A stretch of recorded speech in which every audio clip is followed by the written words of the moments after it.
I got beauty tips for the day. Let the mosquito sting your upper lip and you get a free, what was the stuff they put in your lip? Duck lips. No, it's just that my upper lip is a little bit swollen, and it's easy to get the picture wrong. Anyway, don't have to have any excuse to still that flu is really hanging good onto me. So I put up a few signs that I feel are relevant to this case. And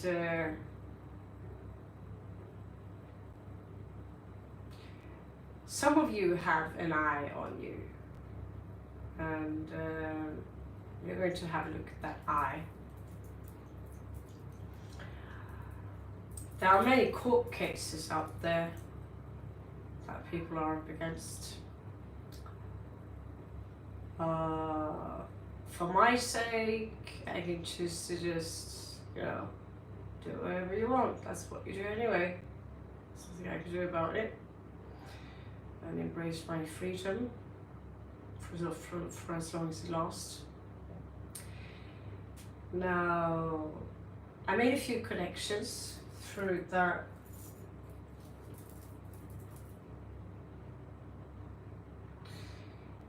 Well, I've resonated a little bit because there are just a few things I can't really figure out what's going on here.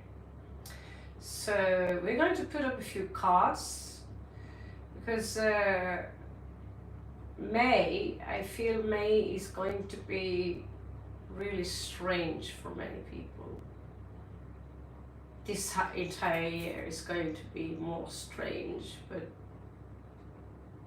to what degree, I don't know. It's going to be different from the point of evolution where you are, and I tend to be a little bit open about it. Today I was shuffling my cards. Well, I spied on a secret society and my Goetia cards. Turns out, pretty good at that spy stuff with the cards. This stuff that came out wasn't really a big surprise. But this secret society, they're running your life, either you like it or not. Running or ruining your life. And so instead of people coming together, these people are creating havoc, and they make money from creating weapons,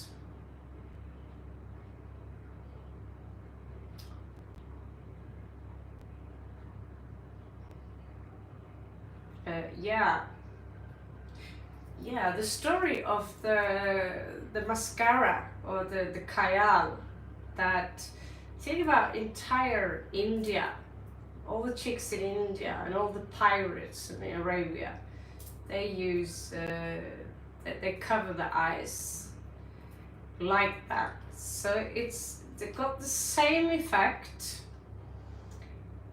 For those who wonder, it's an interesting question actually, because the pirates, they also would cover their eyes with the kajal, and many Hindus, men and women, would use the kajal, and it is actually protecting towards malicious spirits.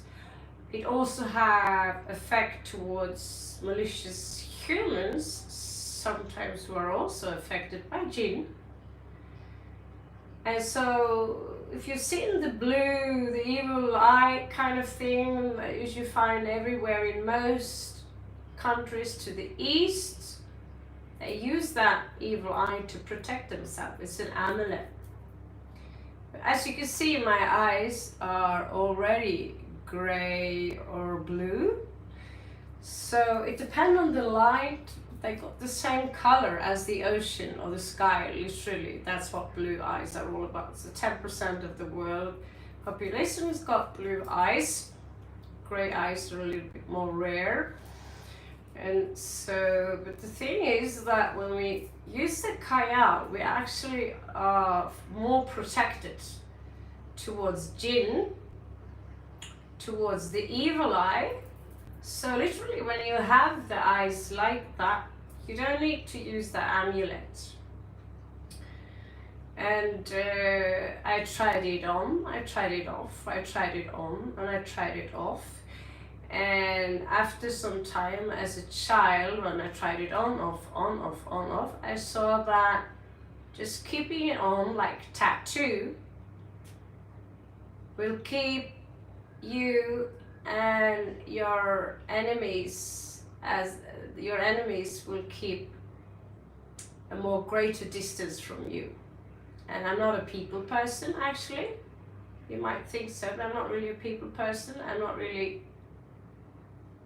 into people who are very mainstream. So for me, having those, some people say I have creepy eyes, and I have like this witchy vibe under those people. I just thank you. That's kind of the point.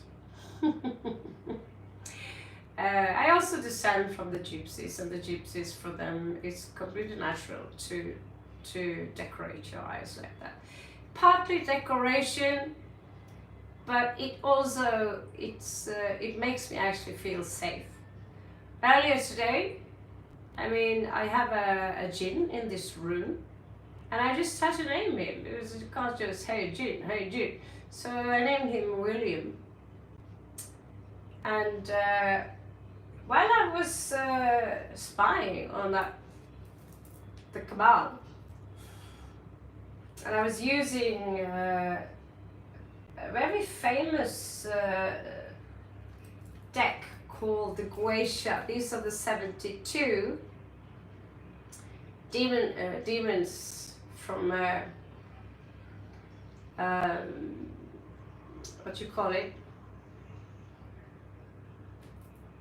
the Guisha. So they are the opposition of the Shemha Mepharash.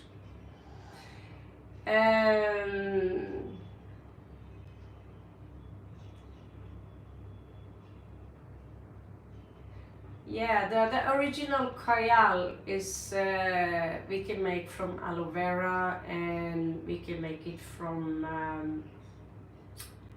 ashes and beeswax. You can make mascara from it.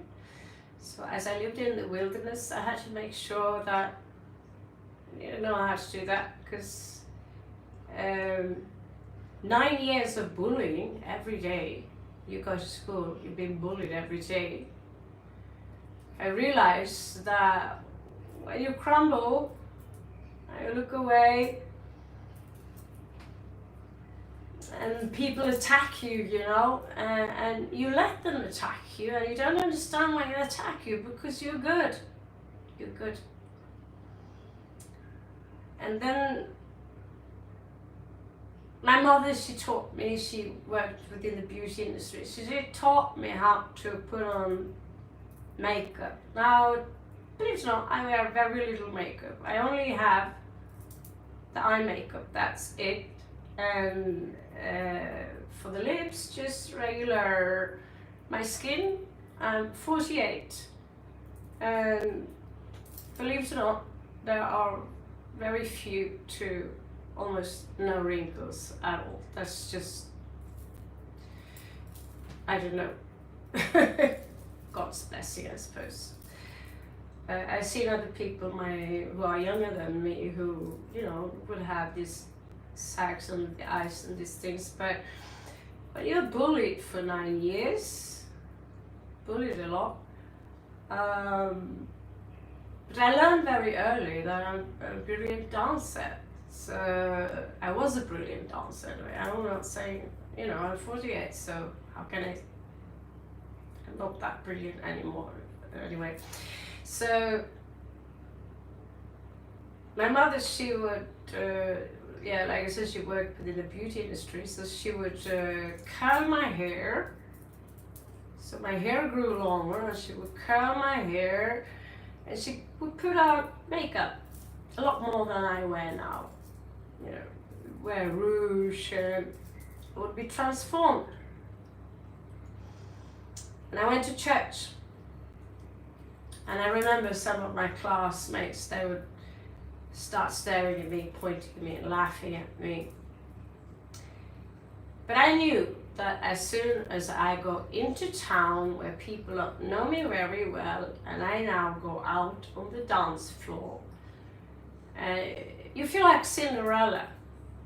And you're 12, 13, and the boys go from beating you up to asking you out for a dance.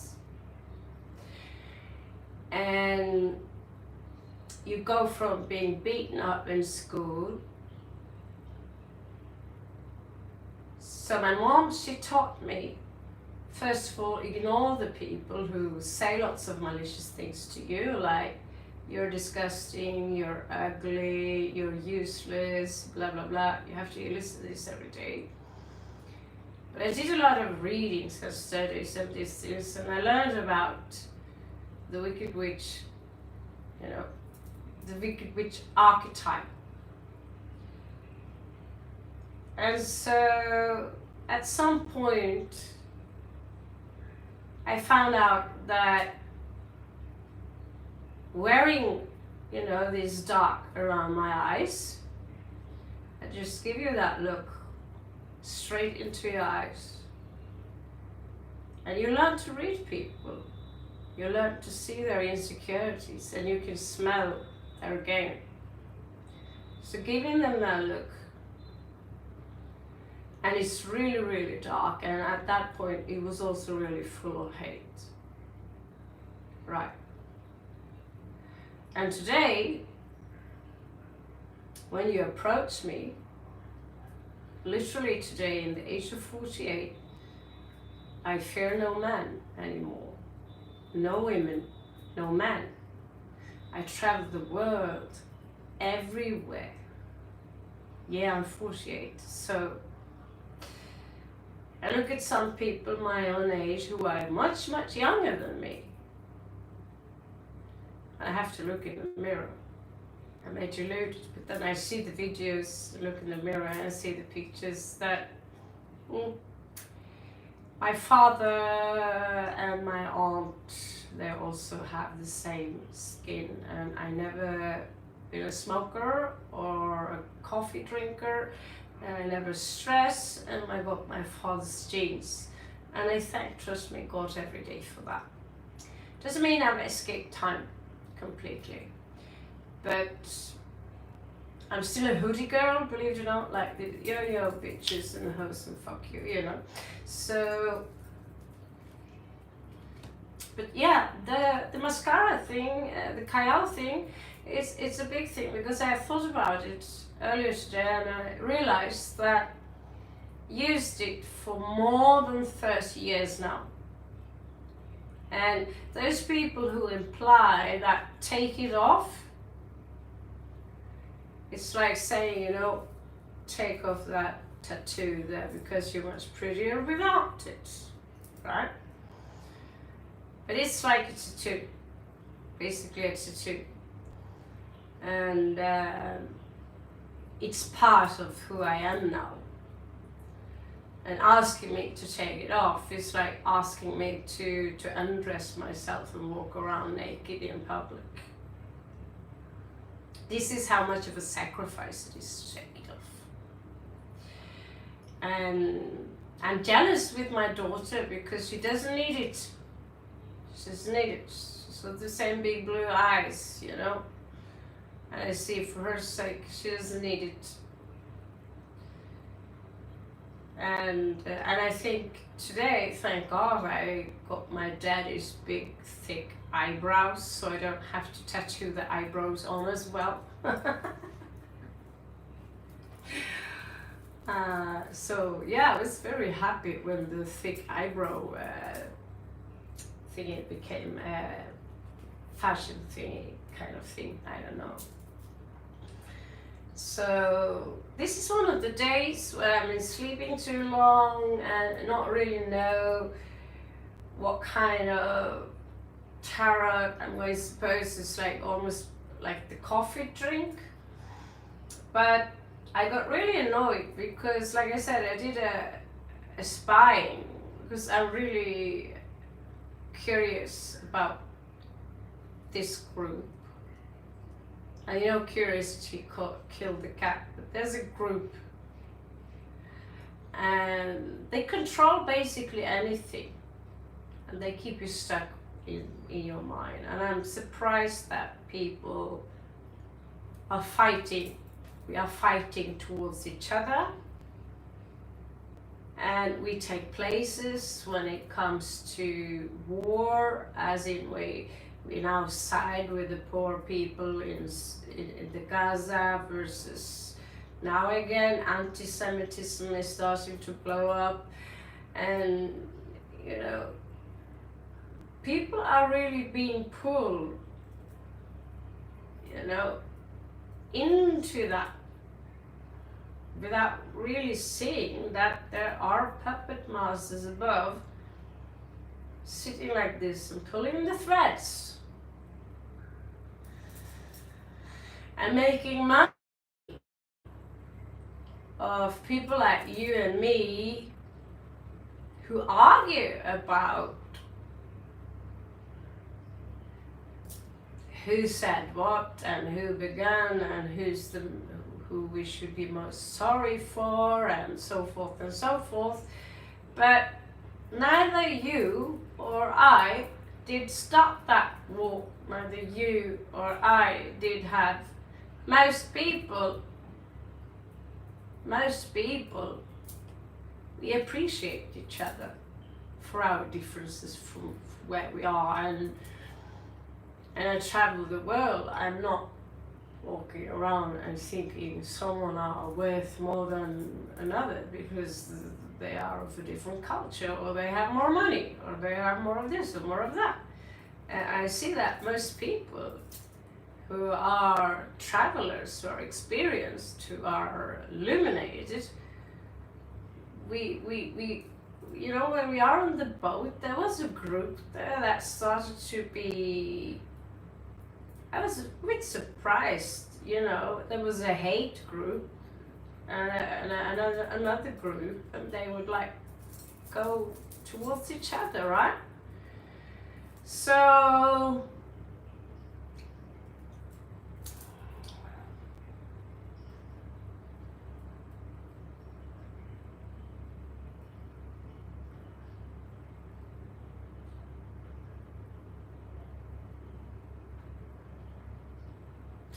yeah, tarot and hello, thank you, Tami, and love light, witchcraft. So yeah, witchcraft. We are taught so many things in school, and unfortunately,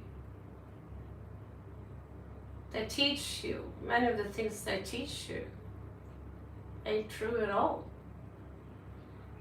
I'd love to go into that part, but it's possible that I open a third channel to talk more about those things, because tarot is kind of entertaining, and also it can help you.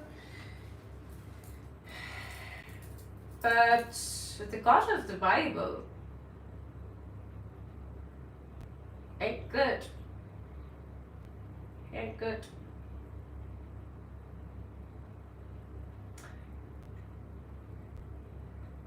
He's got many names, and it is a reference to the planet Saturn,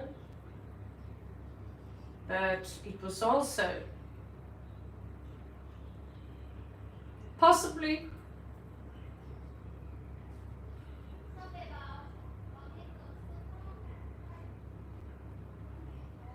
if you've seen the Anunnaki, the movie from Astral TV, possibly they are closer to the truth. and that his name was Enlil, but he's portrayed as, you know, if you have to sacrifice your own daughter, you have to burn your own child. And this is in part of the text of the Old Testament. The guy that, you know, in order to win that war, I promise you I'll give you my daughter. Sacrifice my daughter to you. And God accepted it, so this guy, he won the war. And you know, I just never heard this specific story from childhood, but yeah, every year the Jewish are going to that specific place and mourning that child. He burned his own daughter as a sacrifice to that God of the Bible, also known as Yahweh, or Elohim, which is plural for the gods made human. And very often he's symbolized by a bull or an eagle, one of his favorite symbols, or a lion. Also man, so the four fixed sign in the zodiac. So the fact that people are not really questioning that, God also tells you that, well, show me how much you dedicate to me by sacrificing your own son. You all know that story. I don't know the name exactly, because it's not my field. I already concluded that, you know, a God that wants to drown the entire population of the planet to take revenge, and that we should be ashamed of who we are, that we are sinful, and I'm a jealous God. You can have no other gods but me, and presenting yourself as the one and only God. But also, if you're jealous, you also shows me that if you're a God and you're jealous, you can't really be a real God, can you? So there are many misunderstandings about the Bible and these things.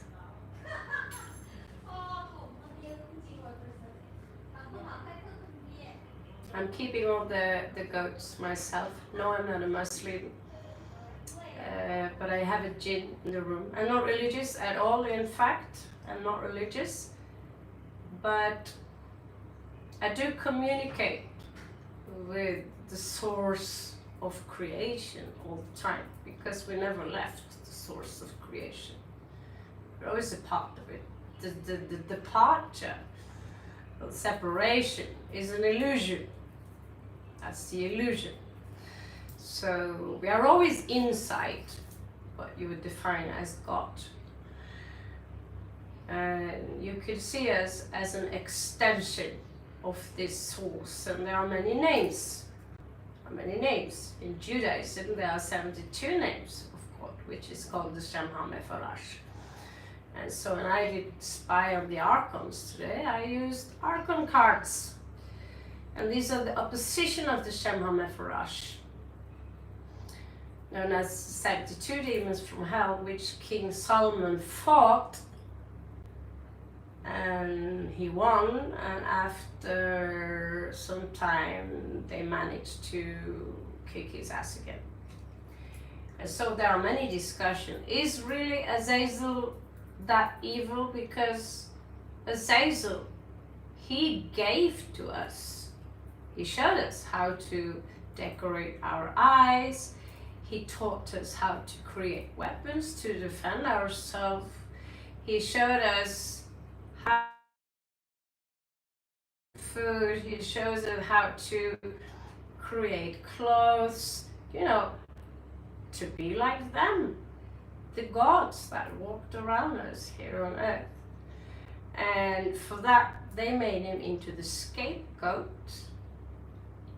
And so who are really the good guys here? the Shema Mefarash, the angels of God, the 72 names of God, the 72 names of hell. They are just frequencies. So, yes, so these religions, they are Abrahamic, called Abrahamic religions. So Islam is, the Islam, you believe in the same thing as the Christian dudes do. And Christianity, there are many variations of it. The Vatican is a criminal organization, and it's probably one of the most powerful criminal organizations on this planet. And everything you can think about that you can make money of, which you learn about in these cartels, that's what they make money from. And in the basement, there are black masses going on. We know that now. But if you look away, you want to look at the stars, or you want to look at James Bond, then of course you'll miss out on it. You'll miss out on it, but it's hidden in plain sight, you know. And Lucifer, Satan, Ahriman, not the same thing. Not the same thing. And so people have been misled a lot into, you know, what is what here. But you can say that if you have a look in the Ethiopian Bible, the Orthodox Bible of Ethiopia, you'll find a lot of stuff there.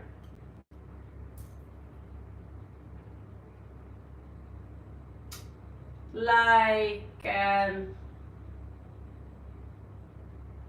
entire chapter which is banned from the Catholic Bible, which you can't find a fragment of it in the Nordic Bible, is the Protestant Bible, and they left out lots of stuff which Jesus said, because in reality Jesus was not,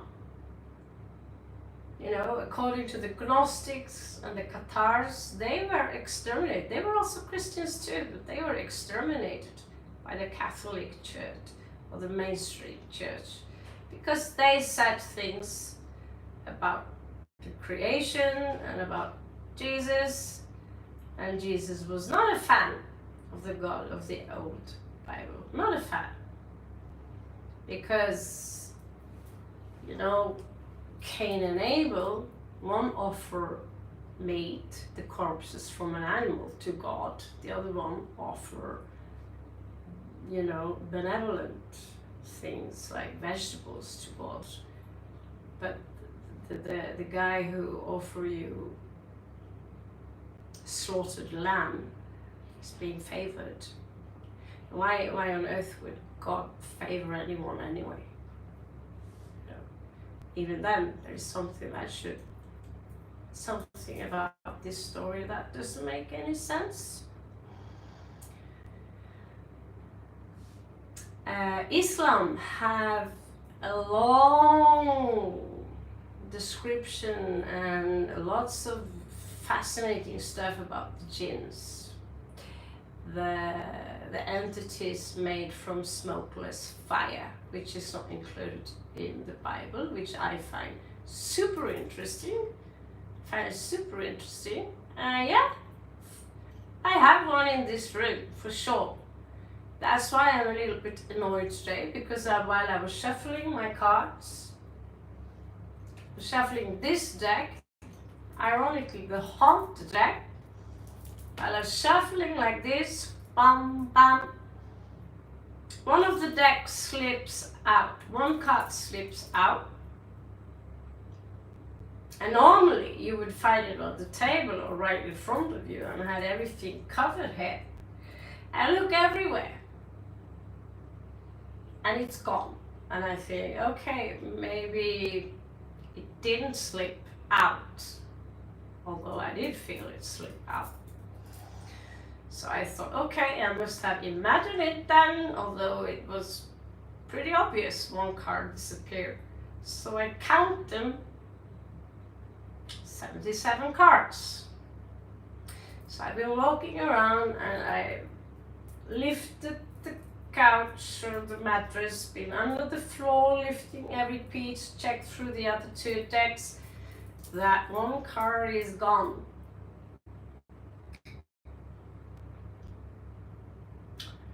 And there was an entity beside my bed as I was reading up loud the Necronomicon the other night, because I think it is a really scary book.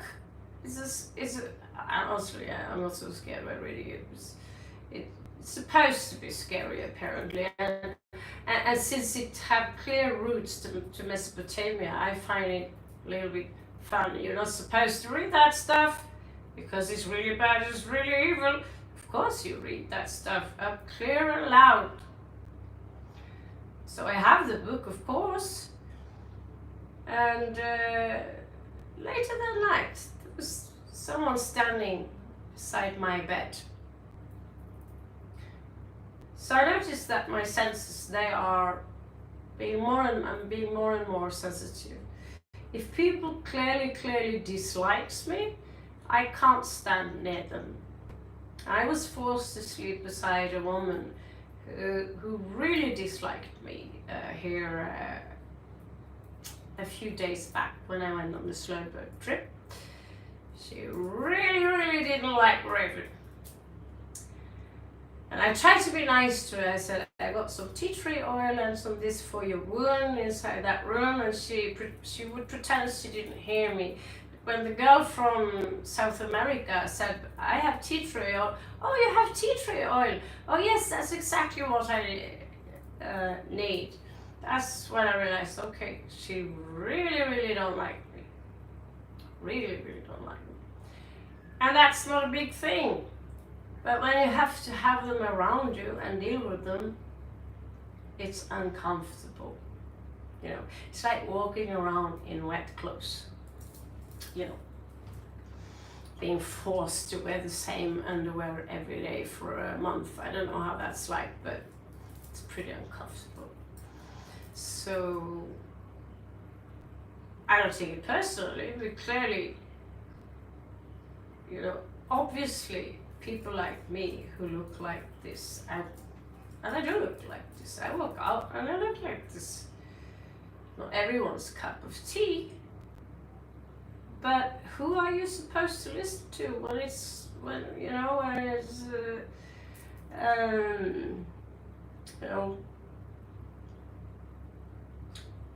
when people tell you, this is the truth, this is how you should look like, this is what you should believe in. There are 8 billion people on this planet, so which one of them should you listen to so you know you are correct?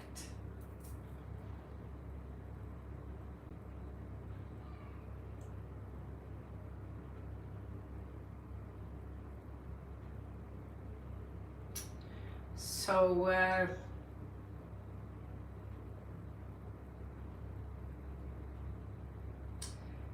be a little bit careful about your opinions, because the moment you utter your opinions, note that there is a difference between opinions and what you observe, which can be backed up by empirical data. What's empirical data? Well, I assume you know. I'm not going to explain to you. So if you went to the university and part of the philosophy training there,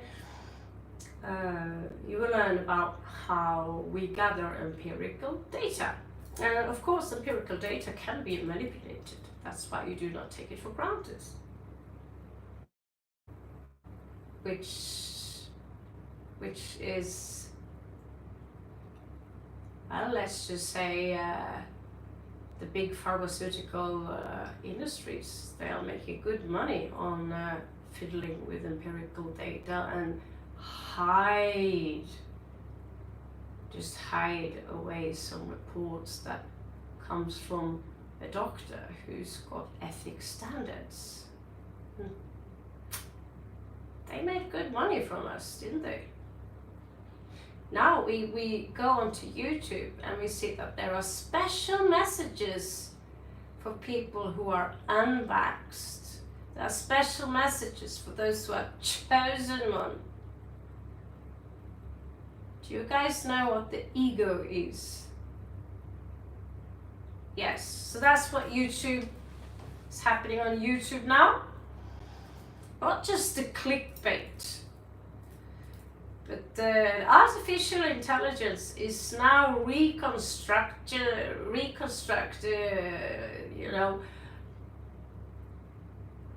it's starting to become, it doesn't seem like the artificial intelligence have evolved into something very creative actually, because it will reconstruct the same thing all over and over again, and it also creates separatism. It will feed you about something about shady that this and this people do in Hollywood. This and this, you only have 4 days. If you click on this channel, you have 4 days and you will survive. And by the way, this news is only for the people who are, if you are vaccinated, if you had no choice but to vaccinate yourself, as in, like, let's say, hypothetically, you are from Norway and you have to live with your daddy and he says that, well, if you don't vax yourself, we won't see your daughter and you have to live on the streets. You come back to YouTube and you get the message. Yeah, you're vaxxed, you got the vaccination, you're not one of us. We are the enlightened ones, and we are also one of God's chosen ones. The 144 people. We are the Blu-rays. We are very, very important.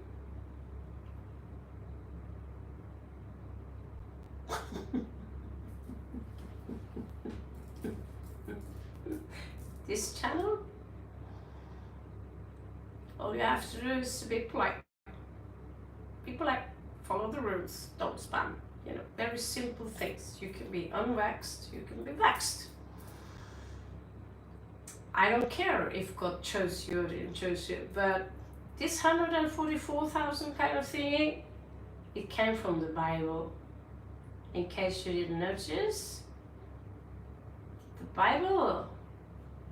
We just had a talk about the God of the Bible. Yeah.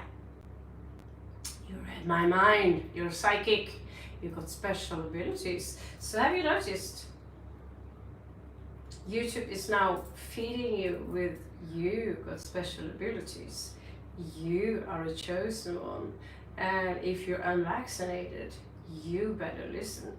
And then they would put up these pictures of Dolores Cannon for some reason. And I realized that this started to get boring. It's like, and we got these amazing messages from the Pleiadian system. And it's just a matter of time now, because before Earth will shift, and then poof, all of us who are chosen ones will disappear in front of your eyes.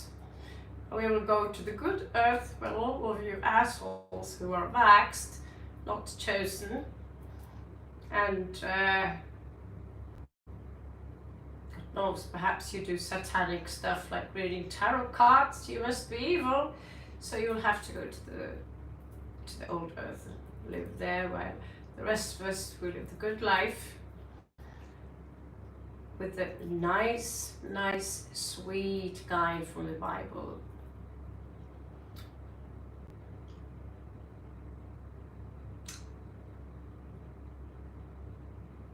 And then just a thought, would you bother read the Gospel of Thomas?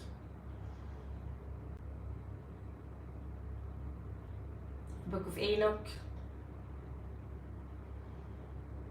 Or perhaps read a little bit about the Gnostics and the Cathars, how they viewed the story of the creation, Just view it from different perceptions and then ask questions. How can an almighty, all-loving God be angry and jealous and threaten you? If you don't pay your taxes to the church, you will burn in hell forever.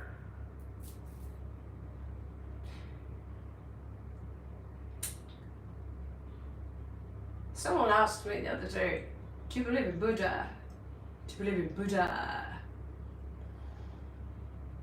I answered politely that I sympathize with the ideology of the transcendence of the self.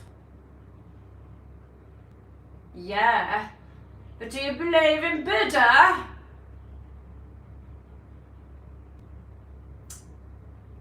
Like I said,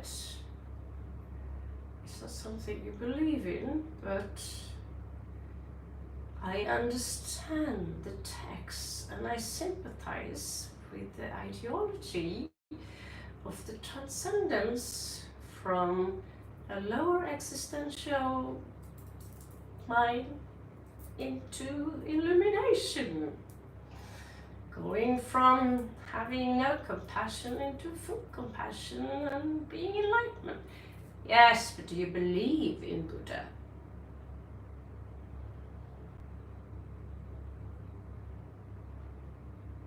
Do you believe in Jesus? Well, if we're going to be quite literal here, Jesus is literally the sun in the sky. It goes down, you have sun Seth. You probably heard about Seth in Egypt also, haven't you? Horus, horizon, Seth, Jesus walking on water, la la la la la la la la. By now people should know. Then you have something called Christ consciousness, which Jesus is not really the same thing. His name, well, I can't prove that there was a prince who left his kingdom and obtained Buddhahood, but anyone, all of you are Buddha. All of you are Christ. Christ meaning the anointed one. It's also a color, black, so black that you're blue. So Christ comes from the word Krish. So Krishna, the Hindu version, where he would be an avatar of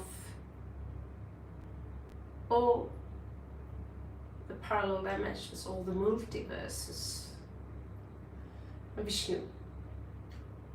So it's a consciousness, and it lives within you, and your body is a process where you have the tree of life, you have the sacred secretion, and it's hidden in your root chakra, which is basically very close to your arse. And from here, the sacred secretion is raising. Basically, the more you masturbate, or the older you get and the less of this secretion you have, the day you have none, you'll die. And this secretion is supposed to raise. So this is the symbol of the tree of life, right? It's basically you are a tree, pretty literally. You can compare yourself to a tree in so many ways. Ha la la la. So, on top of that tree, in the ancient Nordic religions, there is a hawk. That is the eye of Horus. So inside your brain, you have a pineal gland, which produces your dreams. It produces this dangerous drug known as DMT. Demyltryptamine, I believe that is. And so, if you can activate that by raising, this is why we have Kundalini yoga. This is why we do Kundalini yoga, to raise that sacral sacred secretion. This sacred, this is also the word where we get secret from. It comes from the word secret, which is a fluid. And this is also why we see all the Buddha statues, or many statues of Shiva and so forth and so forth. They're sitting like this. So this fat motherfucker here. Usually they got this, yeah, shape right here. It symbolizes your pineal gland, and the pineal gland looks exactly like a pine cone. So you see in many of the ancient texts that they give us this, they give to one of the other gods, they come towards them with this pine cone, and it's got this gay little cute purse. So apparently they figured out what that purse is. I have no clue. I still wonder, but you see in architecture everywhere, in ancient Eastern architecture and in Western architecture, Mesopotamian architecture, everywhere, you see the symbol of the pine cone, especially if it's Freemasonry behind the architecture. They think themselves as the architects of God, and they possess all the knowledge which is denied from us. Interesting enough, Oppenheimer, he got his information from the Veda, how to compose and construct a nuclear bomb. So you all have access to this information. I advise you to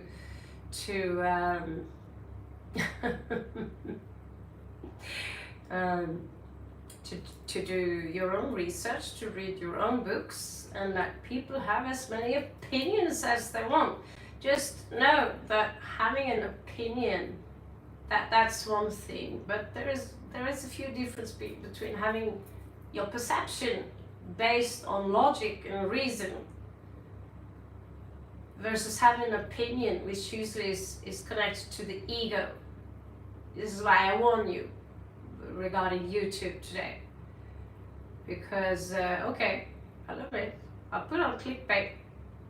I want to grow the channel, and I want my word to reach as many as possible. And so far, fiddling with tarot cards, what are these feelings and feelings? I do it out of compassion, because I know how it feels like to be in love and feel neglected and having that comfort and not have enough money to pay for the what you want. So that's me doing, personal favor. But in the long run, what people's feelings towards you is really, really, in the long run, fucking irrelevant, But we are pack animals. So, but when you start to evolve, you couldn't really give a shit of what people feel about you, as long as you have your own little condo, your own little nest. You get to do your own little fun stuff. Because let's face it, people are really in your way if you have too much of them around you. No matter how good they are, you gotta be so full of shrooms and psychedelics in order to have your patience around people. And my patience around certain kind of people is running really low now these days, and I see that. Have you noticed that how strong the need people have to be right and have the last saying in every discussion that is?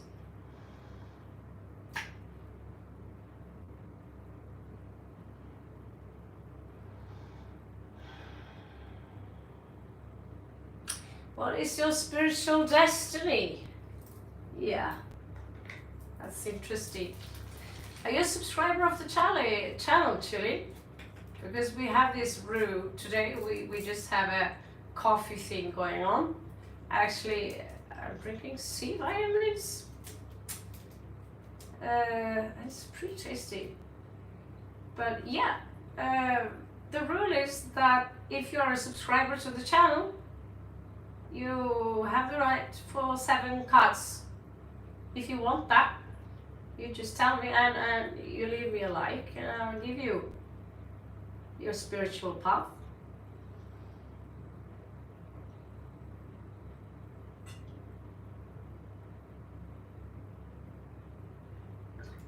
As you can see from my drinking, this place is pretty hot.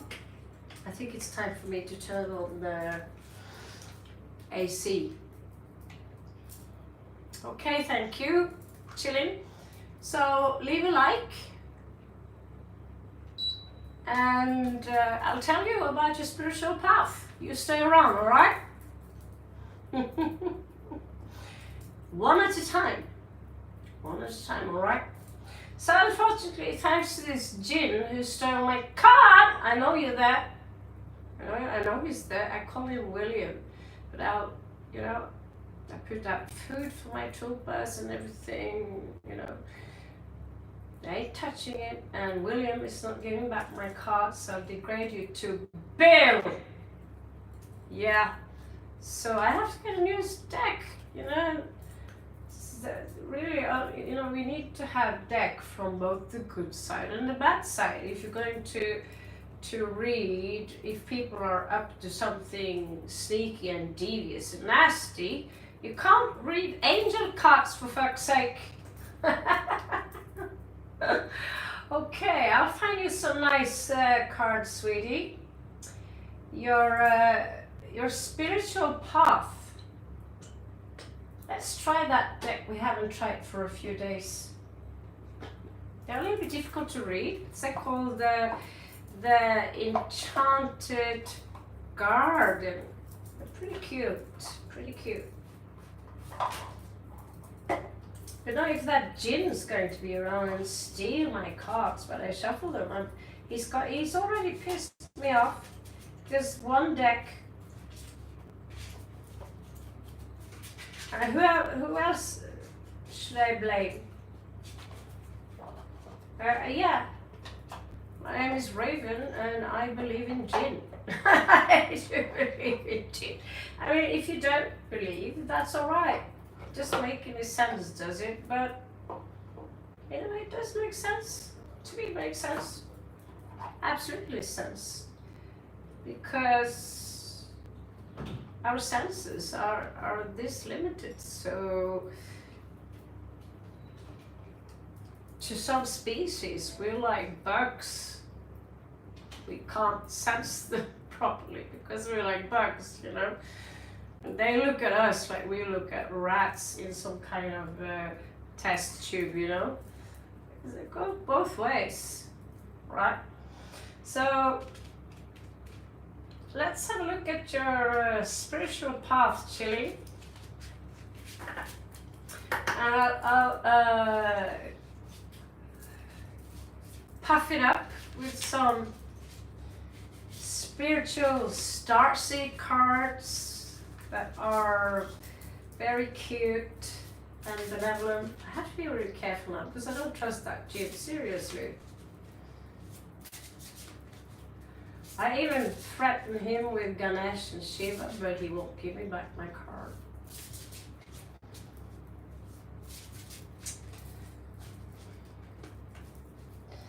Yeah.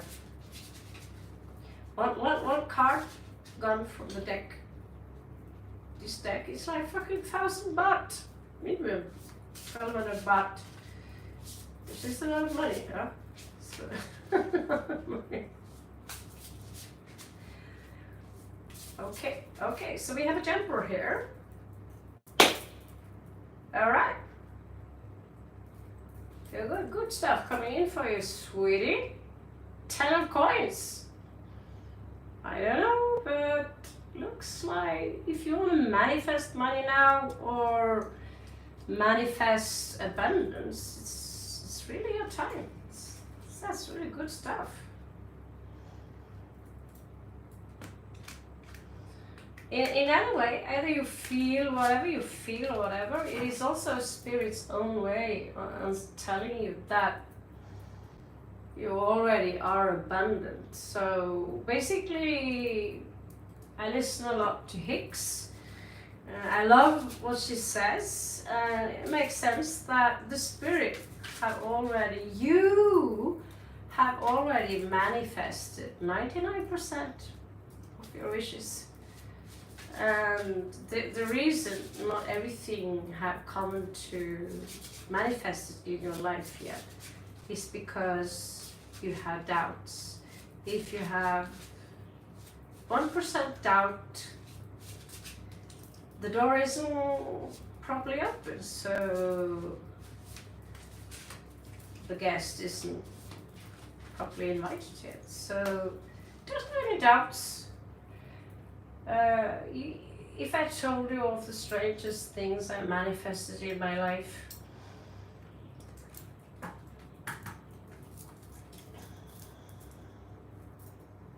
anyway, those stories are boring, so we're going to give this a short show. So it's a little bit you know, you have a knight here, and that looks like wands.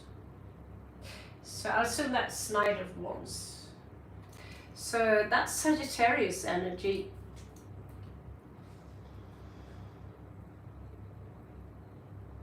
So it shows me that either you have it or you're being advised to don't worry about where you live.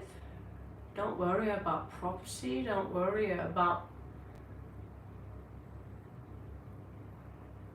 you know, if you want to take a trip, maybe now is the time to just jump on a train down Europe or wherever you live. Do something that you've thought about for a long time. I'm fascinated how far you can go or travel with next to no money at all. I've been there for a while here. I'm in Asia right now, by the way. And I ran out of money a few times because I lost my cards. But I've been on a Sagittarian path for a long time. And Sagittarius is all about higher learning, so this card advises you to care less about physical things and give more focus to, you know, because when you grow old, you will look back on things that took place in your life with friends and family, and that moment by the lake, you know, and hugging trees, going to some awesome rainbow festivals, whatever takes you, you know, you won't look back and have specific memories about a pair of shoes that you had for a period, you know.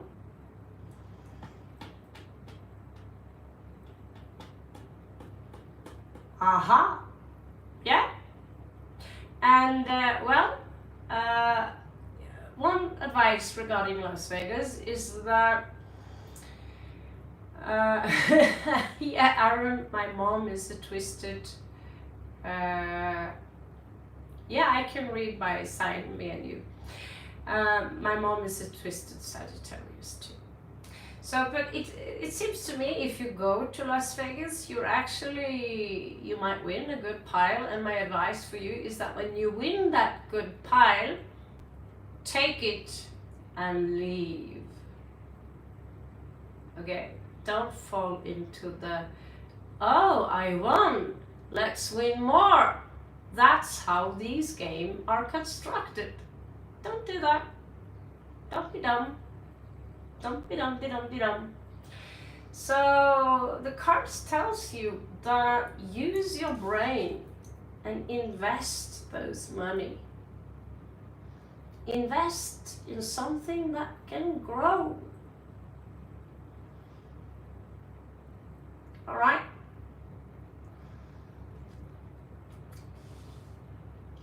So while I do someone's read, will you please just let me do the read before You know, I cannot memorize 15 questions. And currently we don't have a system, the moderator that kept the system, that kept you in line, she's not with us at the moment. So we are doing random, and of course, if you're new to the channel, I would love to welcome you with a read. Now, something in your home situation, it could be your mother, father, children, your own home, if you're living alone, maybe this is you. There's something here that is someone in your family, it could be you, that's stressing you out, that gives you sleepless night, that gives you some worries, you know?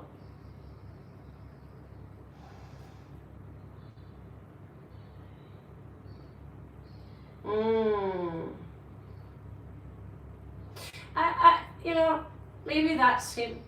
He's, I mean, if I worked like that, I'd be smacked out for a lifetime. I mean, ooh, when I love what I do, I can work 18 hours straight. I've proven that. But the thing is, you can't go on like that for a long time, because you know, you think that, oh, I'm young, but you'll have to pay for it later. All that stuff where you kind of abused your body when you're young. Det var noe annet som var viktig som jeg hadde tenkt til å si når man var hva var det igjen for noe da? Ja, det var noe annet. Okay, so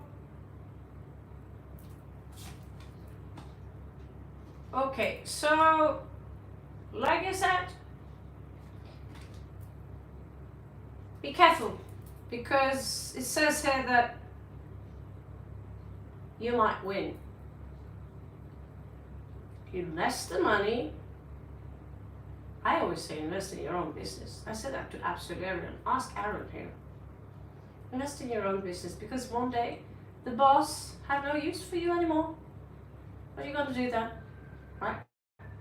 Well, you're going to make money from something you love to do, because what you love to do, you do it a lot, right? You can't stop doing it. That makes you an expert. Now, if you have too much fun, this is 5th house. That's the house of fun, Leo house. It says that you will lose a bitch load of money. You don't want to lose a bitch load of money, do you? Obviously you don't.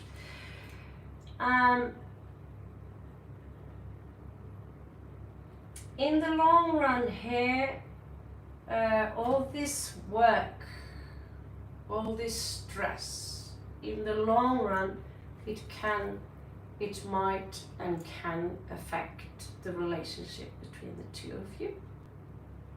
Okay? Lovers in reversed. So that's also just another warning for you. And here we go again. That gin thing. So yeah, there is a warning here that try not to walk on top of each other. Try to give each other space.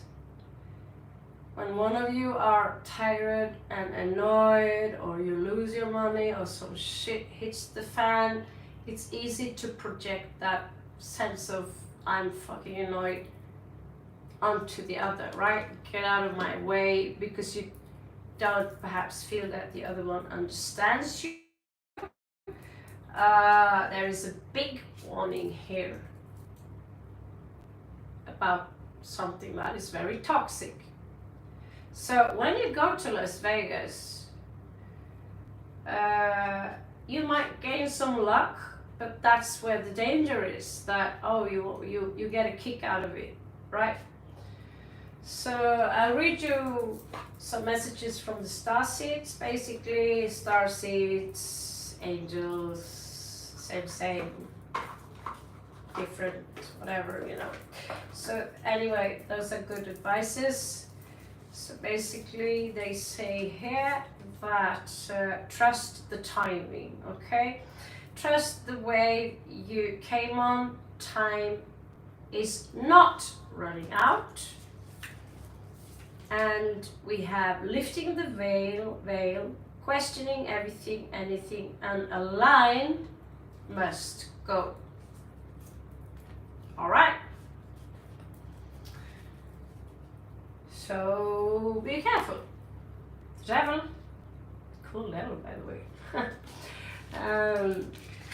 It's a weird, twisted. For those of you who wonder how archons look like, they look like jokers and clowns. I've seen them, many have seen them. Here we have Nagas also. But many archons, they actually have a very twisted look. And they are very real. So if you over stimulate your pineal gland with a spliff of chaga, you'll see them in your face. Okay. So was there someone else there? You sent a donation. Okay, that's so sweet of you. Thank you so much. Because I was just thinking of signing off some coin to our puppy, a little puppy. We are a little bit overdue sending him money for food. So if you have sent the minimum donation, you have the right to an extended treat, all right? So, just tell me your question.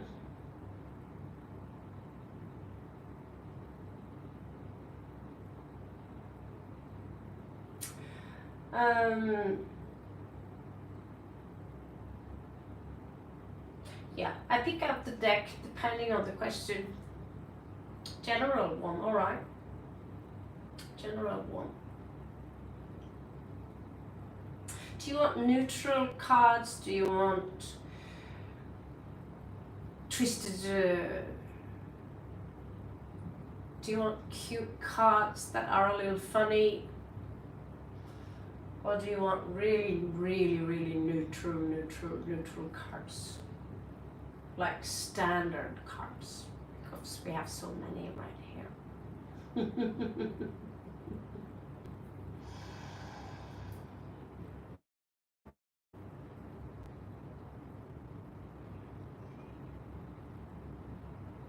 You're welcome.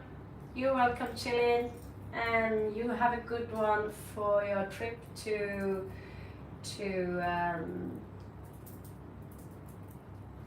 Las Vegas, okay? And let me recommend you Sedona one time and visit Daryl Anka during this session.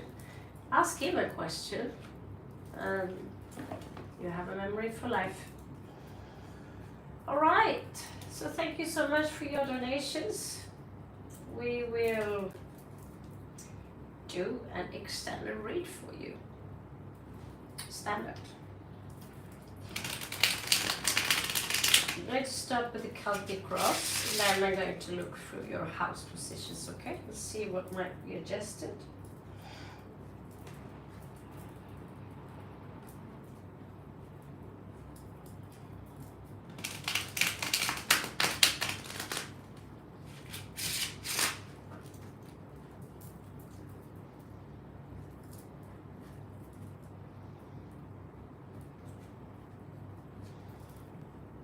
Oh, general read for me and you. General read for me and you. It's cute. My reading, I give 7 cards free, but when people are sending a donation, then they get something called a VIP, which is a very important person, which means you you have the right to get in front of the line. You get a read, you get an extended read, you get more cards than just 7. Basically you get almost a full read depending on the donation. If you have a very large donation, like then I recommend that I do a read and a private read, and I send it to your email. It will take about 1 day to upload it, because that's usually when I can use up to 1 hour, simply because I enjoy it.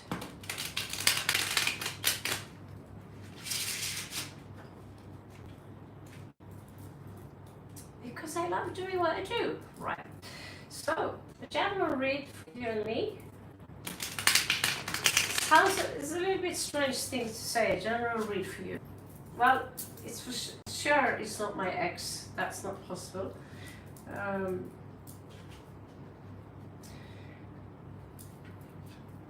General read.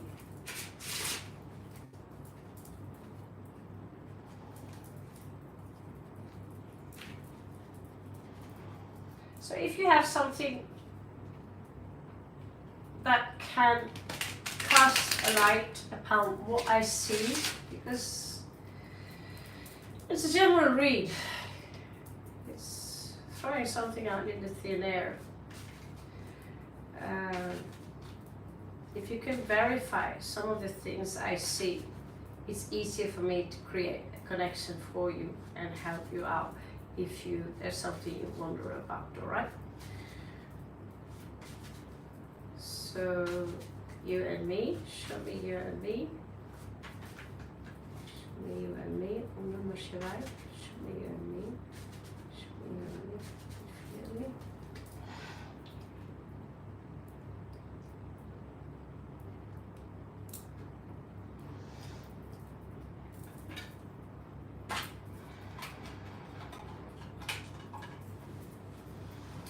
All right. So today we've had some teachings within metaphysics, and then we have a little bit tarot.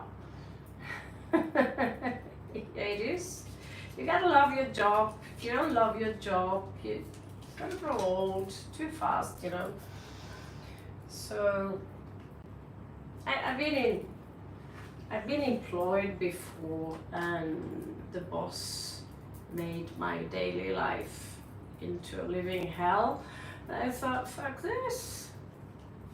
Bye, goodbye.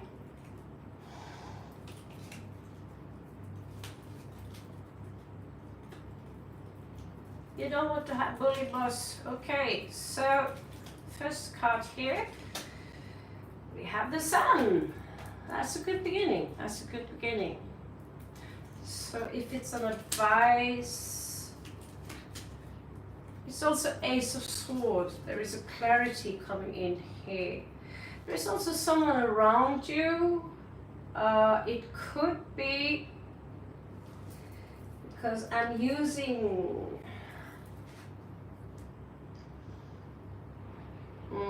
yeah, there is someone around you. They could be very, very charming. Don't trust this person. Okay, don't trust this person. The Fox, this is a Lenormand card. So there is someone here that there's a trickster around you, basically, okay?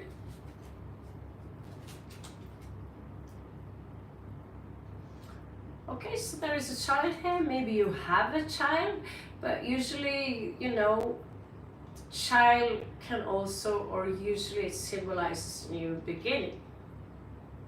Okay, and it's placed in the moon field. So I'm going to pull a few cards from this beautiful deck here, Tarot of the Divine. I'm so happy that I got that deck. Illustrations are very beautiful. And so, yeah, there is a new beginning here. You also see the couple make love here. So I don't know if you have a boyfriend, but someone or something in that case is standing in between of them. It's A wounded warrior is someone, could be grudging maybe, I don't know. Let's see. Okay, so there could be someone coming towards you. This is a journey. It's also a dragon and journey. The Vikings, they used to have a dragon head in the end, okay, to scare people. And they got scared. So yeah, let's see. Let's hope it's not Jason from Friday the 13th, okay? So,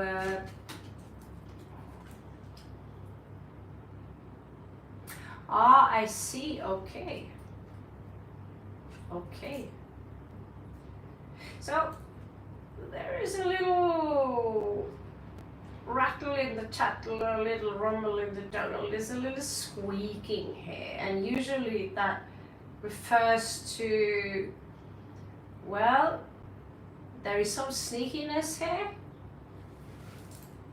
but there is someone who is basically chattering behind your back, you know. Think of this middle-aged women, or they could be, yeah, well, I suppose I'm middle-aged, I don't know. Am I? Chatter in the background, you know, blah, blah, blah. Did you hear they are divorcing? Did you hear about this new woman? It's not really a very important card, I think, because I feel that there is always someone who are like talking behind our back. It's not a positive thing, especially when it's connected to Seven of Swords, because Seven of Swords is coming up there in the end there, and it's like, okay, there could be, it could be that fox I showed you there, you know, this fake person who are going to someone and, you know, this kind of type. Anyway, you have the rider here, and so he's bringing you some news. So you might get a letter, someone are bringing you some news. There are some clouds in the back of the deck here. I don't know if they are very relevant for you. Let's have a look in your first house. It's coming in here. So you have the star. That's beautiful. That's hope. That's healing. That's also something, you know, I feel that someone are, I don't know, for all I know, you could be famous, you know, but people could look up to you. But usually the star is hope. She's Aquarian. She's someone who brings water to the people, and people are like, oh, you know, and your person could have elevated, you know, far up there, you know, look, this wonderful woman I have in my life, you know. So this is a healer, you know, healer and hope. So we'll see. Maybe you have some Aquarius progressive in your transits right now, you know, progressions or transits, you know, the difference. I don't know if you know the difference, but maybe there are some Aquarian influences, you know, influencing your ascendant right now. Could be. All right. So, you know, there's a lot of healing. The way she's holding the animal like this. That kind of love and your compassion when you're holding someone like that is a lot of healing in itself, that love. So just, I know some people who are sitting like this and waving with a crystal. Personally, I think there's far more healing and giving this love which we give to a child. Because that love that we emit when we truly love someone is very strong. And love is the strongest force of healing in the universe. So that's why if there is someone you can't stand them for some reason, maybe you have issues with someone, or maybe they just stink, there's something you can't, then the healing obviously will be more ineffective. Knight of Coins, second house. There is something here that, I'll be bold and just say it as it is.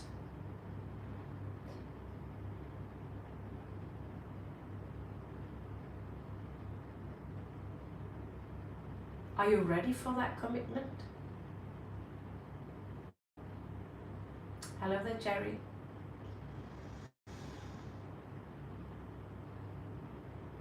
I'm in Laos, a place in Laos called Luang Prabang.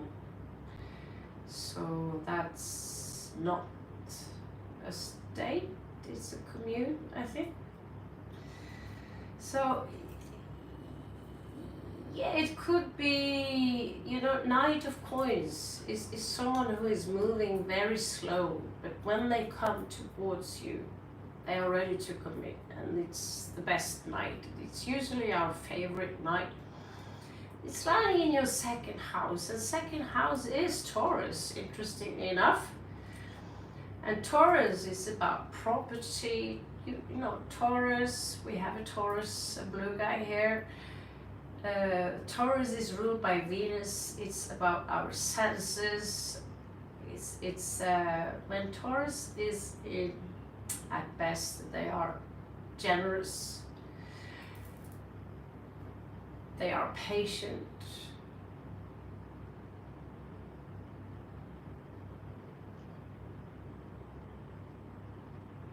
And super stubborn, right? Yeah, so I'm not reading your, I actually have Taurus in the second house. It's interesting enough. So I don't know your natal, when people ask me for a full read, I also ask, I'll make it better if I get if you send me your wheel, your natal wheel. But yeah, there is something here that's a little bit off. I suggest it could have something to do with someone here who is fake. So if you are in a situation now where you have to sign some documents, don't do that yet. Don't do that yet. Okay? Especially now since the moon is waning.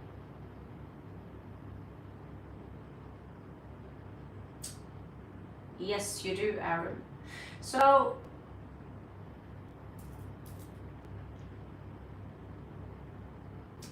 let's have a look at it, because I found it a little bit strange, and I feel it's connected by someone false around you that might try to lure you into some kind of commitment which won't do you good. It could be, yeah, the other girl here, she lost a bunch of money, so I'm not going to mix you guys up. But talking about money, 10 of coins in reversed here. And that could be a mindset that you feel. The area of your life, the second house is the area where we have our property, where is connected to our belongings, our physical world. Okay, it's also connected to our senses, our hearing, our, especially taste, smell, touching, so if you have a landlord and he tried to convince you, there's a warning there. If you have a landlord, that is.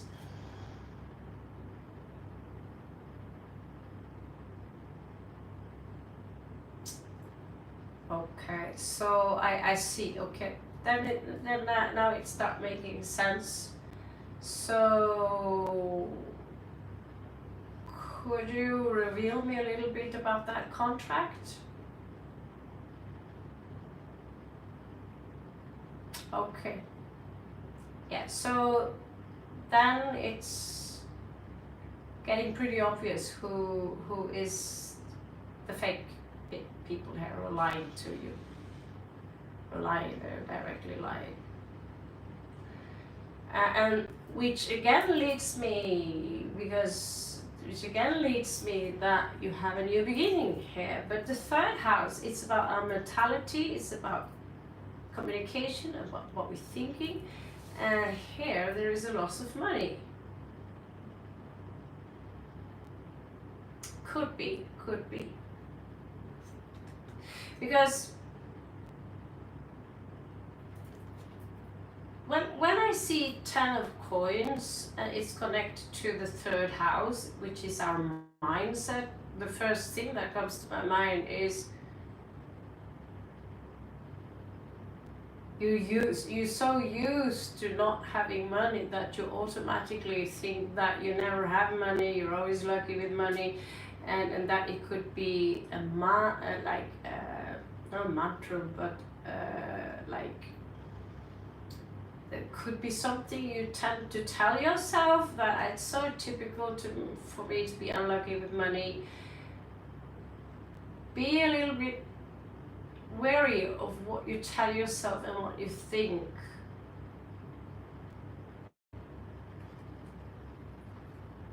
Because if you think of yourself, if you have this idea of yourself as, you know, I always lack money, that's going to be your reality.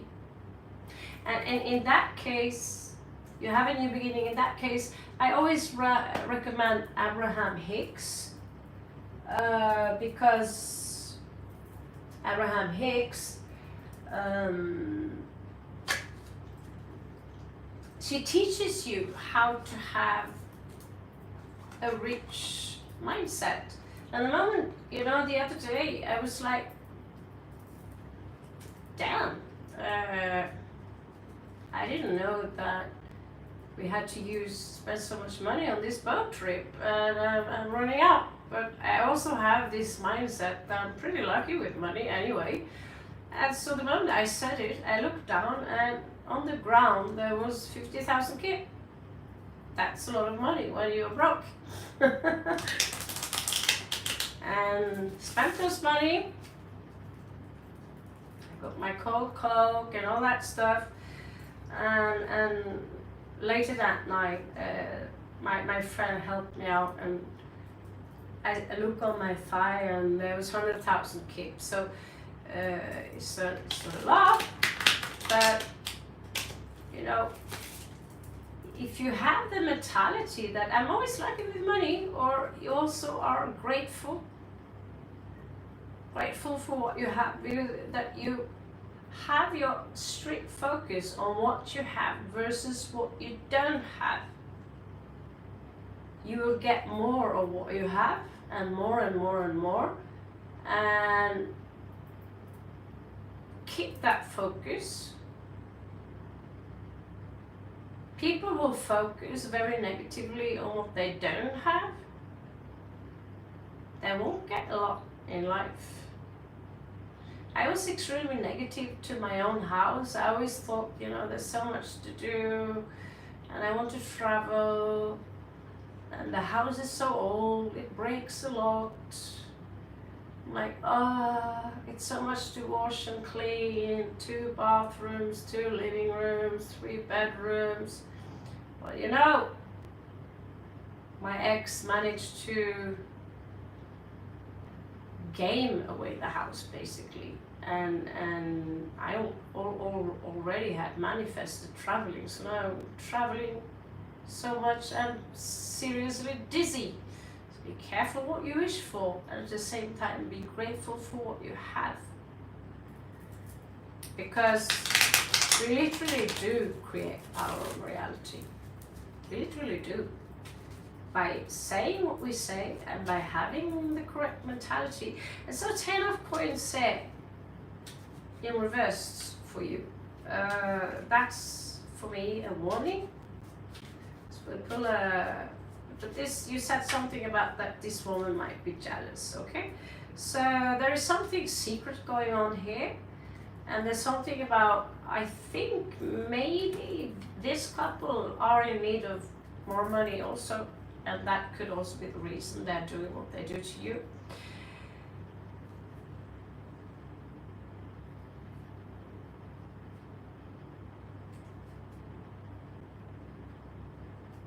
If you're dealing with a woman, you are right.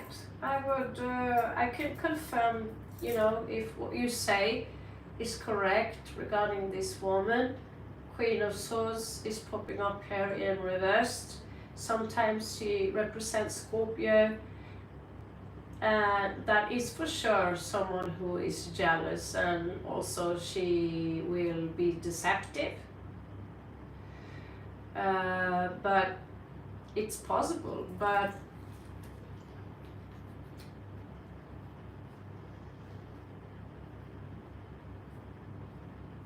it's up to you to think what you want to think about that. There are some things here which is unclear. You have Judgment in reversed.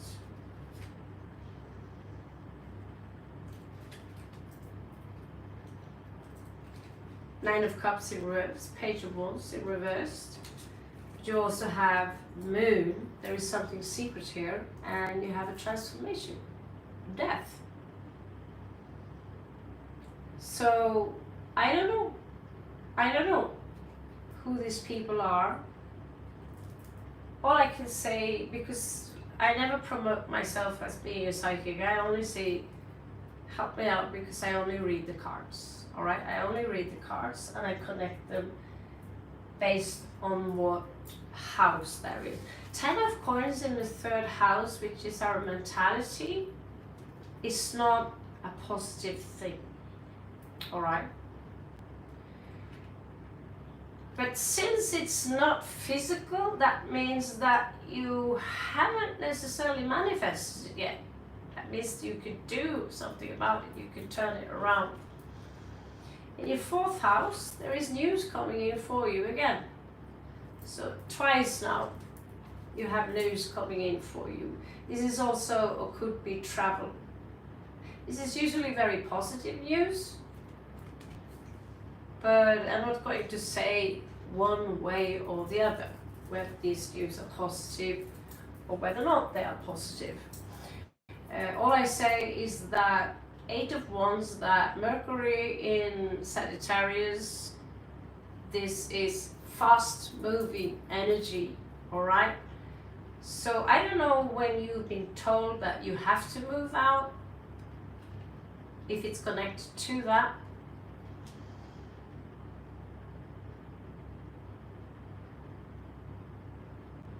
You have the Empress here. I don't know who she is. Maybe that's you. This is 5th house.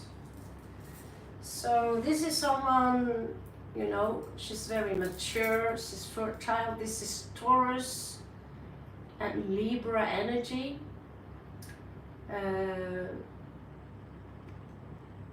She's portrayed here very much like Maria, you know, the blue, like a saint. Usually she's also portrayed very often as pregnant.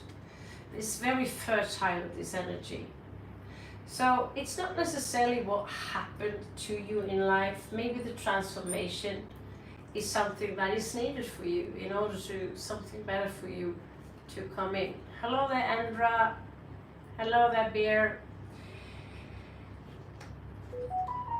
6th house in reversed, the sun Seth here, the sun in general in reversed. So this could have something to do with work. Health is the physical body. Some say it's also enemies.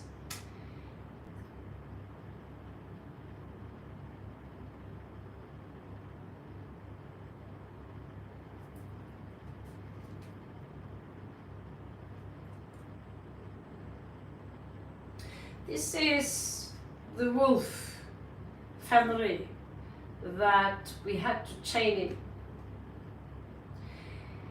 So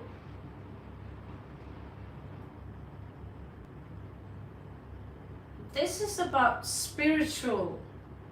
For me, we disagree a little bit about Four of Swords, but Four of Swords for me is about spiritual discipline, mental discipline. Something that we do repeatedly every day in order to gain mental discipline, okay?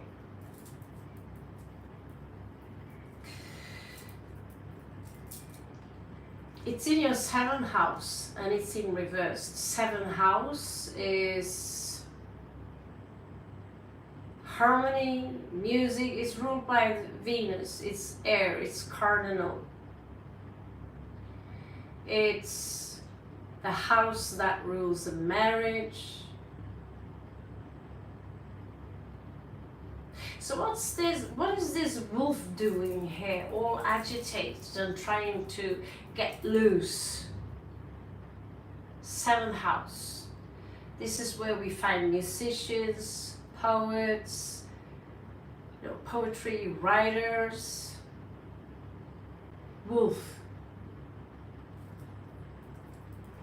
Wolf. Do you know the trickster called Loki, the brother of Thor? Yes, so he had some children, some offspring. One offspring would be Hela, the daughter of the underworld. And another child would be the 8-legged horse. That is the mount of Odin.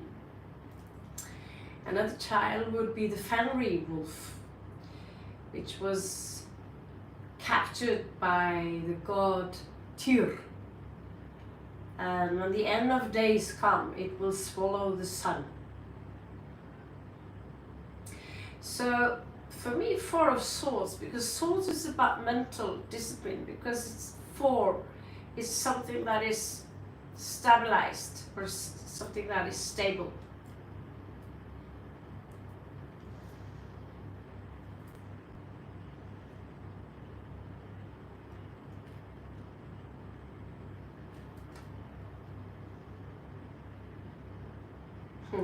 You have 4 again. You have 4 again.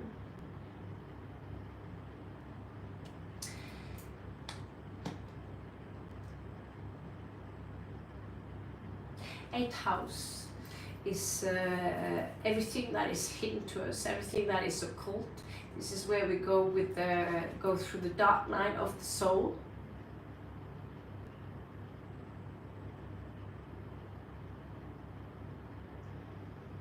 This is where we work with our shadow self, basically.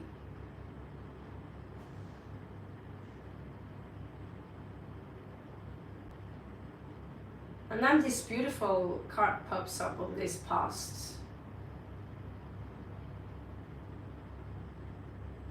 Some kind of a celebration. Maybe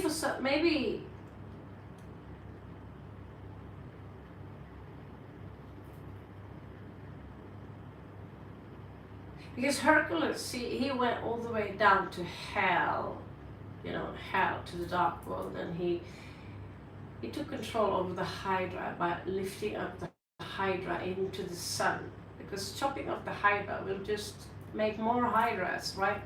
Most of us know that story. That's why when Hercules go down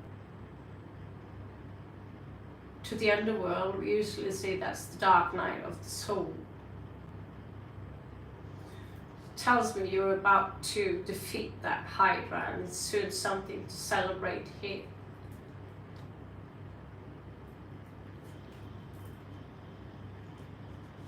The Lovers coming up here.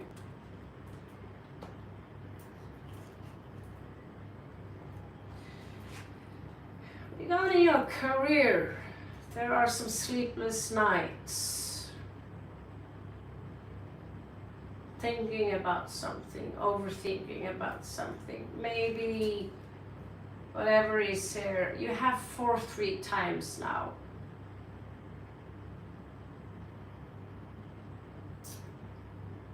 I'm going to start to write a book later this year on tarot, and I have to add this part where I start to look more closer to that part where one number is popping up a lot. So I look up on 4.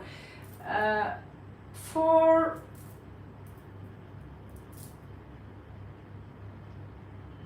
is the Emperor as an archetype, someone very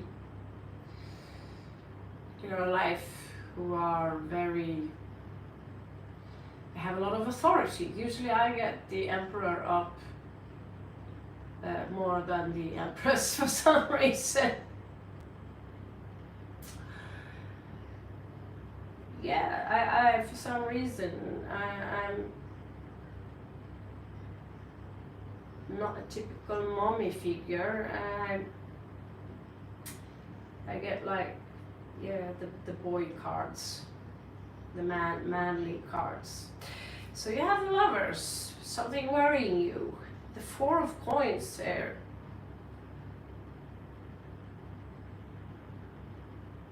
Eleventh house, Aquarian house, where we have to deal with people. There is a vulture here. Interesting enough, the vulture is protecting you and those 4 of coins. So it's about something that has to do with stability in your life. In the background there, we see that there's a bird, looks like a hummingbird, but I think it's a kingfisher. It's protecting you. There is something I feel in your life that's protecting you. Some ancestor or some spirit guide. For some reason I feel that it could have possibly some Native American roots, but that's just, it could be my imagination. Like I said, I'm not psychic. It could be the picture there. There is something here that protects you, and it's connected to the 9th house. You need to heal your little inner child. It's cold. So healing a lot of people, but not healing yourself. So this is the 12th house. This is the house of Pisces. It's cold.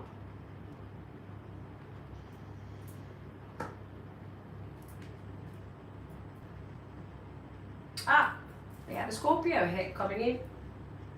So you have Scorpio coming in, very strong energy. If that's your lover or whoever that is, strong energy. Again, I don't like this, but it repeats itself. This woman, Queen of Cups in reversed. This is, in fact, someone who are jealous, someone who chatters behind your back, someone who lack compassion, or they could simply lack self-esteem in their own ability to be motherhood. But this is, in fact, a couple. They are soulmates, they belong to each other. And when it's coming out reverse, it doesn't change the fact that this and this is the same thing.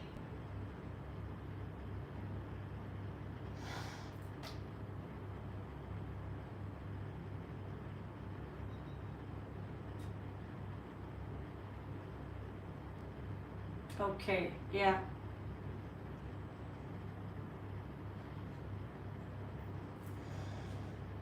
Well, I would be a little bit careful, because if let's think hypothetically that this is one person, because I have both these archetypes in me, you know, because I am Scorpio, Sun, Moon, and a couple of other placements with Scorpio. So I have this, I am Scorpio, but I also have Cancer rising and and Mars Cancer, and a strong fourth house, which is Cancer, and that is her. So I possess both these energies. And since we are yin and yang, there is part of me where I need to work on forgiving certain people that I feel they basically treat me like crap. I think they are unfair. I don't think that what they do and say about me, and they literally attack me for what I think no reason at all, because I never attacked them. I never touched them. And some people can find a reason for everything. But the Scorpio energy is coming out right. But the feminine energy, and he's got strong feelings. When this energy loves, it loves very strong. But when it hates also forever and ever. This energy, however, this is the feminine energy twice now. So yes, there is a female in your life, and she will try to manipulate your surroundings. Maybe someone you know, because Two of Swords is about manipulation, and you get twice said. This is confusion of what directions to take. There is something coming fast towards you. That's the Chariot is coming fast towards you, and it's good luck. But there is also a burden here. But you might prepare yourself for a confrontation. It's the universe. You have so many knights there. I think that there is more than one guy who is interested in you, honestly, because I think you are going, or someone is going to break someone's heart here. I told you here about the Emperor. He's right here. And this Emperor, I don't know if it's a father figure or someone who are very strong in your life, but they are fair and share. They want things to be fair and share.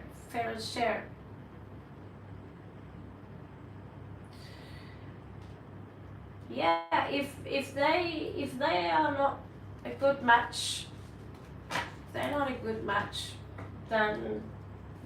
I divorced someone myself, and that was King of Cups, divorcing King of Cups. No, not gay, but both Scorpios. And then he find a new Scorpio, a Scorpio that is I consider to be non-spiritual. When you're so full of, if you are so full of anger and so full of aggression, and you keep on accusing someone, and you call people, you fucking cunt and so forth, then you are the Queen of Cups in reversed. So a lot of stuff here is going to happen. Someone are not capable of thinking straight here. Knight of Cups. So it's coming towards you, but I think she's grieving, and that's why she's also, because also to give this woman compassion and understanding, no matter what she have done and what she did not, because it's so easy to think of someone's ex used to, you have your partner now, and their ex is a bitch because your new partner say so. It's not always that easy. It's usually two sides to a coin. I recently, last year, I did a read upon a man, and he was obsessed with his ex. He was Pisces, she was Scorpio, and he would keep on summoning me again, and I would work basically for free, €1 an hour. in you. That shows how much generosity Indians are about, because he was also running very large hotels and had a lot of money. And so I said, you know, I'm going to stop now. I'm not going to work for €1 an hour. And so I kept helping him out for free.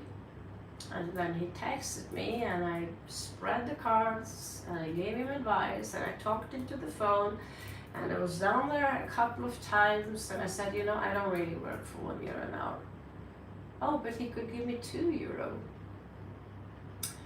Then I went down there, and I just wanted to have a final chat to make him understand that don't stalk your wife, leave her alone, because when you stalk someone, they are going to run away from you. So I purchased a meal, and that meal was €10. And I remember, he couldn't even give me that teacup for free. You know, that cup of tea. Although we spent so much time that I had given him free readings, which tells me that we need to value ourselves a little bit more. And I realized why she divorced him. So I don't take people's sides when I do a reading, but I came to a realization why. Because first of all, he had no spine. He was desperate, chasing her. But you have all this money, and I come there as a Norwegian. Norwegian wages are known to be pretty high, which makes me able to work a lot for free, to give up for people who don't have the money to hire someone to give it one-to-one rate, right? He was a cheap motherfucker, and I told, you know, my good friends up there that your friend, he's a pretty cheap motherfucker, and it's not talking behind someone's back, because if I'm going to talk to him again, I'm going to tell him straight to his face that, you know, I think you're a cheap motherfucker, and I understand perfectly fine why your wife left you. I'm going to refer to how he treated me, like, okay, you think I'm a €1 hoe, that just like this, I'll fill up my bags with a stack of tarots and run down the hill. It was pretty running down the hill, and then run back again, just to be exploited for 1 hour. First time he actually invited me into if he could sit on his bed. I said, you know, bitch, you have an office there with a very large table. I'm taking your chair. Sit. But he became so obsessed with my readings that, yeah, he was willing to offer me €2. Sounds pretty much, when it says 200 rupee, you can get a lot for 200 rupee for sure. But I had to remind myself that this fucker is taking advantage of me, and we need to value ourselves. And I say that to you also because I don't know who is the villain in this story. Oh, my foot just fell asleep. So hard, so hard. So yeah, it's just a food for thought, like how people really, because the reason I can give out tarot cards, some few reads for free, obviously it is because I have money to feed myself. Why else?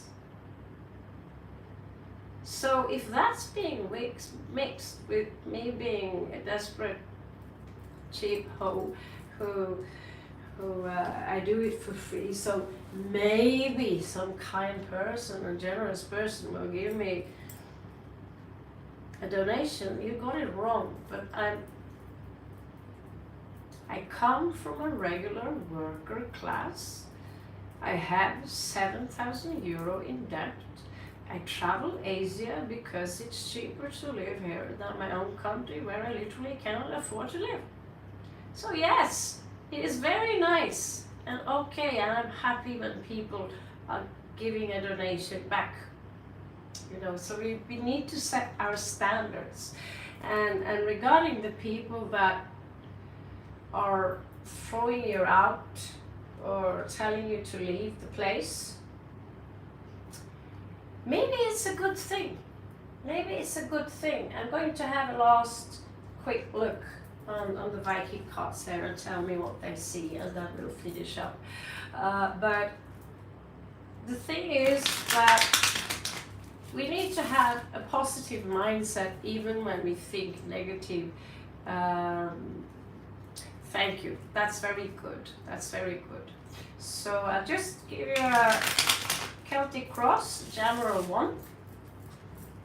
And so, and it's a good thing that you're not concerned about living, because, you know, you see me, I leave every fucking week.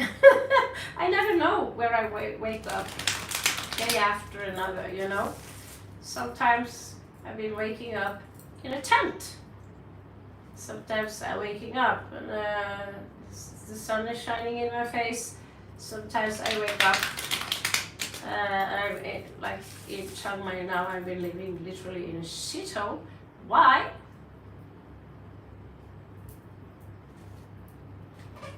Tarot cards.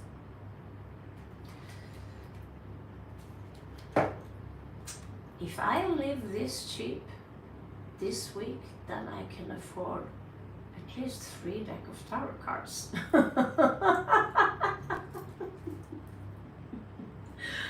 And it came to my realization that nor can I breathe, and I have to pay for bringing it home on the airplane. So time to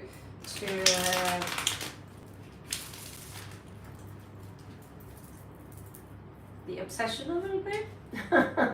That's why you say that if you love something, you'll be pretty good at it. Just like I'm good with tarot cards. Every day for 5 years, you will know something. You will know a thing or two about tarot cards. But when it's turning into an obsession, it can also be unhealthy for you. And I realized that for all the money I spent on tarot cards, I probably have 500 separate decks now. We're going to stack them all together. Spread over India and Spain, Norway. So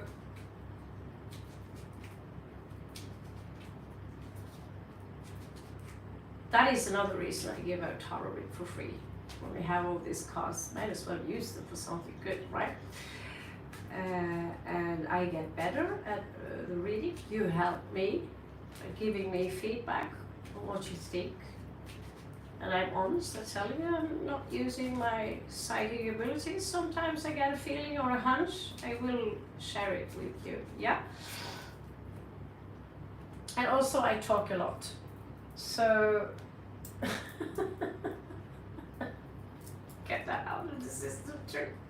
I'm a walking information channel. I suck knowledge like a swarm every night. But as soon as the tarot reading is off, books, suck knowledge.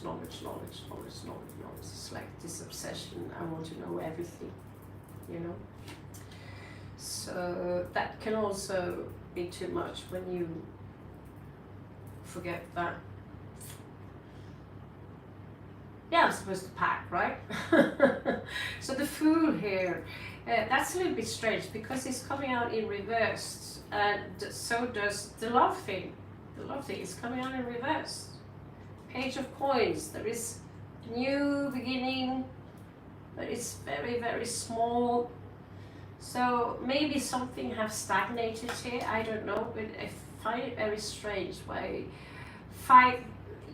there is something about grief here that is in the blockage. And we have the moon in reverse in your far past. That was a secret. Someone was exposed. The Seven of Swords say you have someone around you that behave a little bit sneaky. And that's not the first time we see this card. We see that also under the birds. We have Seven of Swords there. There's a fake person around you. Now don't go and suspect everyone. If you have a fake person around you and you are completely aligned with the source, you will smell it, you will know it, you will feel it. Their body language, the way they look at you, maybe they suck up to you, I don't know, just be aware of it. Just so you know, the Tree of Life in reversed,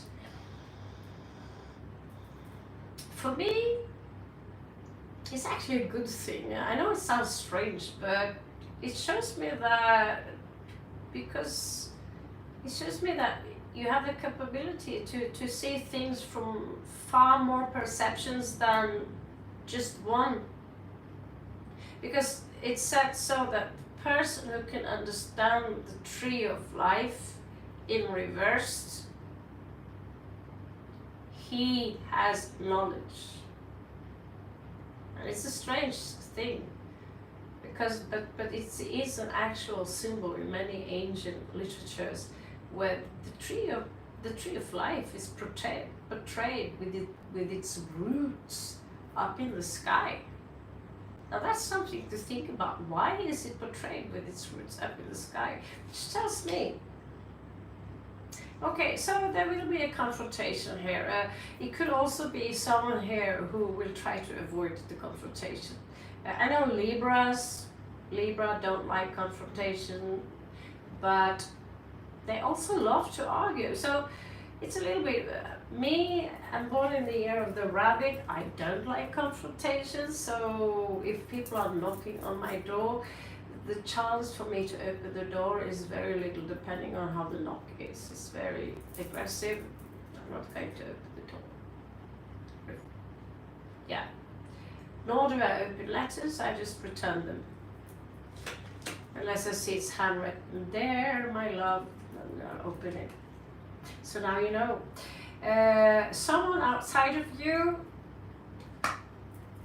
there's some kind of drama. Again, this 7 here going on here. But it says here that you're really independent. You're independent. It's Queen Lagartha, sleeping on your bed, sleeping on her bed. She's good. She's fine. Everything is cool. You know, I like that.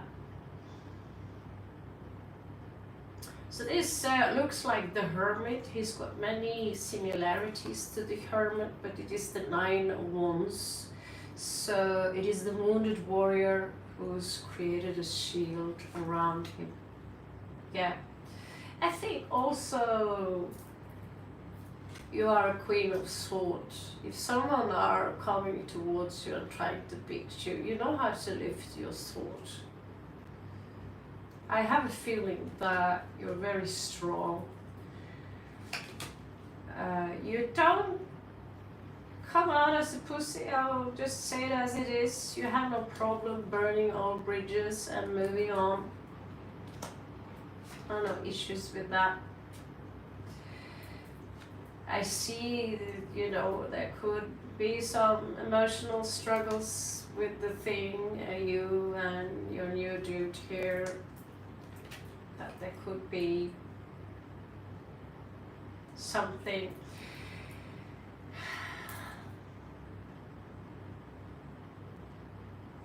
Don't put your life on hold, that's what I'm trying to say, because of one person. Love them, but the final card here, what is that? That's you in Valhalla, honey. You're a fighter.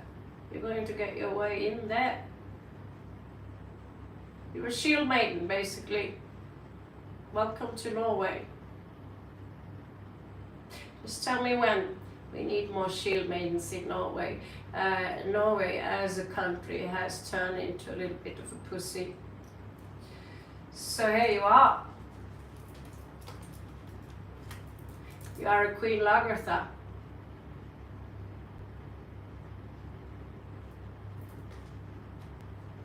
I wouldn't be no one to bitch with you, sweetie. So in the end of the day, you're willing to do the work that is needed. But yeah, I think that is the third party here who is, she's got an eye on you, like that. I see. You are the one who's got the sword in the end of the day. Alright, you see me, so what? So what?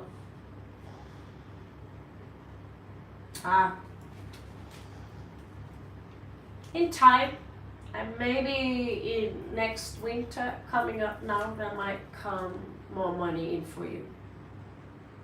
More ships, more warriors on your side. Maybe you get a promotion, I don't know. But it's good. It's good. You want me to read you a starseed card? Thank you for being patient. I'm a long reader. So you're coming up here as the empathic starseed. It says here, energetic sovereignty, absorbing what's not yours. And I feel that you are an empath in so many ways, but I also feel that, you know, that shit ain't my circus. That shit, that's the vibe I get from you. That's not my circus, that's not my monkey. Get off me, okay? You have to do this and this and this. Yeah, I'll do it, but you're also gonna pay me for that. I feel like you're a girl with you've got balls of steel. More than any man that I've read so far. Force, don't follow. Forge, it says forge. Force? Okay, I need glasses. I want to fix my glasses. Force, forge? Okay, what the fuck? See here. So it says pave a new path. Seriously, my English is that bad? Be the leader you wish you had. Be the leader you wish you had. So always I end the reading by saying that, you know, if you have an entrepreneur in you, if you have a skill that you really know that you're good at, why not go for it? Keep it on the side.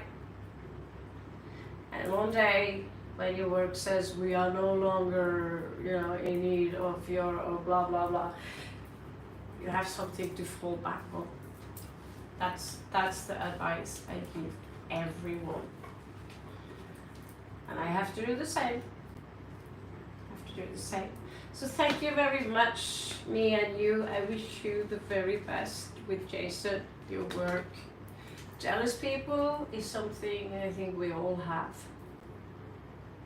And thank you so much for your donation and for joining us in the group here.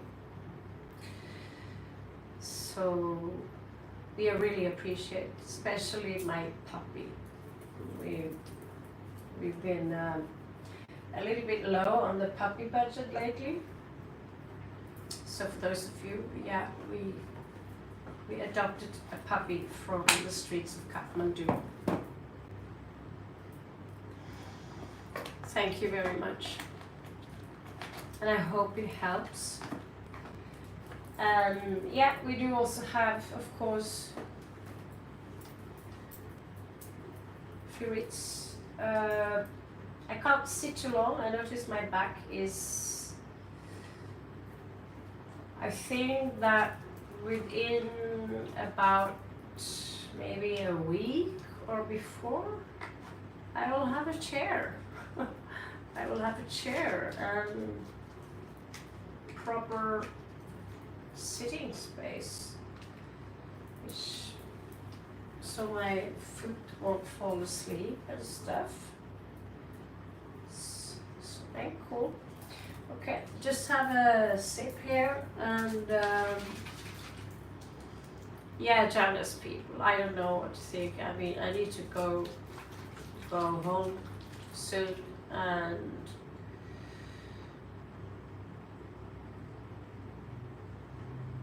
sometimes I met people, you know, why people hate me, that's, I mean,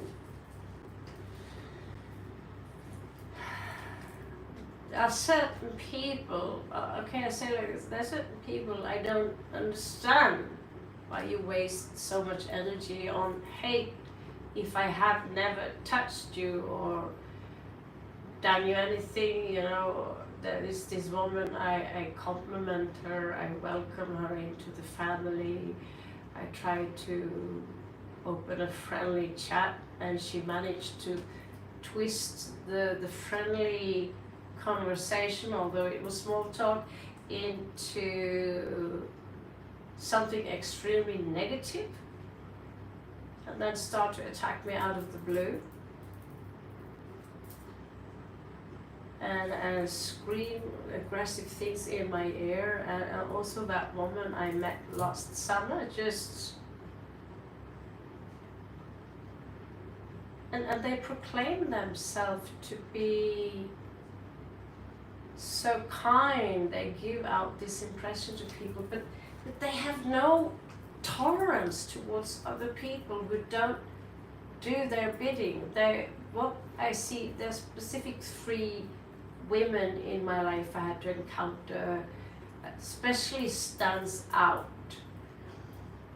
Although there's other also who attack me, but these 3 women,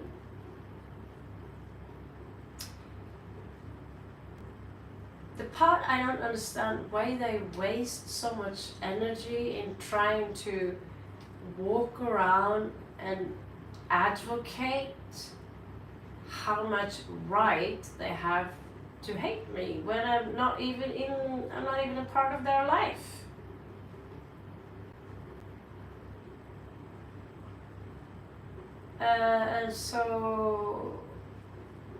And they take credit for my work, physically attack me, verbally attack me, and do everything I can, spending hours, days of their life, weeks, God knows, to try and make my life sour. See, what is your gain in this? Even if I go kill myself. And they have the knowledge that I once tried to end my own life, and then they thrive on that. They try to benefit from that financially, and now I have the right to get more power from that. It's a little bit strange. People be, and then thinking like, but nobody that I know really like these people. So the fact that they walk around with nose up here, I'm not deluded. I know that people keep their distance when they see me. That's cool, you know, because I'm not like, I don't have Playmobil here and the glasses over there. I don't go to the regular shop and buy my clothes. You know, I look different, think different, walk different, talk different, and that is enough for people to make you into a villain.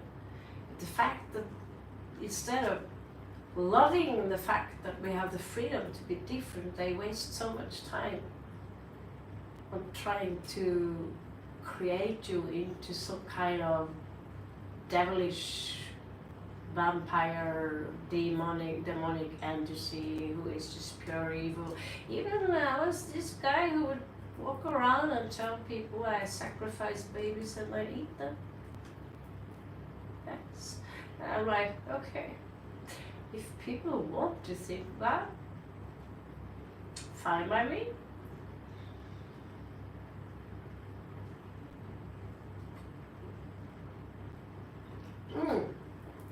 especially is the people we think are so nice. That guy is so amazing. That's actually where we find the real psychopaths. Especially among, they've done a test now among people who take education within power position, like becoming a psychiatrist. There's a lot of psychopathy there. Advocates, people who have a lot of power, they can delegate around.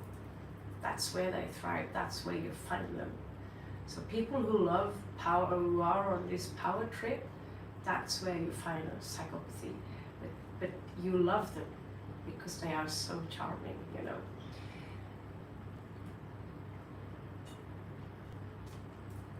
The sociopath, not so much, because a sociopath is not able to control their anger, so they will, out of the blue, at some point explode in your face. All right.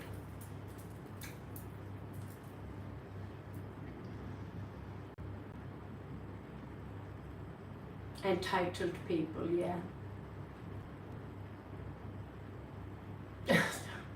Oops, yeah. Okay. So, what's the question?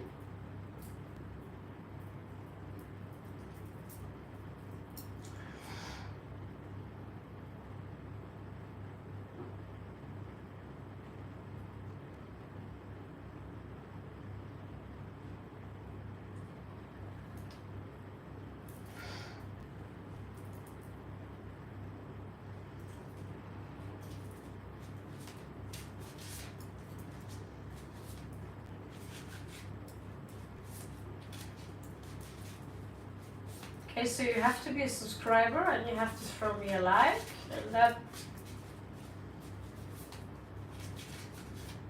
have a look at your cards.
There is something that perhaps you've been looking forward to for a very long time. Positive beer. Hello, Hot Springs. And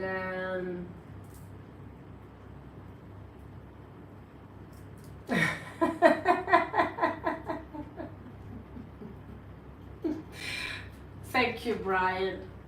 Brian meaning bright. Cherub. Yeah, I'm just a little stressed out because I purchased a plane ticket, but there's only 30 kilo, and I started to dislike airports, and I carry weapons, Bruce Lee stuff, you know. I'm a martial art practitioner, and well, it's illegal to be a martial art practitioner. You know, I have to make a few stops, and I'm not sure if I get to keep my nunchakos, or they'll hit me in the head, or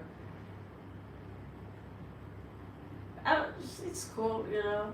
But where I'm going, can't really see the future. I can't see the future. And I'm up against people who are ruled by archons, shaitan, Saturn, people in black. I have to explain myself for being a traveler, why I always travel.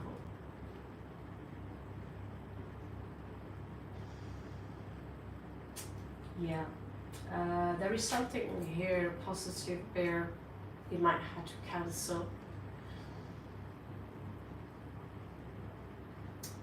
Maybe a celebration.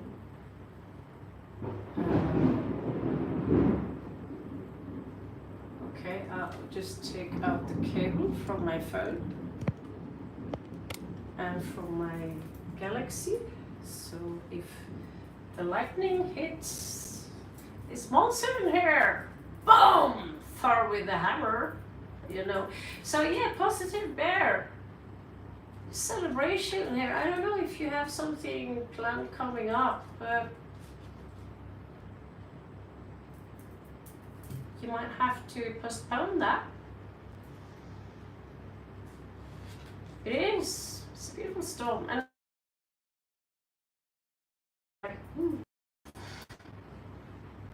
so maybe you feel that you got your hands tied. Maybe because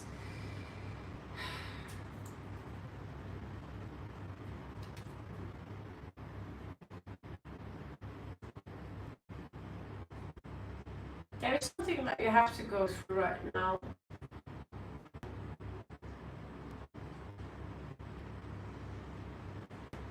You're a bit disconnected from source, so maybe that's why.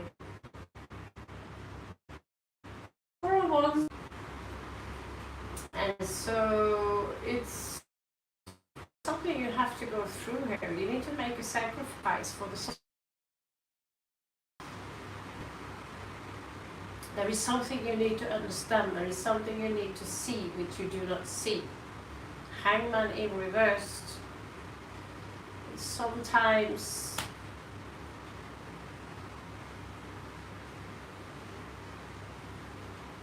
could be blocking your inner enlightenment. We'll see.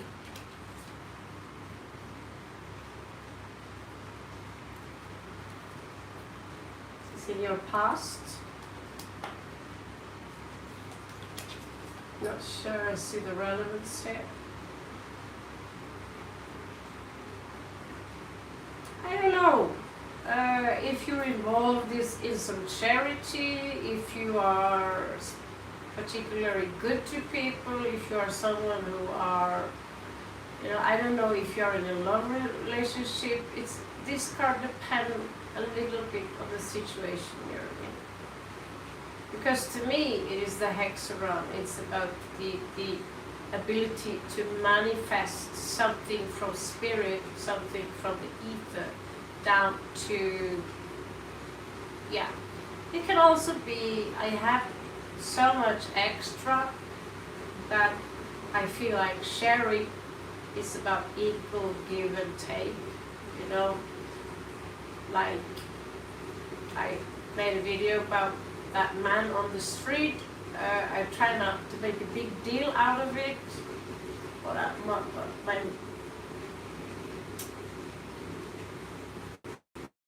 mission, yeah, this country is that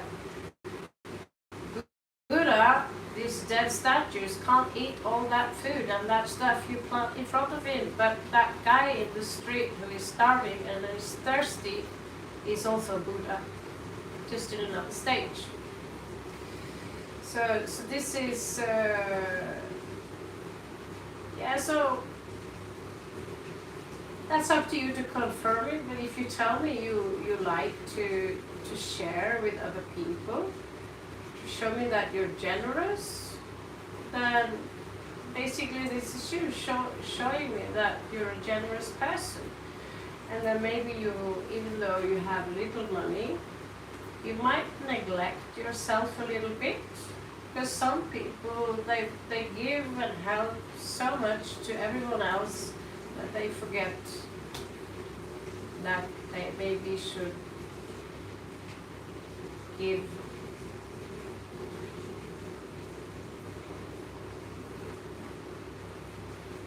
Yeah, I think you know where I'm going with that.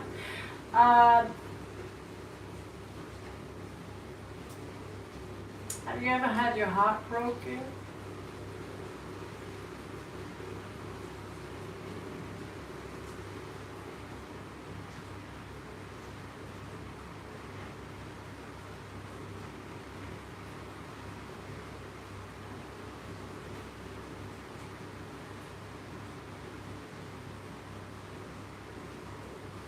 It was foolish, yeah?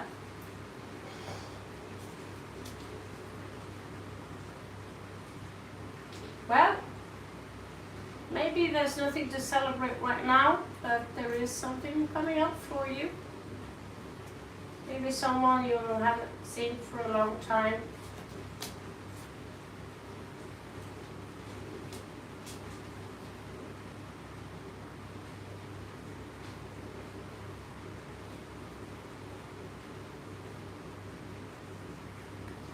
There's someone around you who is very unkind, arrogant, basically. They could be a little bit bossy or think more highly of themselves. Here you come, here you show up as,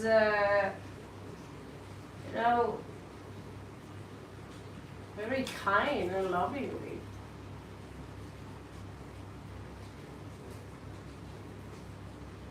Your mom. Oh, yeah. Well, it seems to me that the mom you never had, she lives in you now. You learn that I'm not going to be like that. I don't know.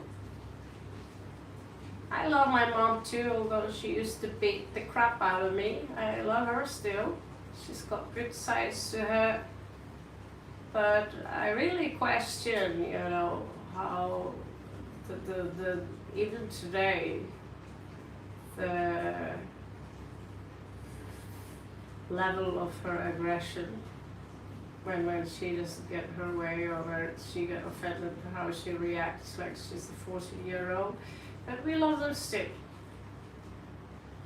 Exactly. Harsh. And yeah, my mom, she would complain about her mom being childish, and I look at my mom and I'm, yeah. So it is mommy, but she's showing up at you like someone with a lot of compassion. You're showing up as someone with a lot of compassion. So what's in your hopes and fear is clarity. Will you have clarity?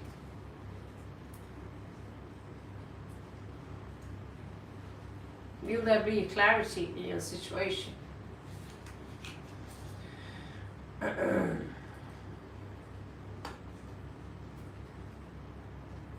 If you are low on the coin now, you're somehow it's going to remove that. You will be forced to make a choice that might have to do with your finances.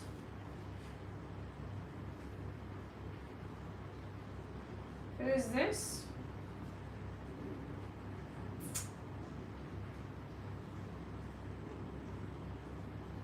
Ah, the Chariot. So you might have to, in the future, make a choice between your finances, or you could get the opportunity to move somewhere else. You're going to have to make the choice pretty fast, I think.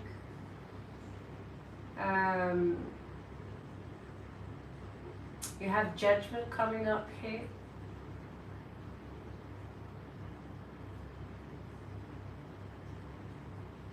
maybe something old, something renewal of something old, you know.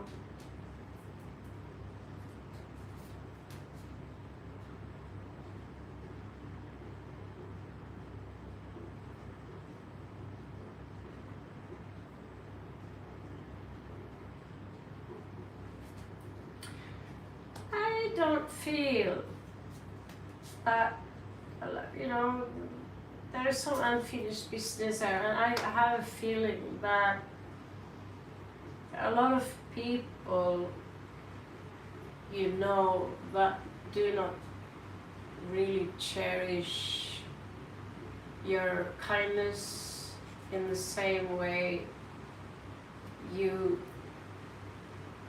carry out your kindness. I don't feel people, including your mother, see you who you truly are, with a kind and loving heart, and so inside of you there is this wounded child. So the card, they basically tells you to remind you to be strong, and that we're living in illusion, and people who do not appreciate your kind heart and your generous nature, that you simply cut them out from your life. Because these people are toxic. There are some people who insist on helping other people, but sometimes helping people too much can also create codependency. That's why we help in that manner that, you know, like we say, in Norway have contributed a lot to Africa, but we usually say help so they can help themselves, you know, instead of feeding someone with fish every day, teach them how to fish. Yeah, so I think that's the message for you, that you have a big kind heart, but if you want to truly help someone, teach them how to fish. And if they're being all lazy about it and they're running off to your meal and depriving you of your meal, you need to be the Queen of Swords and say, you know, this is not really gaining, you know, it's the evolution of your soul. Okay, so that's your message. I hope this helps. Thank you very much for joining us, and you're welcome back. Yes, you are. There's someone who say never help anyone. That's just stupid. There is the answer is always in between. Because what if you are in the streets, which happen a lot to people, you are in the streets, you're bleeding out, you are in need of a doctor, but people are completely ignoring you because they think you're a junkie, they think you are drunk, or they don't have time to help you, they don't care. There is nothing so heartbreaking that not just feeling unloved and ignored by other people, but when they spit on you on top of that, and you are trash, you are this, you are that. I've been there many times where, you know, even, you know, ending up at the hospital being screamed and yelled at for being sick because it wasn't the right kind of sickness. And then one time I would pass out and I would wake up and my mom is annoyed by me because she thinks it's right that she's signed up as my first contactee because my boyfriend should be that. But people who heard the story about my ex, no one would have him. So I realized, yeah, today if I have to put up a name, what the fuck should I put up? You know, you just have to put up. I literally cannot write my own mom. I never would write up my daughter if I pass out or get really, really sick. But in the Norwegian hospitals, they will also humiliate you. Because this is not the right kind of sickness. You're not supposed to be sick from this. Get up, you're a Viking. They basically kick you while you're down and tell you to go and fuck off. And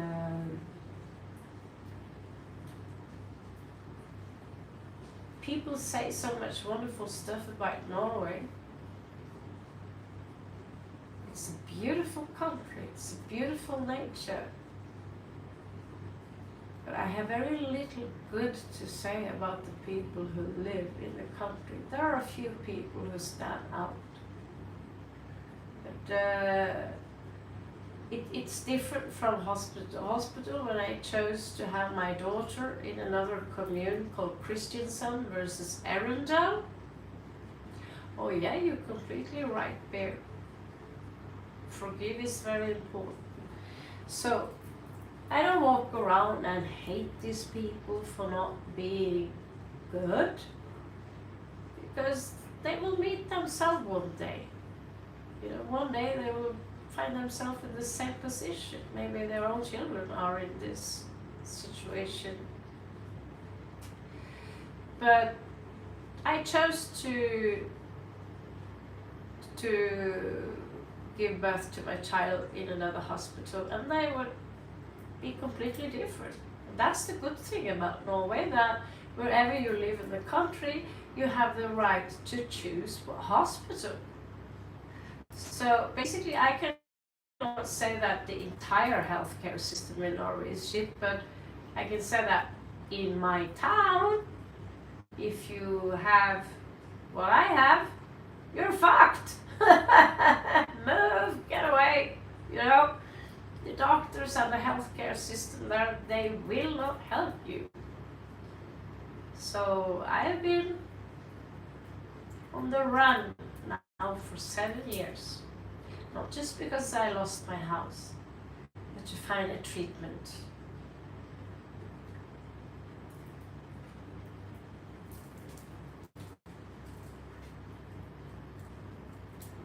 Yeah. Even when I remember 2-3 years ago, I was home, you know, and my shoulder would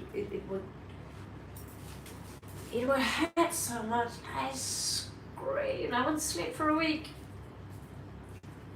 and I was planning to stay in Norway for a few months, be with my daughter. And I remember her face, how her jaw dropped, her disappointment, and I said, sorry, I gotta go back to Spain. Because at least there I can get a fucking painkiller without being humiliated. And just within a short time, I got better. Because you don't get the muscle relaxing or the proper medication, you tense and it will get worse, and you get migraine and you can't move. Because I got the muscle relaxing, I got the sleep I needed, bam, bam, bam, bam, bam, I was better much faster. So, and also in Spain, they don't treat you like you're an idiot if you go and ask for medication or for help in general. The only thing when it comes to psychiatry, it's pretty much fucked in every country. So when it comes to psychiatry, I'd rather advise you to seek someone who's got spiritual knowledge. That's the only thing that really helps, truly.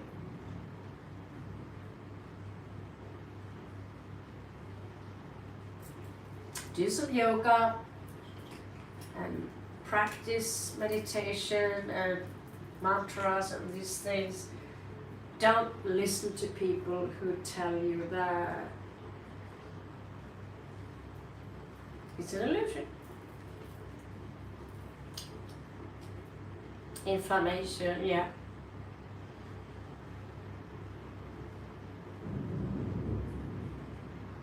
Hello there.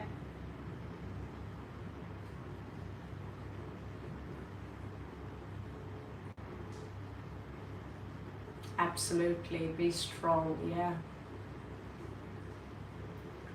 So in Norway, they don't give out pills anymore if you have inflammation unless it's very extreme. Hot springs. So here I went. I said I got some problem with my throat, so I was really asking for some mint pastilles. So I took it for granted that she would give me, some mint. And I took this pill 2 or 3 days, and I didn't understand why I got stomach cramps. Then I thought, I need. She's only like 14, that girl that works in the pharmacy here. So I look up in the internet. It turns out it's antibiotics she's given me. That was a simple solution. In Norway, they don't give it out anymore. I thought, okay, must be something in between there. All I need is some mint, for the throat. And regular cough medicine for the night, a good one, strong one. Whiskey.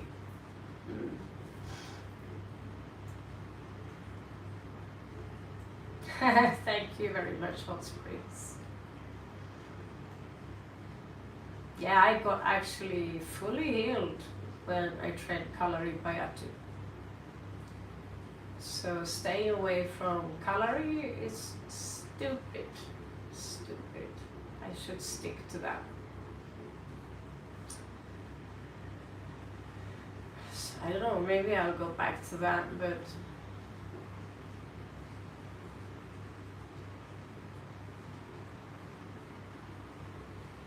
I don't love India the same way I used to love India before, but have to go back, pick up my stuff.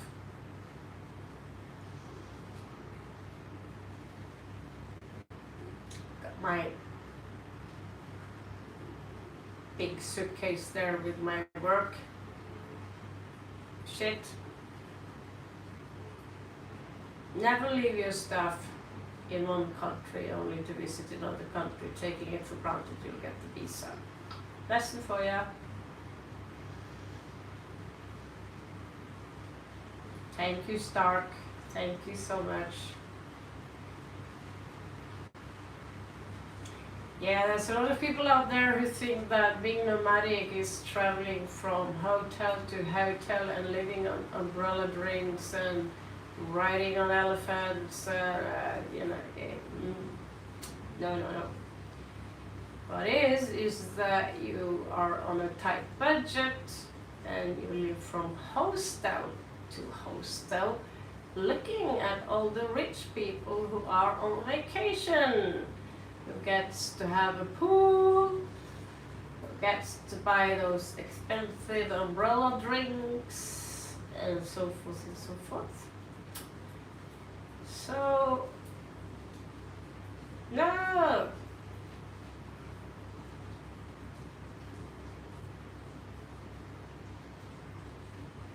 But it's, it's cool.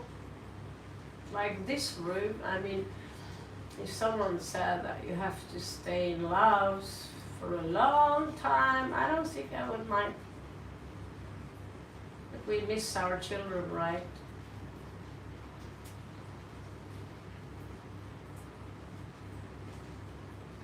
Yeah. The family who is taking care of my suitcase, I trust them with my life, actually.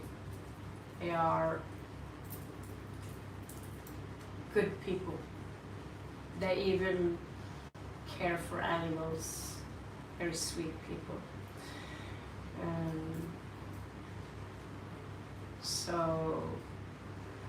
But the family I lived with, that guy called Krishna, I remember him, I said this before, I looked out on the balcony and he would punish his 11-year-old son with a leather belt, like he would whip him and whip him and whip him and whip him and whip him and whip him, and I was like, oh my God, have he lost his mind? You know, I remember I got a good beating myself. My aunt, she would be whipped by her father until there was nothing left of the whip, and her back would be just blood. I thought that was a Stone Age thing, to treat children like that because they haven't done their homework properly. I never did my homework at all. Nobody whipped me for that. I'll get a mouthful though. Whipping your child with a leather belt? That's legal in India. They will slap you around and shit like that.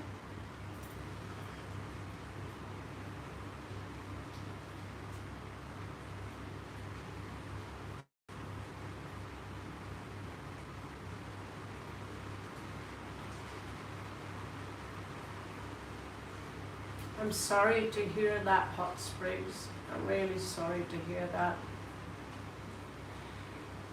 I know it's not a comfort. Yeah, positive appearance, that's actually what is the normal it's normal to treat children like that. So they're kind, they love you, and when you're naughty, they punish you pretty rough. It traumatizes the child, obviously. But yeah, Hot Springs, the thing is that when you lose absolutely everything in your life, like we have done, luckily she's healthy, she's talented, she's happy, our children. But besides that, we are being cast out on a path where we have to walk that path alone and still learn to be appreciative. I think that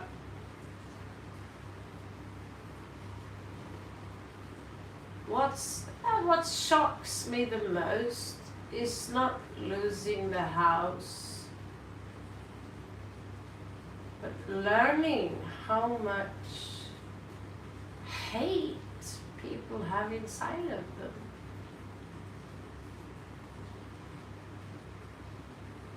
That probably shocked me the most, to learn about that hate and to learn about, look back in my own roots and look back and see that I was like that one time.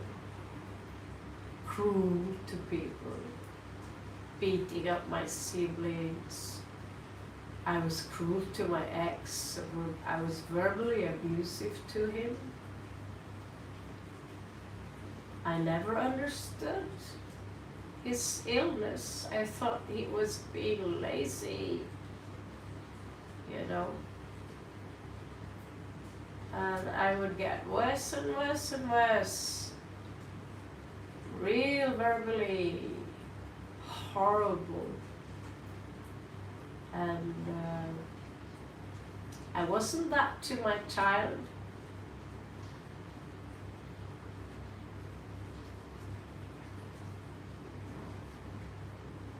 But that she would notice that I would have a temper for sure, although the temper wasn't directed towards her, which I said, like, at least my temper isn't directed towards her. And I used to say, you know, Mama can be a little bit like Donald Duck sometimes, don't worry about it. And she would, you know, like, yeah, I know. But still, I wish I could. You know, we can't take it back. But I was groomed into becoming very socially cold and misanthropic, basically.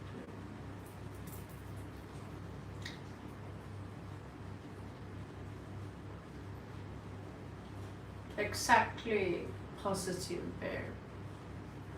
So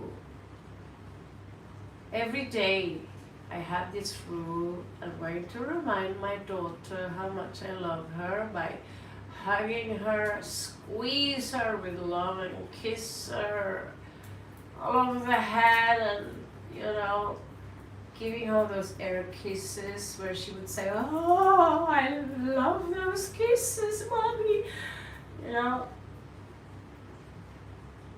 I just wish I was less distracted. And, if I could live it all over again and be more present, see her more, listen to her more. But I always made sure she had the best feast in the class, although she wouldn't eat it. And she would always have nice clothes, she would always be clean, she knew that she was always loved. So with the aggression, they butterfly kisses. That's so cute. So yeah, so that cruelty that the father and his new wife is, it's not fair at all. It's not fair. I mean, because what they say is that they never do anything wrong. They're perfect people. People start waking up to who they are.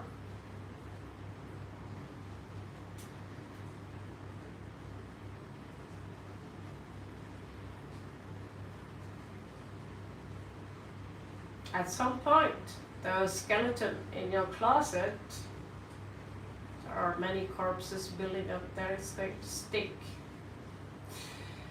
Some people, they die getting away with their terrible deeds, but there is life after you remove yourself from your corpse. I don't know if you know the story about Savile in England. Jerry Savile, was that his name?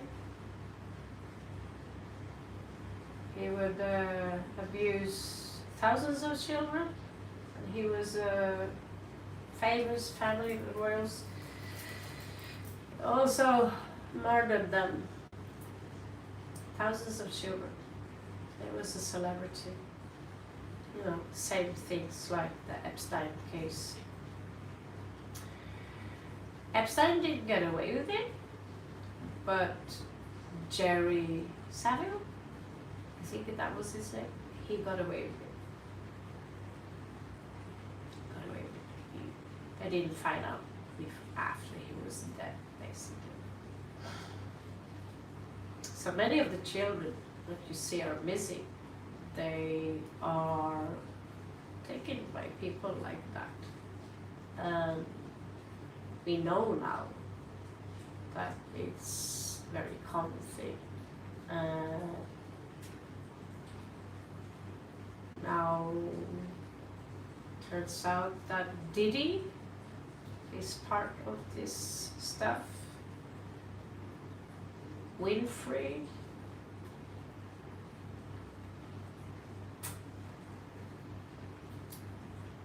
Jay-Z, Beyonce,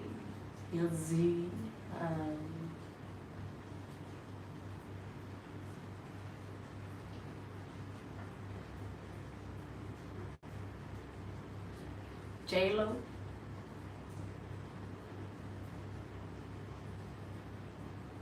Don't buy her music. No, that's just it. They can't escape God. That's what I mean. That everything you put people through. I read one place, someone who's had a near-death experience or been death and come back. One would say that they would put you through, if you don't own up to what you've done or repent somehow, or really regret it for real, like when I feel horrible for the things I've done, I really feel horrible. I really regret it. I feel horrible. I don't just say it. I've been crying many times because I gave my ex a slap in the face one time. I wish I could take it back. I regretted it for years. That slap, I have to live with that slap. And I don't think I will have to answer for it, because I already do, you know. But if you don't answer up for it, if you keep on with your cruelty and you keep on being cruel and you never show any regret, then you die. That's when they show you, and you will also feel what you put the other person through, or animal, you know. Harvey Weinstein, yeah. Harvey and Jeffrey, wasn't that? Yeah. So there's a lot of these elites. They treat, it's like something, the moment you get a few billions, your ego grows and the rest of you blows. You turn, so we know that they practice witchcraft, which I'm not going to blame them for. I mean, look at my table, but these people, they are into black masses, you know. They do things that we don't know, we don't even talk about it, we don't speak about it, but I've studied it, I put my nose in it, try to understand it. Yes, according to themselves who regret this, you have to sacrifice someone you love just to get the status. So you don't want to be in their shoes at all. You don't want to be there. It's a short-lived happiness when you think about eternity.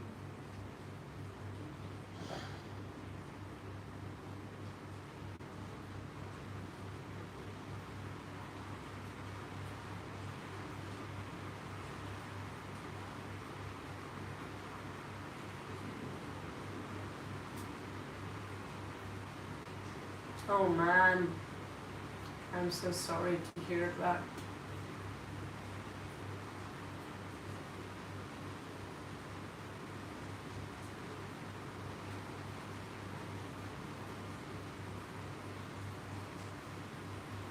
Yeah, the sacrifice, I'm not sure how it works out, because according to, I think it's JC, that many people see him as retarded, but he's a whistleblower. Not JC, not Beyonce's husband, the other guy. I mix up these rap guys. I don't like their music. I don't listen to their music. The only guy who's got some good songs are that Snoop Dogg guy. He's got some cool rhythms. I'm not into that rap. Snoop Dogg, he have some so really, as a dancer, he has some, but I don't really know so much about these people. I don't think Snoop is a part of that battalion. I know he was in Norway and he was acting like a jerk, which is typical rich people, you know. The Antwoord was in Norway, or acting like assholes, at least. Yeah, he was acting like a jerk. He couldn't handle the question. what you do, is it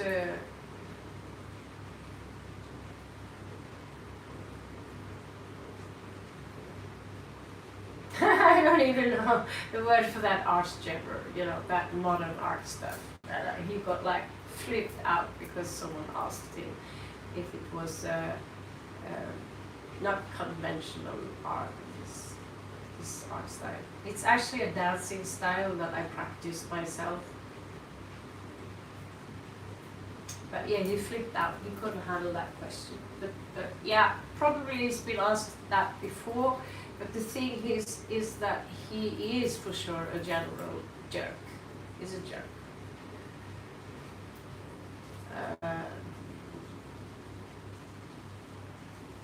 But JC, Didi, J-Lo, Beyonce, all of them now, they're going down. I don't get why Oprah Winfrey is still standing, but you see now, Pluto are going into Aquarius. It's going to cast a light upon all that crap. Maui burning.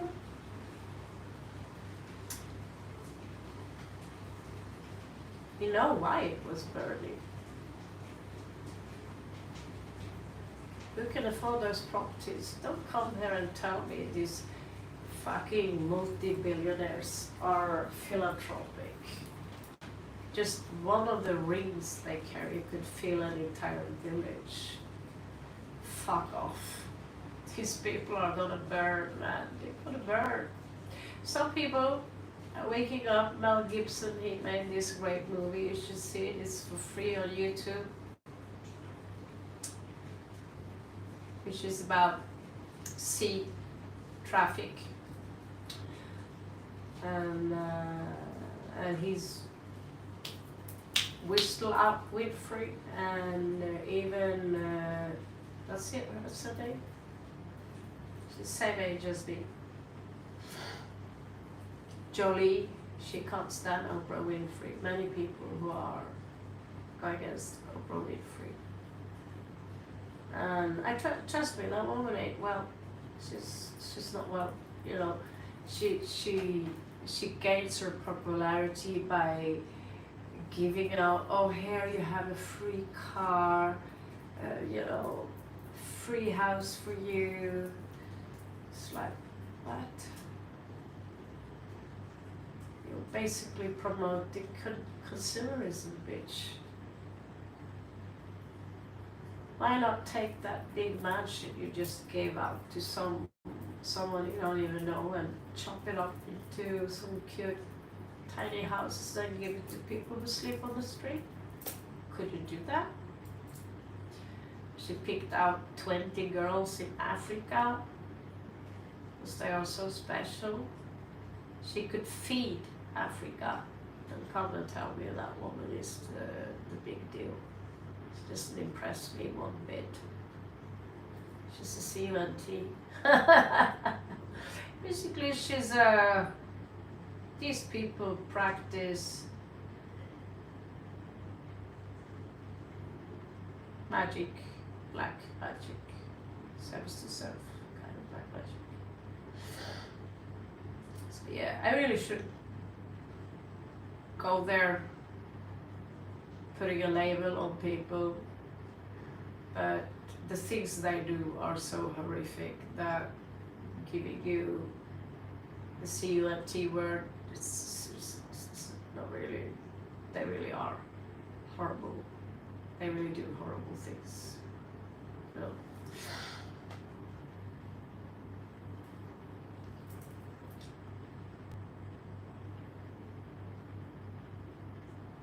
Yeah.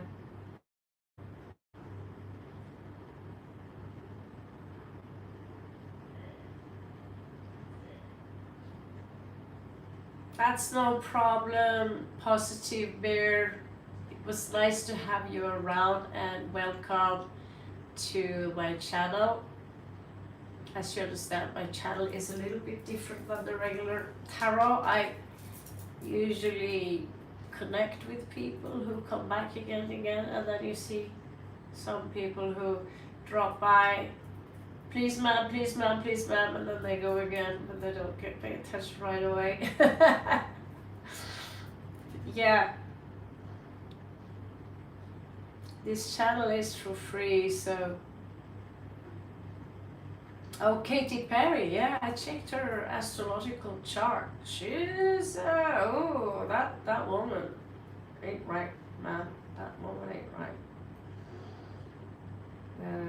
You check out the worst Scorpio women who are gone with the wind, the dark wind, windy forces. Oh man, this kind of arrogance, they are sitting, their horse is way too tall. Same with Hillary Clinton. These are women who are, if pure evil exists, they have a face. And among the Scorpions, Scorpio people, check out Kelly Osbourne's chart. I don't get that dark evil with her. Strange, because she's got Pluto conjunct Sun, and she's known to be a bitch, but I feel that she's more similar to me. She's not as intelligent as me, obviously, but she's a very honest. She says things that are so rude at the same time so hilarious that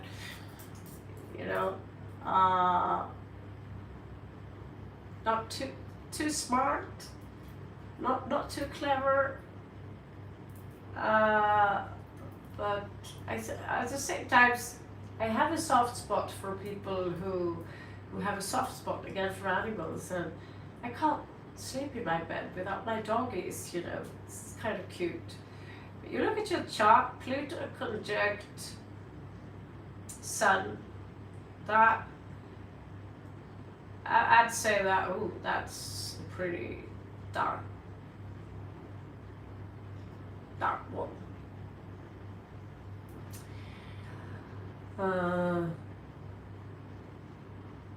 Do you think about all the talk about everyone is being replaced with AI?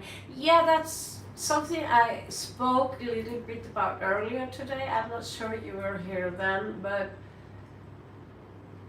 I'm going through YouTube now these days to find free audio books, or I like to listen to guys like Billy Carson, Morg Official is pretty clever.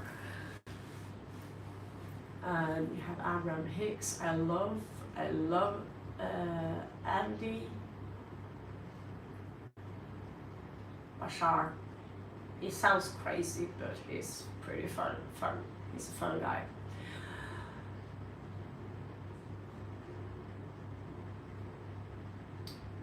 But I find a strange artificial mix where they mix a regular guy I used to listen to, where they have mixed him with a picture of Dolores Cannon, and they take another regular girl I used to listen to, and they take her stuff and they put Dolores Cannon in front, and then they would use a fake male voice and pretend that they are this girl that I know I listen to a lot. Her name is Trinity. She had a site called Magnetize Yourself, and they would mix up stuff, and they are insisting, they insist, they are obsessed.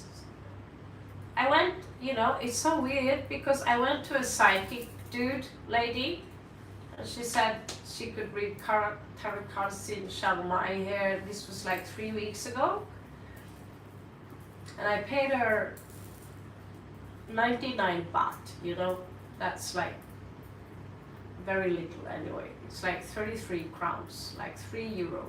So She would tell me some stuff about me. She didn't use the cards at all. She drew an M in my hand. And none of us said it is an M. We just looked at it. For some reason, the phone picked up on that M in my hand. And now the YouTube is obsessing about that M in my hand. So every time I go look on YouTube, there is a new story or site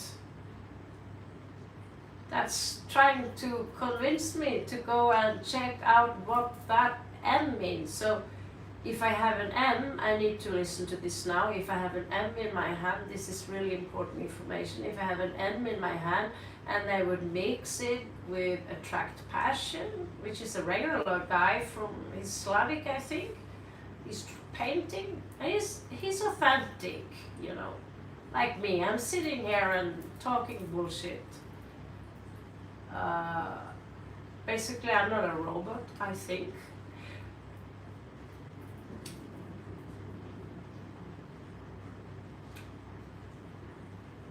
But they are obsessed. I listened in the past to some Dolores Cannon, but I'm seriously not interested in her anymore. Because the stuff they cough up now is just leftovers, which they mix with someone who's the real deal. It's just a soup of a lot of bullshit. So it depends. If I am on my phone, I'd find something that is more adjusted to what I like to look at. If I am in the galaxy, I have to look pretty far to find something which is just a bunch of crap about the Pleiadians. And you know that when the propaganda is fear-based, that you have to see this now, you only have 4 days left, and in Anonymous just leaked 1 minute ago that we only have 1 week left. Fuck that! They don't know that, because we are existing on different timelines. Trust that. You have your own reality. What you choose to believe in, it's your world. Goodbye, Aaron. Yeah, it's a strange life sometimes. It's weird how I can have a conversation with someone and then I have things to pop up in my feed that has to do with, yeah, exactly. So, because if I talk to the AI on my phone, I ask him to put on the light. Hey Siri, can you put on the light? He's dumb. Sorry Siri, no offense, but the AI that you talk to on your phone, Siri, is dumb. It's really dumb.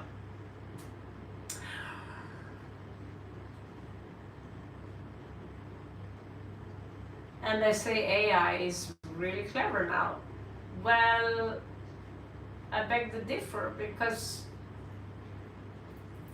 it can make beautiful artwork, but it can't replace Rodney Matthews to make that real touch that's really alive, you know.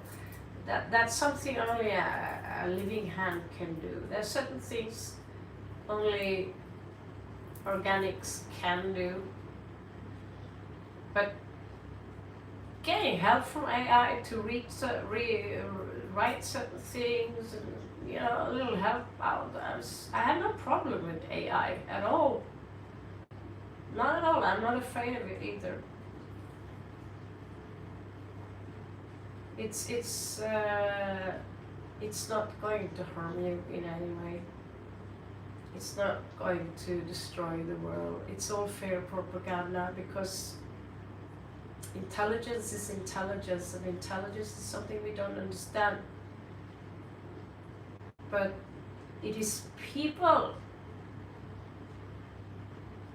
behind that button who are AI generating stuff. There are people who are behind the technology that generates bullshit into a mass of stuff you're supposed to consume, you know, and you don't want it. So I noticed I spend much longer time now to find content that I like than before. Because they would repeat, they would send information that is almost identical, and 50% of my feed is about dogs being saved from starvation and cats and animals and that stuff.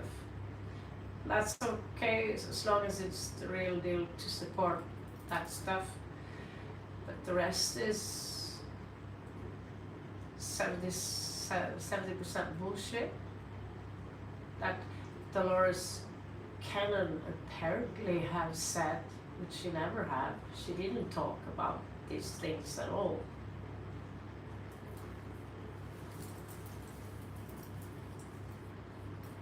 Those mosquitoes, they love restless minus blood. Yeah.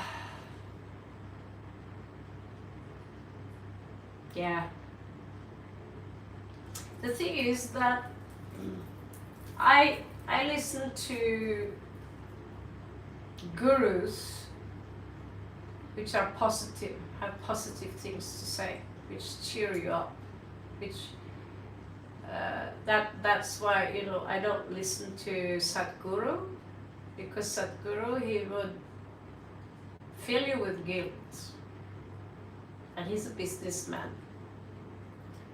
So no offense to Sadhguru, but I don't like his feeds.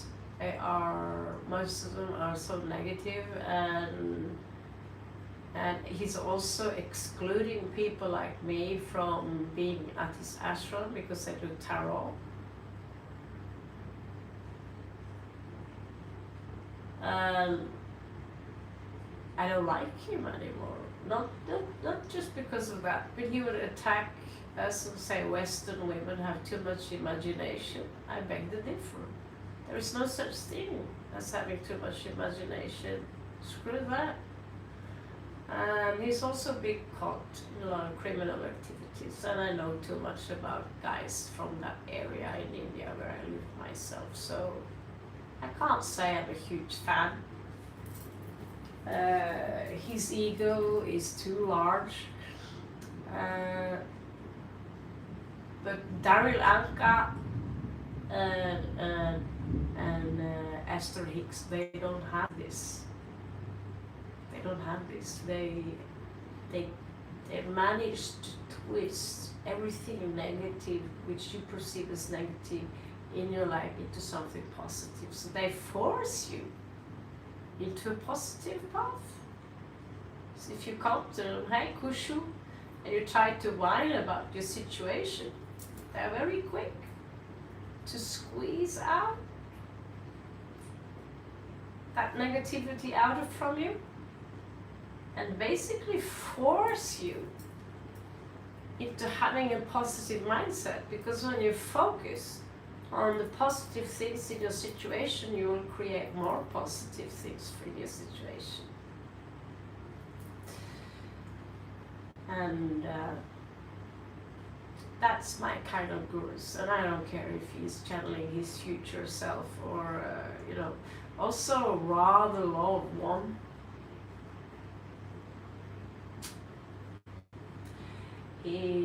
People can say what they like about it. When I listen to Ra, the Law of One, I experienced being knocked out of whatever I am in my mind now, in my head about something, into something like this.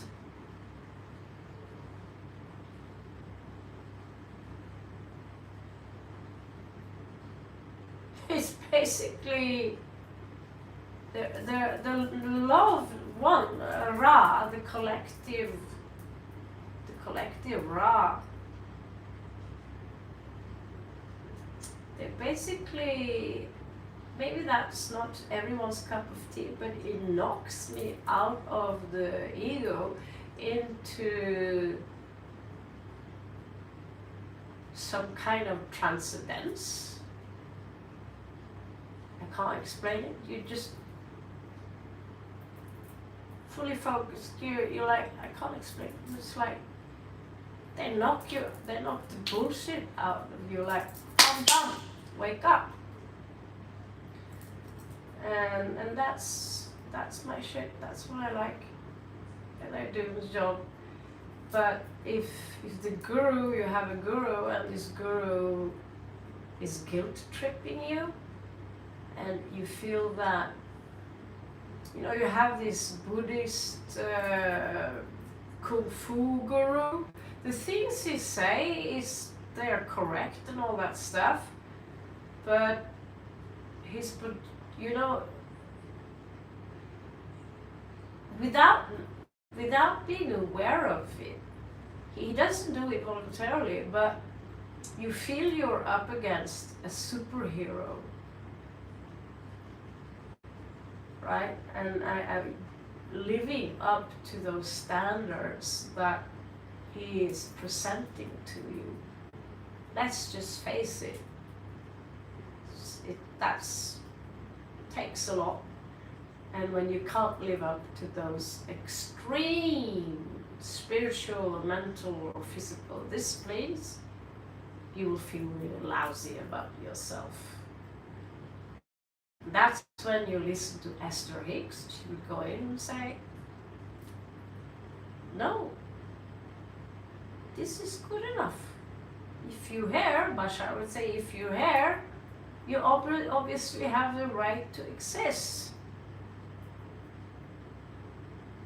You don't have to be a superhero to be a good person or to deserve to have a good life, you know.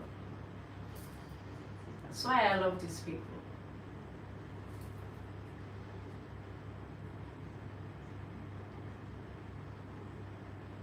Everything good here, Kushu? Hallelujah.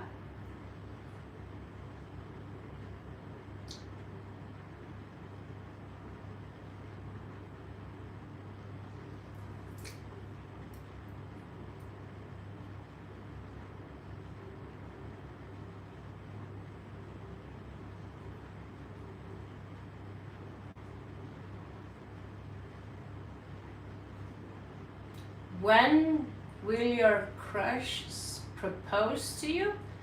Are you so sure that they want to propose to you? I mean, are you certain of that?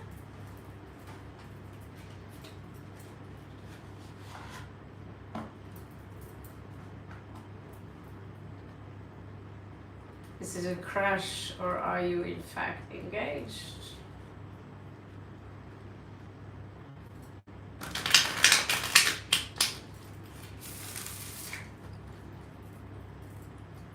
Thank you, by the way. Welcome to my channel. This is the Chill channel. I look so Arabic today. Yeah, I have to agree. I used to dress up like this as a child. Strangely enough, and I had full Arabic outfit, and so I've lived a life in Morocco, for sure. I've been there, and I recognized the furniture. And I'm also a belly dancer, so Oriental dancer. So yeah, I have an Oriental person living inside of me.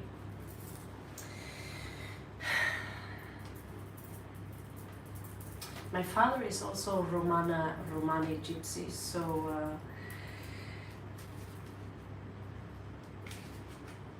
I I descend from people with brown eyes and black hair, brown skin, from India.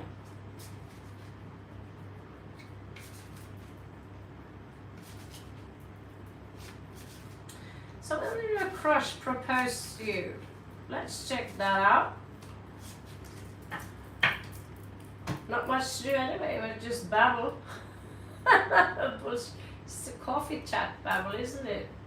It's really late too. I should really do that work I'm supposed to do. You know. Have you ever experienced the phenomena procrastination? Oh, I'm supposed to go through my luggage. Oh, I'm supposed to. Traveling soon.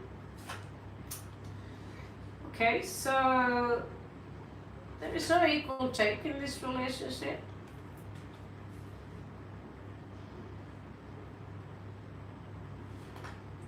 I don't know who Kelly Riley is, but I know where Yellowstone is. But thank you for noticing that I look like someone. Suppose. Okay, so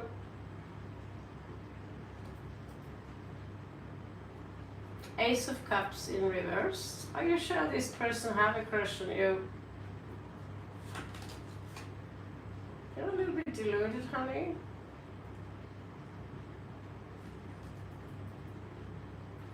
Seems like me, they have absolutely no intention at all. Let's see here. Okay. That's very...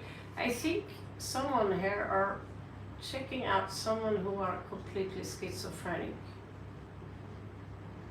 I don't understand this at all. This is... I don't know, I'm like, what the what?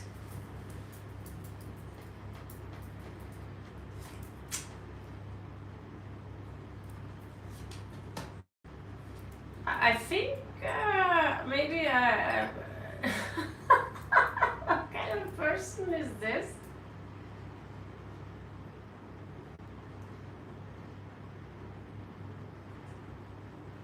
Who asked for that? Bye bye, hot springs.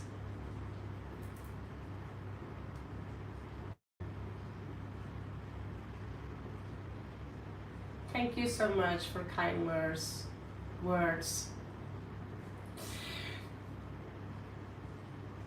So Akshat, are you still here? Okay, if Akshat, I don't hear anything.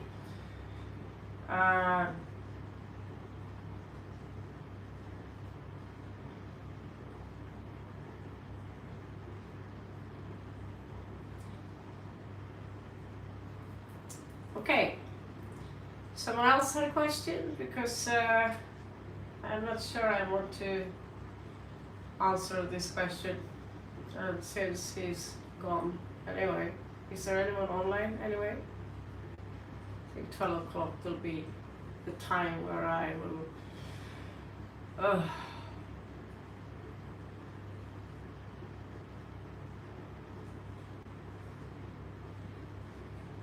the jolly. So Kushu, you were first, but are you still here? Okay, Sasha. Okay, Tim. Okay, Kushu. Angel guardians. Give a quick one.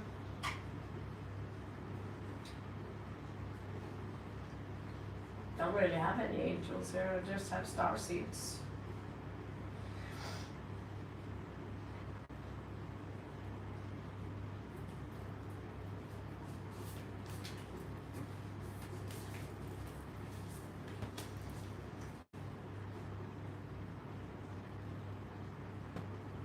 Weight of the world, boundaries, let it go. It is not yours to carry.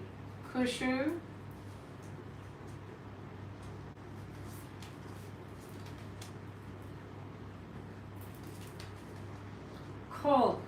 gifts and training. It's time to step up.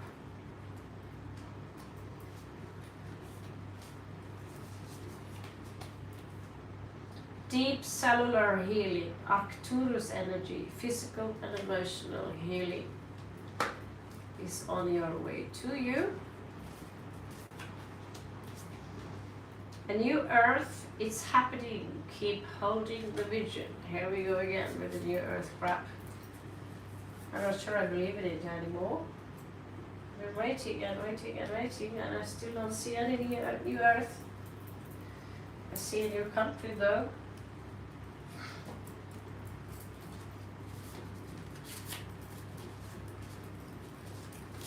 Hey Kushu.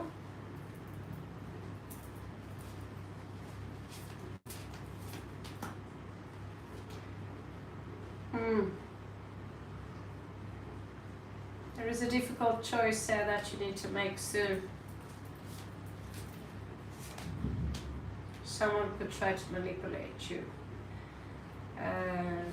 You feel frozen regarding a situation, and it's difficult for you to make that choice. You feel like you've stagnated, but you are on your way out from that situation.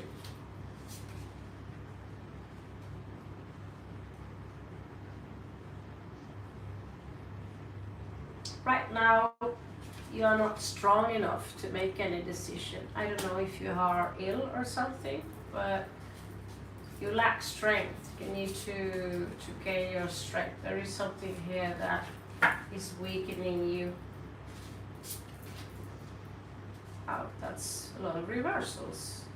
So something in your life is injustice.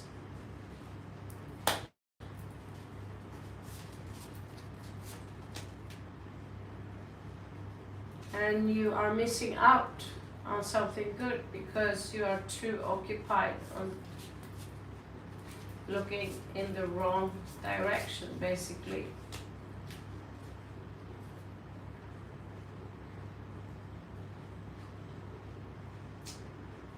I don't know if you have a wife or a girlfriend or whatever, but there's not going to be any love, or basically you got a bunch of shitty cards. I'm so sorry, but there is a celebration ahead of you. Maybe if someone are forced to marry you, they don't want to marry you, but it's not your problem. I don't know what to say. Okay, so you have the star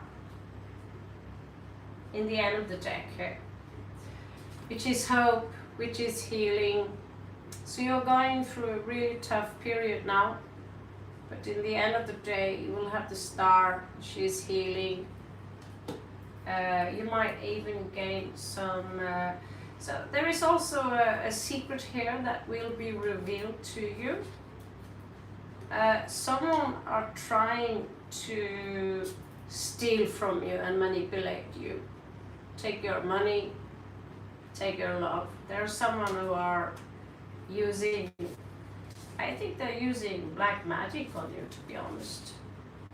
They're using some kind of... you could be dealing with a Scorpio. There's someone here who are trying to make you sick.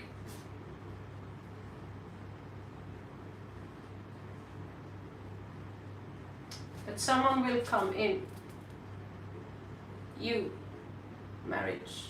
Yeah, I don't know if you're married, but it doesn't look good on that field.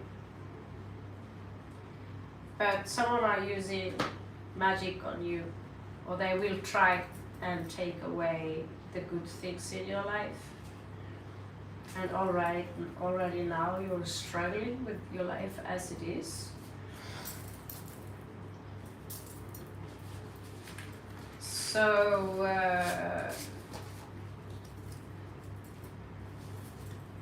you need to talk to God about this. there's so much negativity, but again, you have these two coming in, and you have a celebration.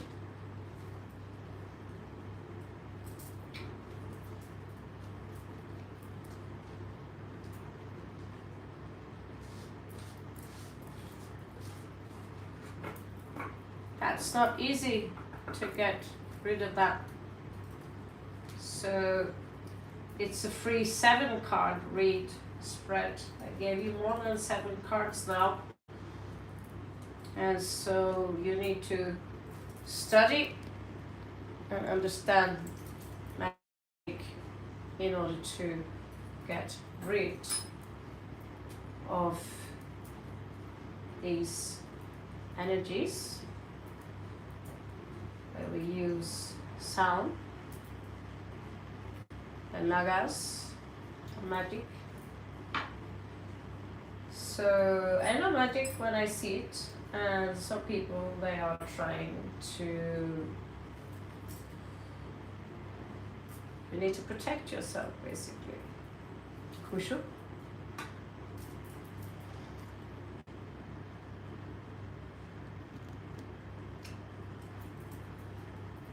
Yeah, I saw that in the cards. So you need to change that. And normally, I don't tell people that they are cursed. But you are cursed. That's the first time. It's the first time I said myself, I don't tell people you're cursed. Give me this money, I'll remove your curse. Can guide you through it, but I don't do that shit for free. I can teach people, I can, what do you think, Tim?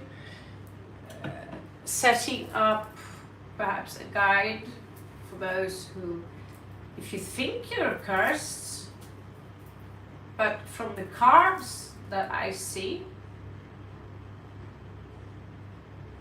they're terrible.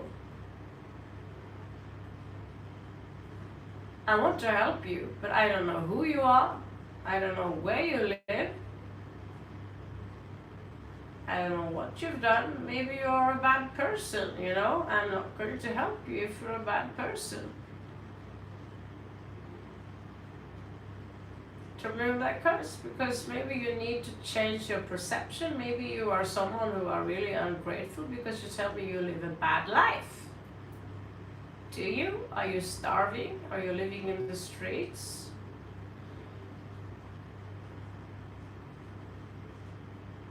What is a bad life? Yes, I'm talking to you. You tell me. So, if you're cursed, it could be because you are very ungrateful. Maybe you're cursed because you're arrogant. Those, you know. So, I told myself I don't want to tell people that they are cursed, but this looks like a curse to me. It looks like some people are doing some shit to you. They're not all bad cards. You have 4 of Wands, you have the Star, and you have the King of Wands. I'm just being real with you here. I'm talking to Kushu.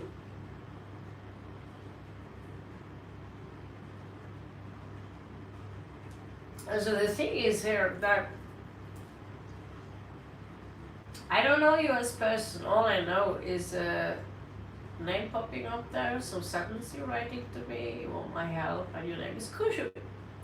How do I know that you're not a psycho who deserve that curse? Maybe this is your karma.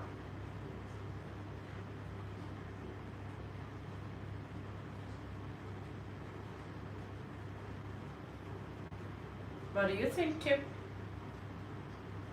I'm glad you're back, by the way, Tim.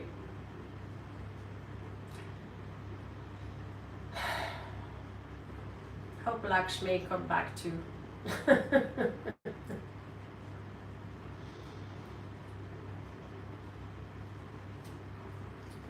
You're a complete stranger. The thing is, to some people,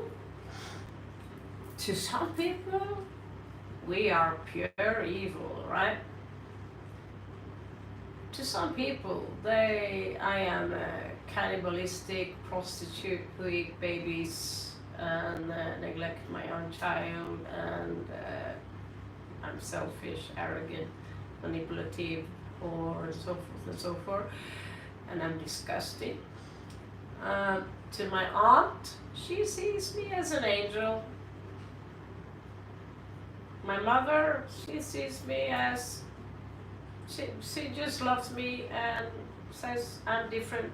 I'm a gypsy baby, right? Hello there, Jean. So I want to burp so loud right now, but I'm not going to sink to that level, but I really want to. Like, I promised Tim a personal reading. So let's give Tim a personal reading.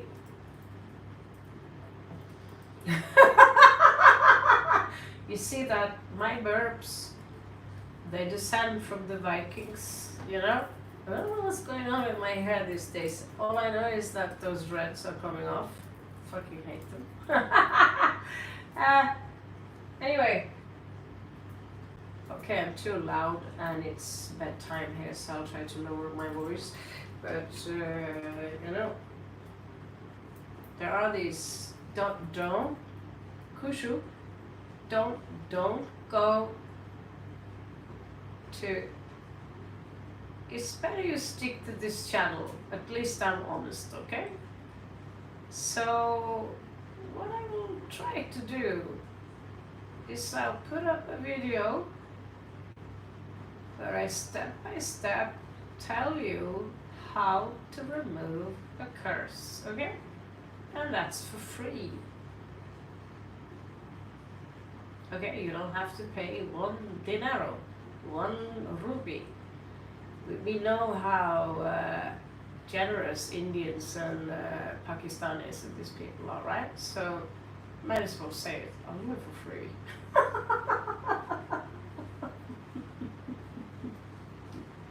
Yeah, I'm smacking Indians regarding their generosity. So, in that sense, I should be a little bitch and say, yeah, give me €100 and I'll remove the curse. The thing is that if you go on a Facebook, they will tell you also you have a curse, and they will say, give me €100 and I'll remove the curse. But you see, they tell everyone you have a curse. I don't. You're the first one actually I told.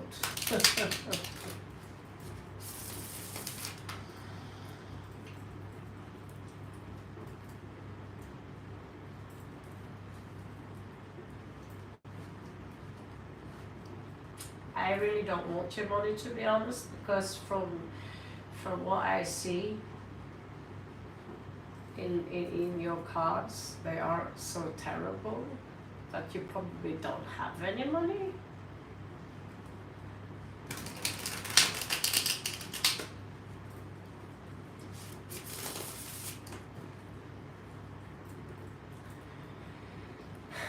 But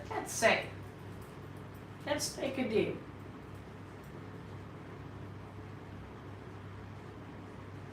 I hate doing this. But if you transfer $5, it's the first time I do this.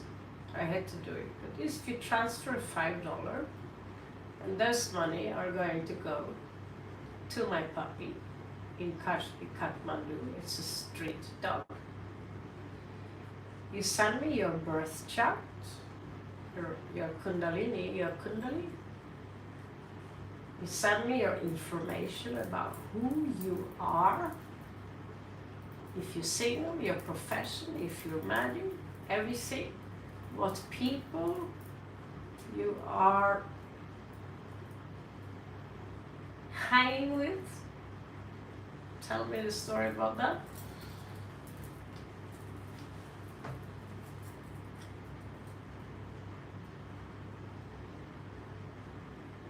And I will give you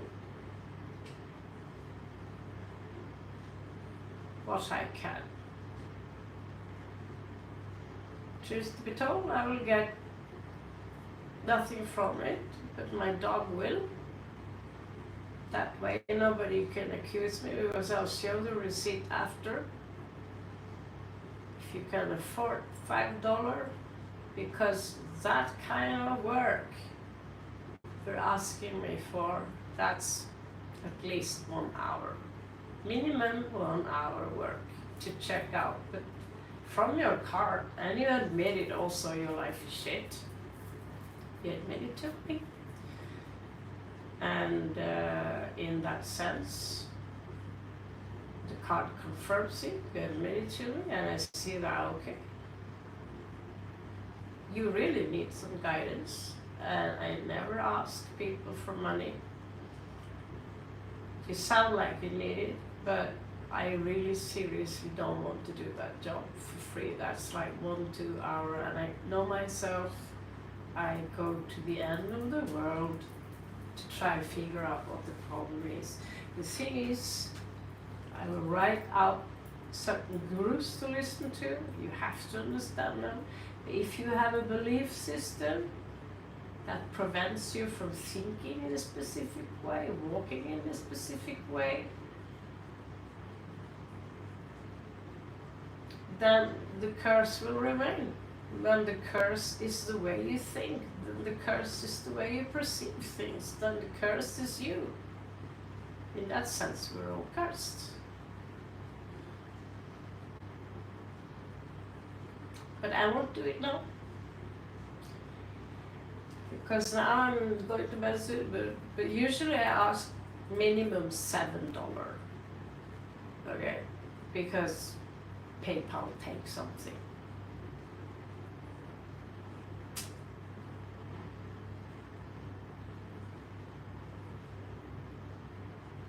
But personally, it's better going to me than a Nigerian, because they will scam you.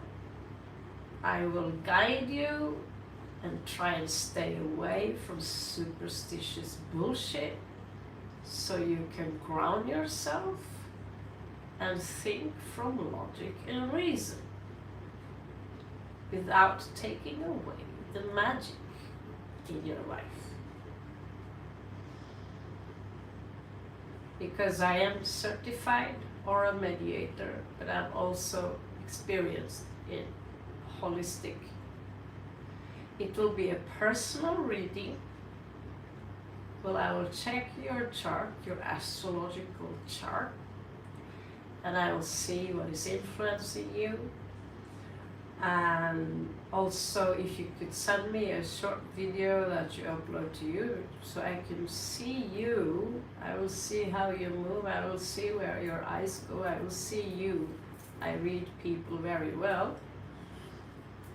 I will listen to your tone, and I will hear how you speak, if you can control your speech, if you know, everything. No, there's not a detail that will pass by me.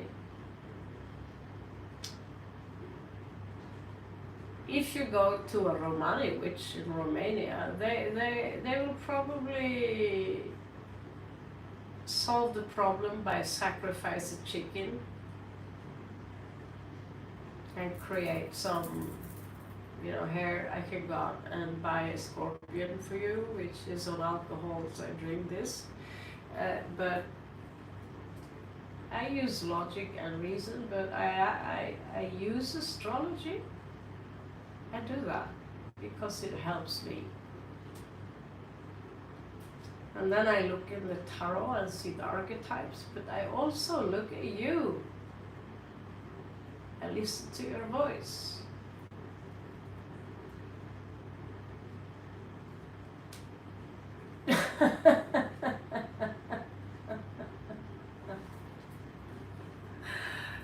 Yeah. But for $5, obviously, that's just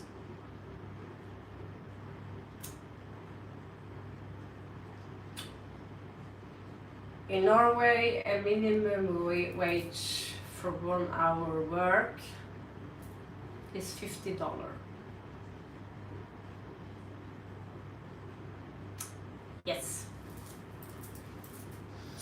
So for me, it's just a symbol that you want to maybe change your attitude towards certain things, change the way you see things. And also, I get to help. You also get to help my puppy, and we also are going to send some money to the bats in Australia. So the money won't go to me. And yet again, nobody on earth can come and tell me I'm doing some con shit. So I'm not making anything from it. I'm working basically for free. And I work with stuff I believe in. And so it's really nobody's business how you fix this, because in the psychiatry, they'll just shove you full of Cipralex and say it's gonna be fine. No, not going to be fine. You need to change the way of our thinking. Okay, Tim, what do you want? Give you a general reading, Tim? Yeah. So really, when the PayPal information is below. I'll also put up my bank account when I come to Norway. So people try to get Google Pay and whatever, so I can help people, so you don't have to go to these Nigerians because they will scam you. That's the least thing you need now.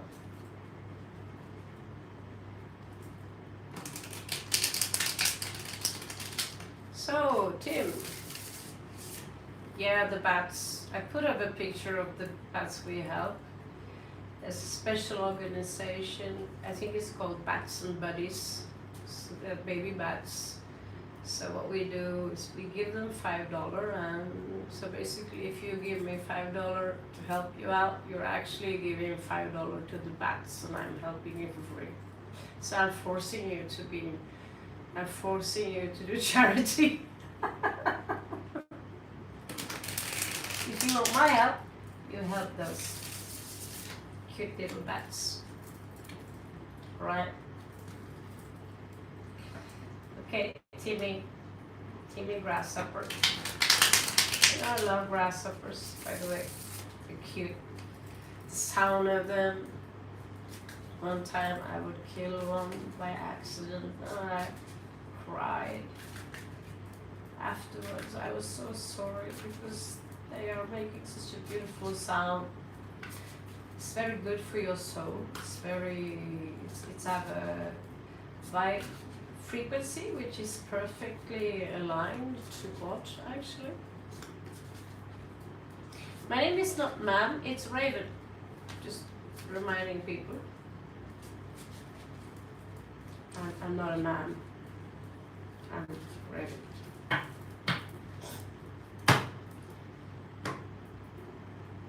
I will always be Raven in this life.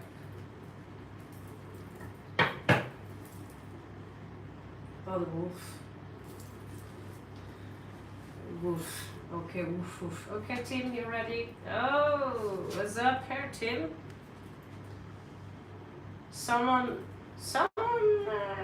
you know what I think? Someone's been breaking a promise to you. Am I right? Yeah, I love them. This sound is because it's so rare in Norway. It reminds me about late summer in Norway. Only then we have the luxury, you know, sitting on the balcony, and we burn some, what was it called, barbecue stuff in the evening. We have a sip of beer, you know, those old days. and in the background you hear this it's a luxury, because you know that there's only 1 month in a full year you're allowed to hear that sound in the background. That's how I learned to not just appreciate the sound of insects, so to speak, also the sound of animals, the cuckoo, coo, coo. Yeah, so someone break their promise to you? Yeah, charcoal thingy. Yeah, and so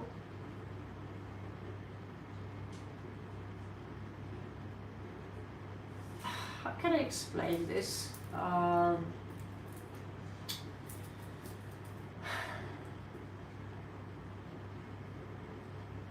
It's been hard for you to move on from it, basically. To like, yeah, it's put you in a difficult position between a hard rock and something. Oh yeah, I love we have, it's very rare, but when it's really wet, there will be areas that Tim would correct me and call them toads. That's probably a more correct word, toads. I really like the sound. I would put it on from YouTube, frog sound. Oh, it's very calming. It's very calming.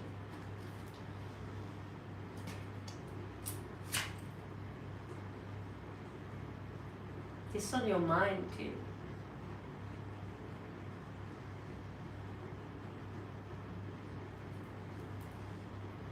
Yes, you can harp it. So again, Scorpio going a little bit isolated.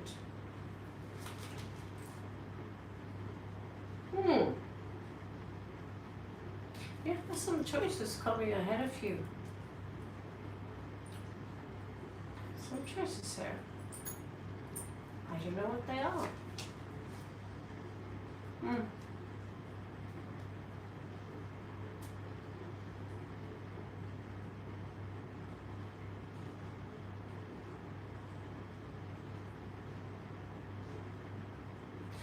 There is something that needs attention and care.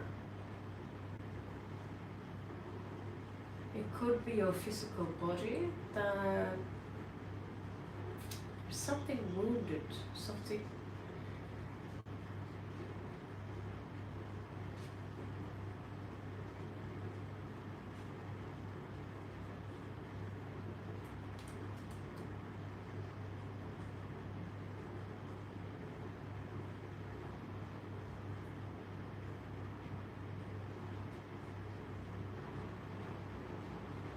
There is something in your life which is being ignored, basically. I can't put my finger on it. What that is right now. Yeah, we know about your love life.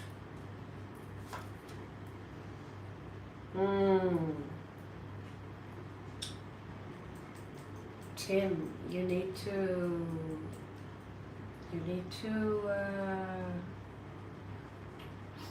live in the nature though, so for me to tell you to go out in the nature,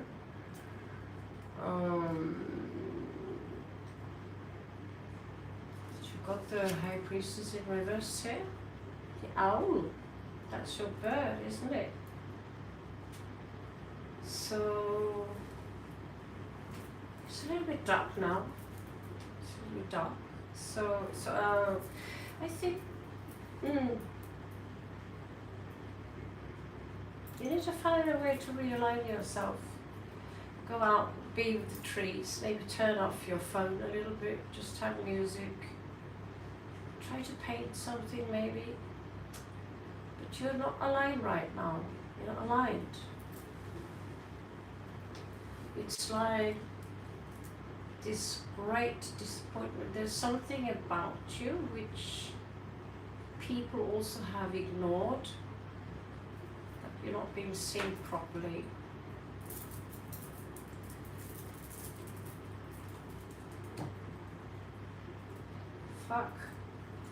idag, sorry.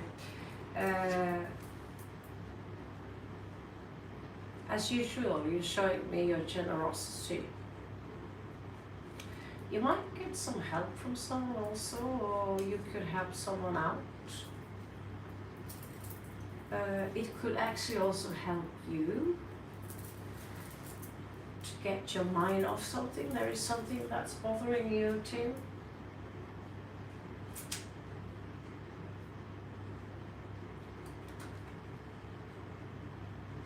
You see him here, he's a little bit in the dark.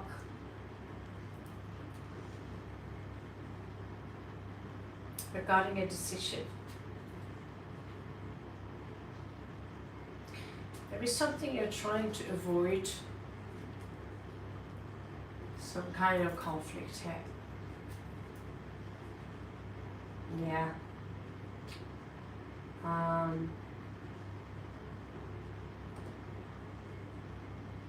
you're aware of, there are someone who are trying to steal from you or something. There's someone around you. A thief, a liar.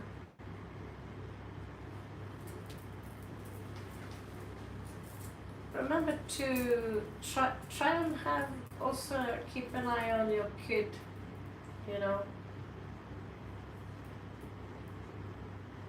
Keep an eye on your kid. Make sure that she's growing up to, you know, she's in a tough age.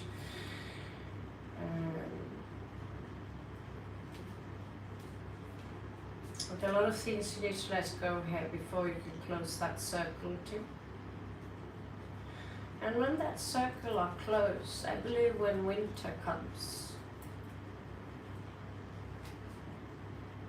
someone will come in with an offer. It's also possible that you'll meet someone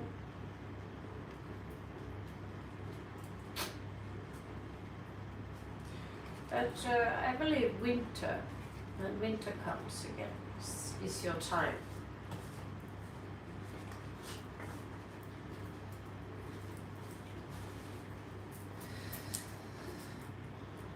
Thank you, Jean.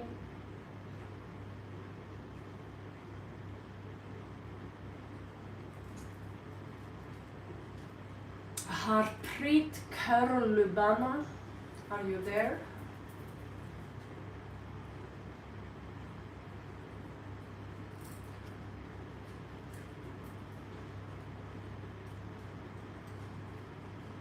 Unfortunately, I don't have samurai sword, but I got a kukri one. You need to repeat your question, Lubana.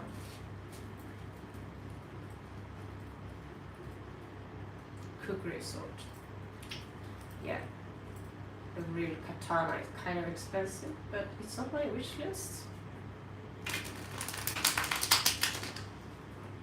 I thought maybe I'll give up the career, you know, with weapons and stuff, but then I'm thinking the zombie war is close. It's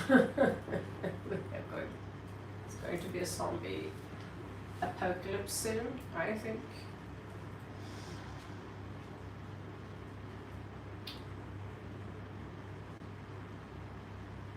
Harpreet-Capricorn-libra, Navrub, current feelings, no contact.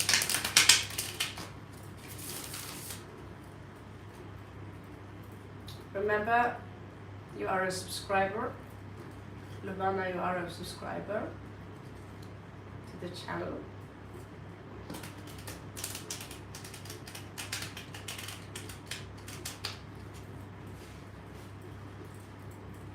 Very few likes today. We have been sitting here for a long time. I haven't read a lot of people though in your defense. Very few likes. Okay, so you throw off a like as well. Pizza cutter blades.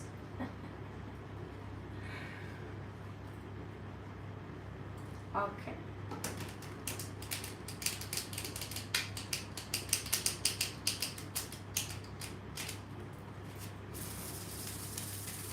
Namaste.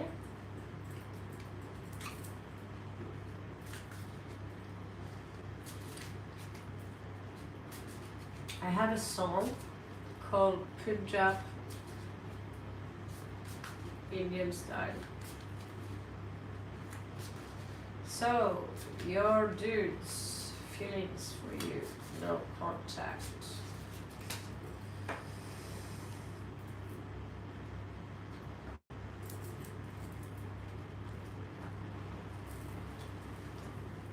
Please don't throw me more questions when I'm in the middle of a question and there are other people on the list.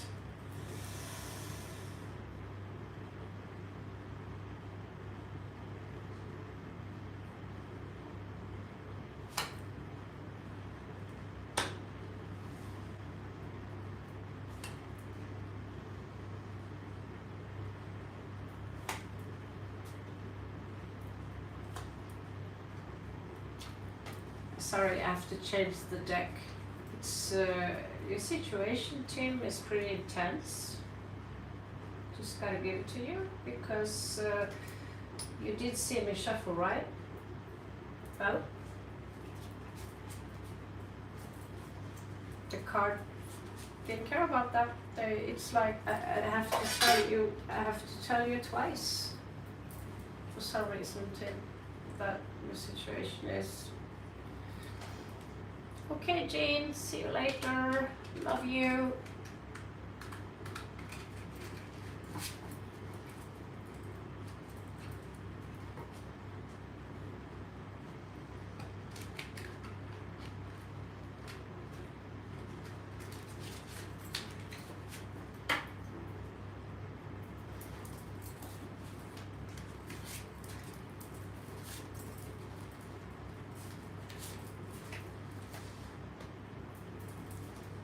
Okay, so they want to come in with a commitment, but they are... Haha! Thank you! That's a genius thing to do. Thank you. I didn't know you could do that. That's pretty awesome. Thank you. That's pretty awesome. So that's so cool. Now I don't have to wonder. Okay, Red Dog. See you later. It was nice knowing you, by the way. Welcome to the club. To the coffee club. Okay, so situation is like this. No, it's not just a pretty face.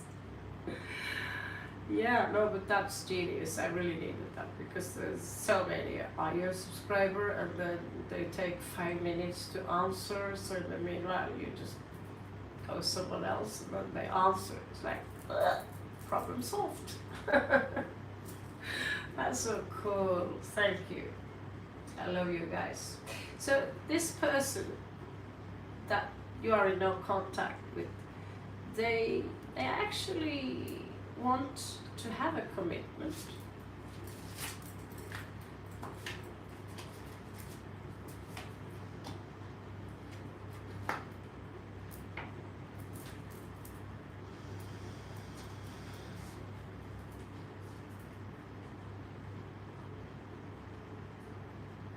But nothing is really happening now.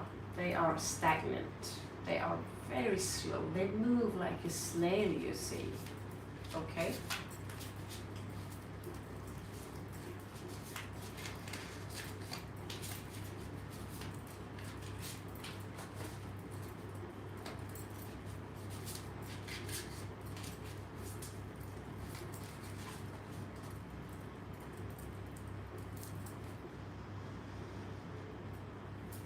मुझे पानी चाहिए.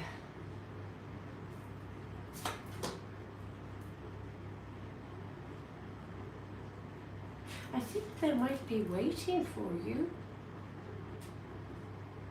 Here you come again. Well, I can't remember you, but hello there again. So they are waiting for someone or something. Maybe they are waiting for you to take the first step, alright? This is 3 of Wands. So, yeah, sometimes, you know, we have Ganesh here, making sure that the reads, he will punish me if I do something wrong. We have a Naga.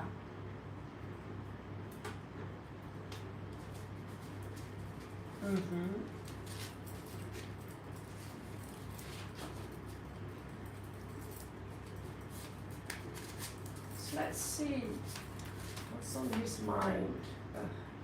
Okay, so Page of Cups in reversed tells me that he have very difficulties to let you go. So he's trying to let you go, but he really don't want to let you go.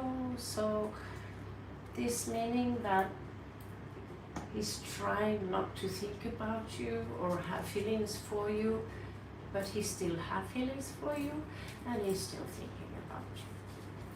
So my guess is that you probably mirroring each other.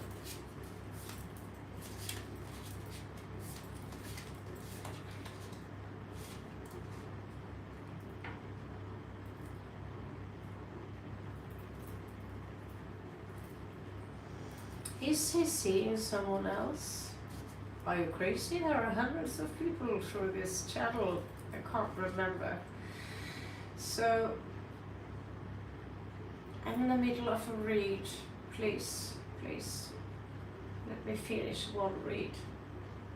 So, right now, you know, either there could be, maybe he's thinking about seeing someone else, because there is no contact in between of you.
He's feeling really bad about the situation. Happy birthday, Red Bear. He feels that you have wounded you, but he's also spying on you.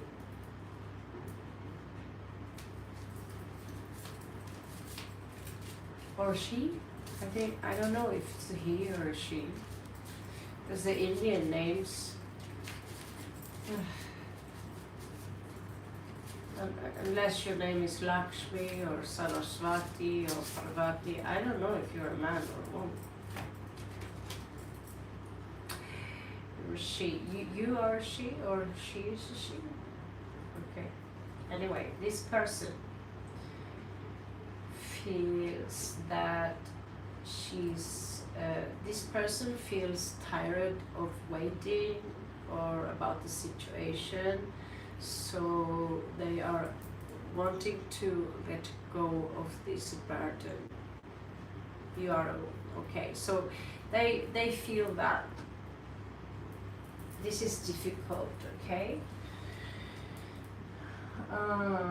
If they do yoga, they don't do yoga properly, they don't have very good discipline.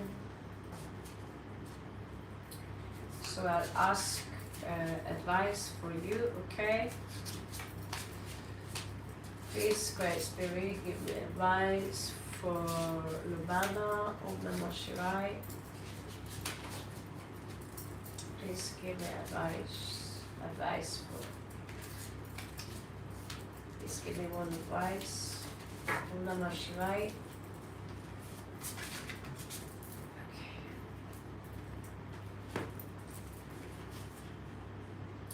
So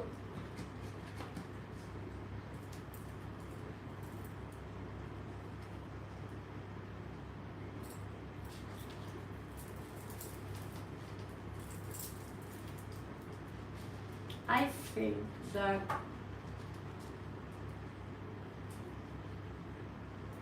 what the cards here are saying, that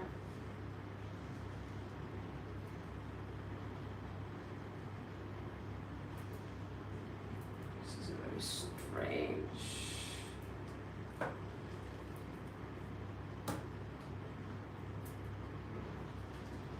I think, yeah, okay, what's what I thought. I think it's time for you to move on from the situation, to try and think about something else to do, because right now this person is not really showing commitment.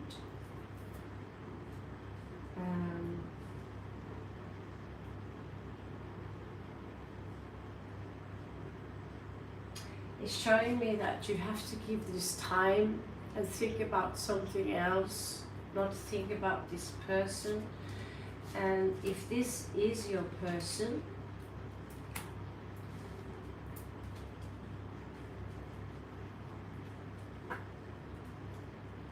Lord Shiva will bring you this person when it's time.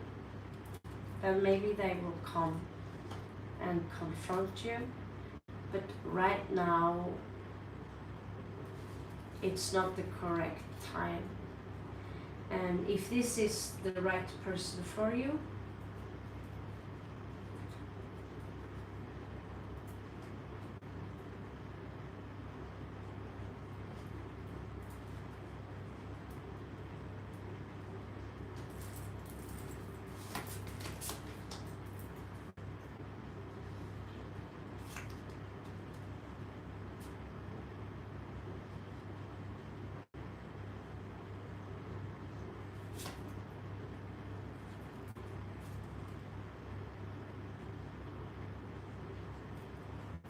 okay, so yeah, I'm really sorry for this. Okay, I'm trying to be serious here. Yeah, Tim, you are a keeper. But I'll finish your read. So the thing here is that this person might be seeing someone else, because they want to get the pain away from not having you around, so they are meeting someone else.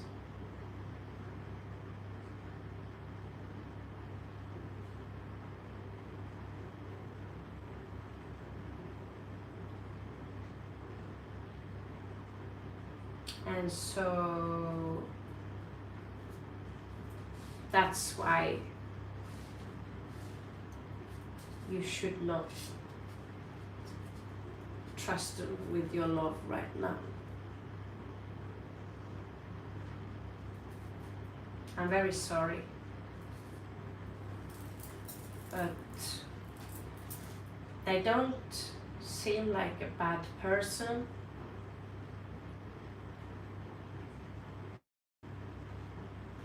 I think they still love you and care about you, but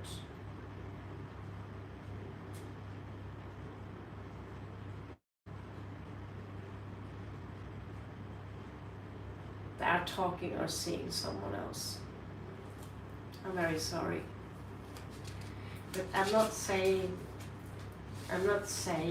they necessarily have a sexual relationship with someone else. But what you can do is that you can try and send them a message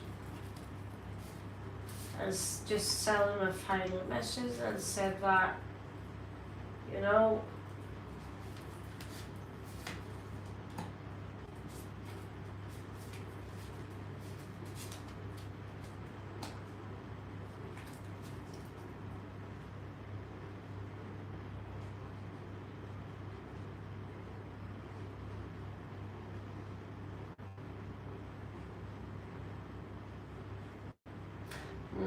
the cards say don't do anything about this.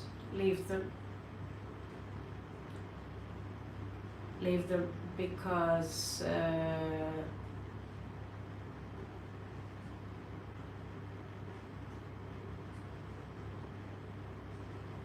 this man, I don't think this person is good for you. There is someone, you deserve someone better. You're coming up as the Queen of Coins.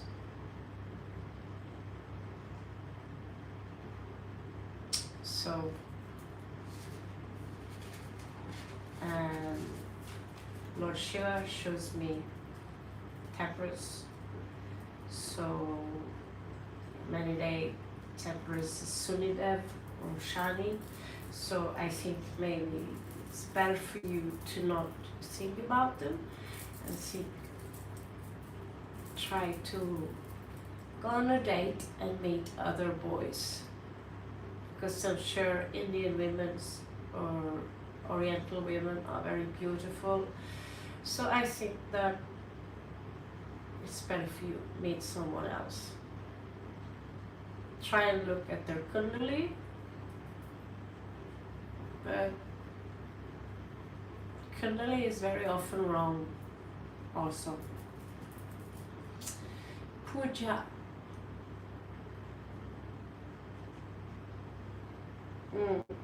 Oh my god, it's 0033. Okay, so the angel guidance, that will be the last thing I do for now. God damn it, that's late. Shit.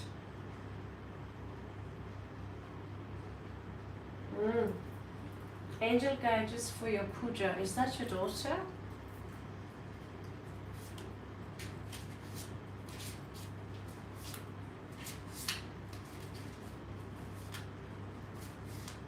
Or is it a cat?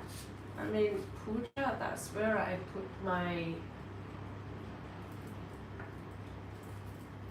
worship altar.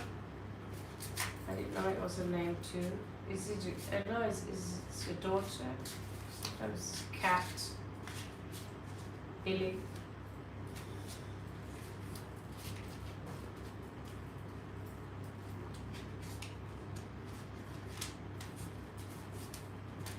How old is Puja?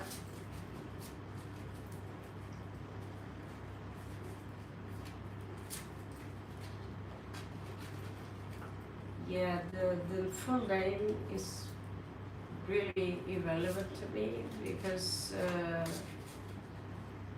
I can't pronounce them and I can't understand them, I can't read them because they sound so strange. It's better to know her sun sign and her moon sign and her rising sign and her age. Okay, she's old. Not old, but she's not a baby.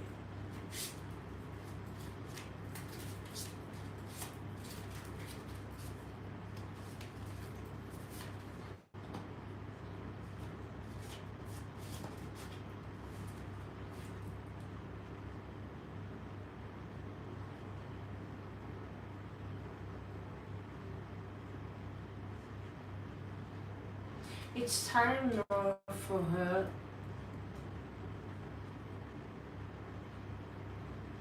to go to the temple and find a guru, a good guru.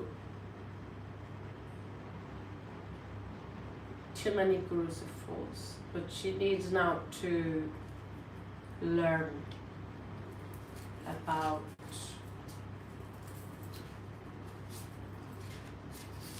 that she's done some mistakes in life, but she doesn't see them properly. She needs to learn not taking in more questions because it's too late, basically. I gotta go to bed after this one. Sorry.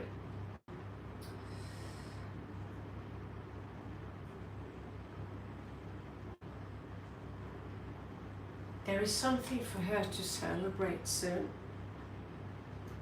I don't know, is she engaged maybe?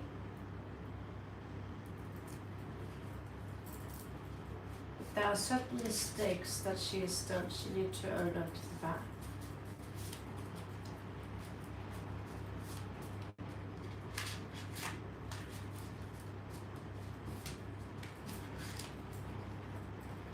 She's mentally disturbed. Okay, so is she retarded?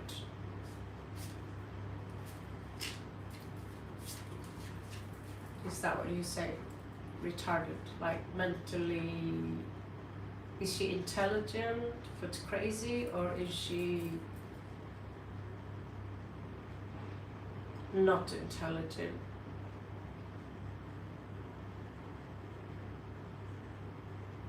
Okay, so mentally disturbed, I assume that she is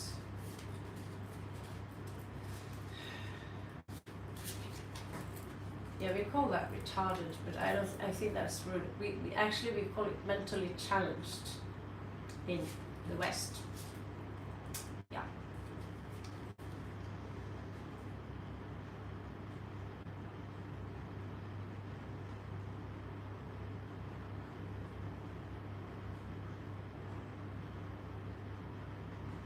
There is a rejection of reality here. There is a rumble in the jungle, but she can't sense it, basically.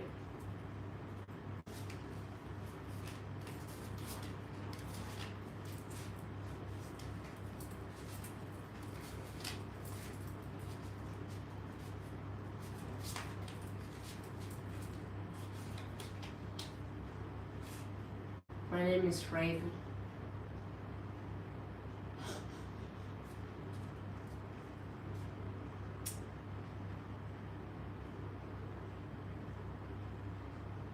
Could she have trouble with holding on to things, being, if you know, like she have trouble organizing her things or keeping things organized?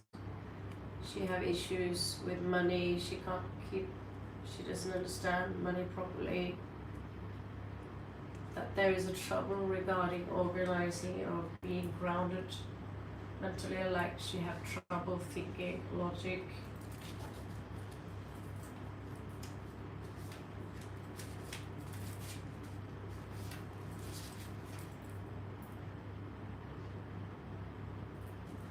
Shit.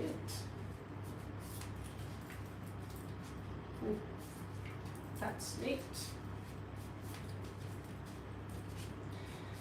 I have a niece, she was recently diagnosed with autism, if you know what that is, which makes her difficult to speak with, you know. She's a brilliant artist, she's good with the drawing things.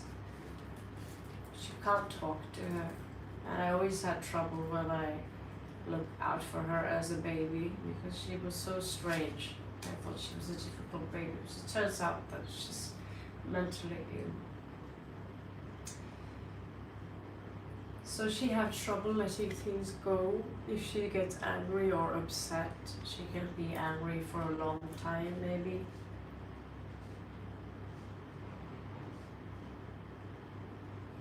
Or like, she's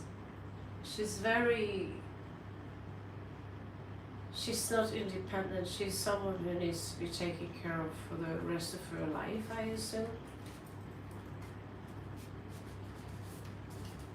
Yeah. So that's her karma, basically. It's not necessarily I don't know. Is she unhappy?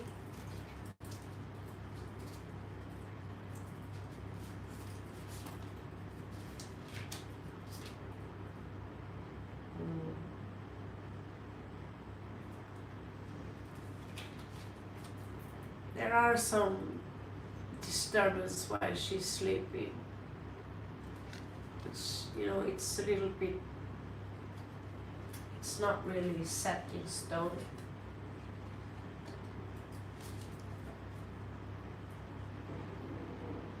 I get that the source or God is trying, there are some spirits, spirit guardians, yeah, she's trying to connect with her. But it's like part of her, the reason she's like she is because she's not fully present in her body. Her part of her spirit is somewhere else. And it's a brain damage, it's some neurons that are wired. It can be healed, but not with the regular technology that we have today. You need a much higher kind of technology, but she is what it is because it's part of her path.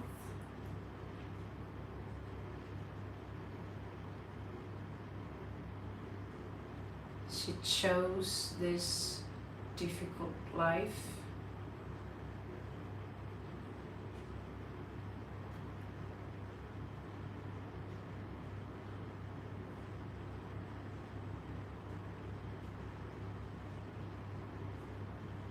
Yeah.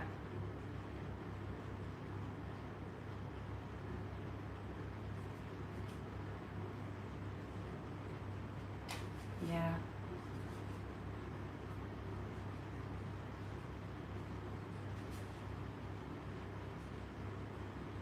Okay.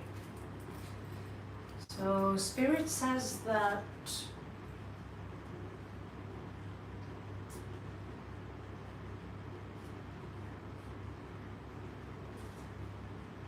she had to make a choice before entering this life.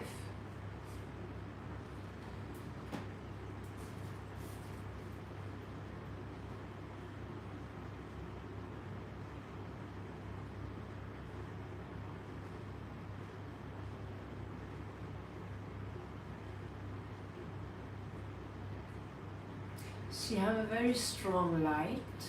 Her light body is very strong.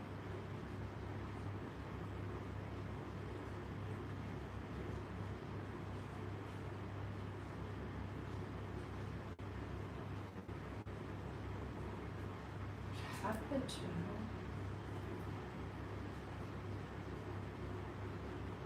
There is something about ending a cycle.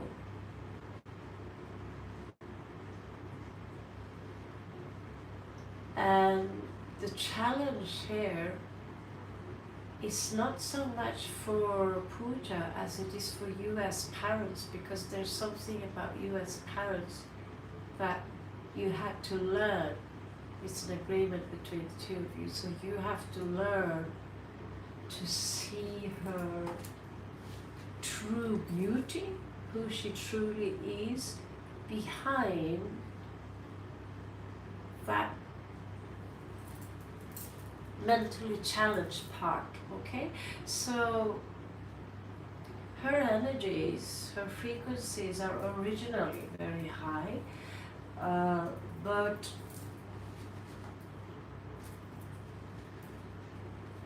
there was something that you as parents had to learn.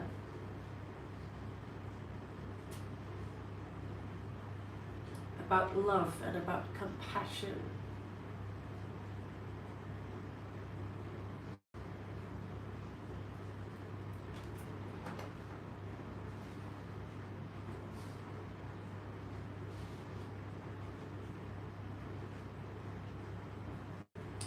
And by having children who are defect like that, we like to say that it is a defect. But there's really nothing wrong with her. She's just different.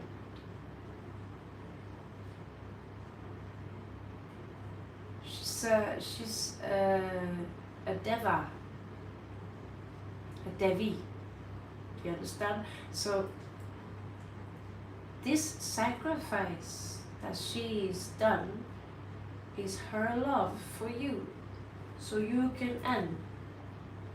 Because this is the end of a karmic cycle. So when you recognize, no, not devil, devi, angel.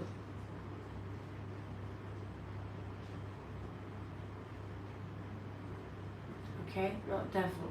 Devil is evil, bad. No. She's opposite of devil. You see, at some point in another life, the love you had were conditioned. You thought that you had a life before that was toxic, which made the sun even toxic, right? So the devil overshadowed the sun. But in order to overshadow the devil, you had to learn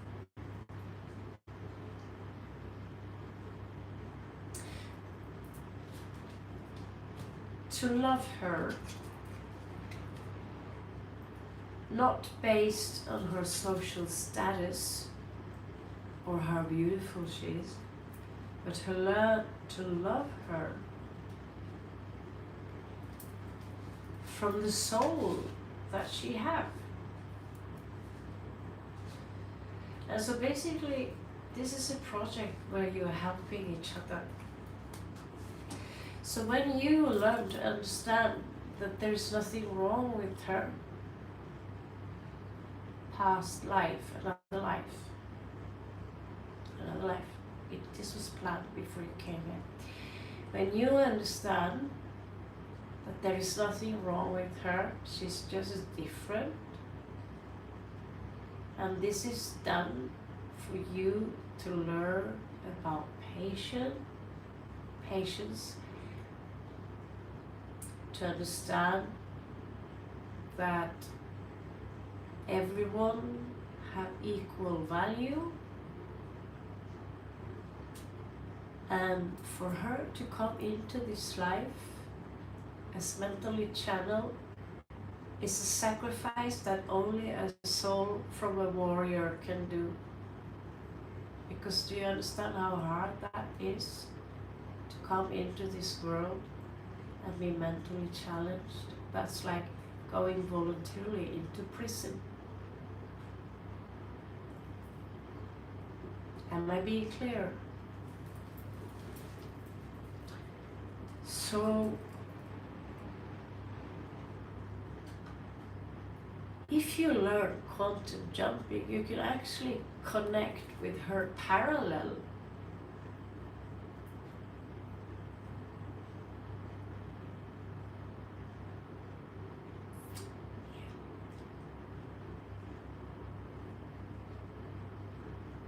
She's already healed. She's already healed. So what you are looking at now is the past. It's an illusion. As long as you perceive her as sick, you will remain in that illusion. But when you understand that she's not sick, there's nothing wrong with her, and that you give her all the love and patience, she's different. Just because someone are born blind doesn't mean that they have a handicap. It means that they are seeing with something else. Because I remember when I was a baby, I would see colors everywhere because the eyes was not fully developed. I saw colors and patterns. That's basically the same thing we see when we use DMT. Demil, help me out here, Redbeard. DMT. Demyltryptamine. DMT is produced by the third eye in that which is sited in your brain. It's shaped like a cone, like a pine cone. So when we dream, your brain will produce this product. Don't give mushroom to her. Don't listen to Red Bear. Don't give her that, because things with psychedelic, don't give her psychedelic, for God's sake, because psychedelics, they amplify your state. So if she is in a state of sadness, it's a very bad idea. So we don't give psychedelics to people who have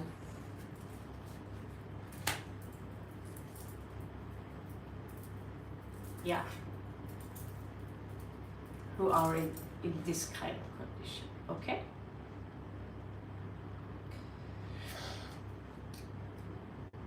What kind of problem does she have?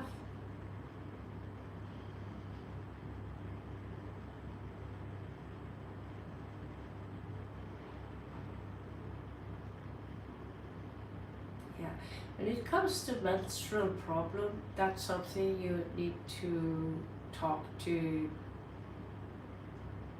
gynecologist, gynecologist, doctor. So I don't really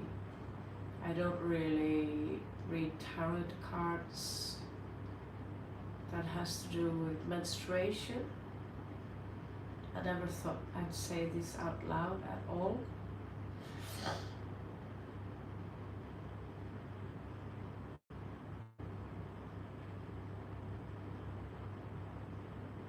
But the most important thing for you to do is to care for her. I also have a cousin. She drowned when she was 8 years. I don't know how old, but she was 8 minutes gone. She was dead for 8 minutes. So my cousin, she's half Nigerian.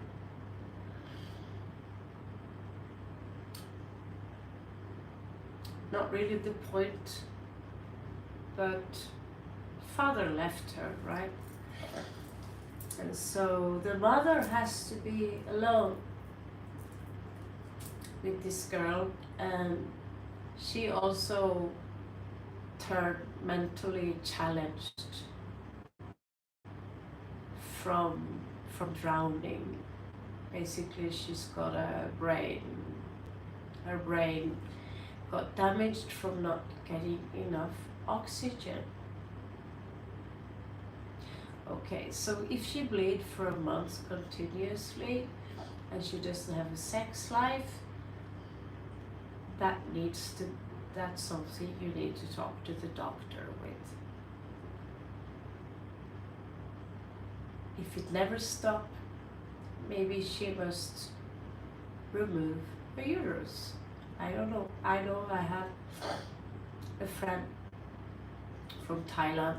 She was bleeding so much that she ended up removing her uterus. If she's mentally channeled, but we also need to understand that if she removes that, her aging process will also start much faster. Okay.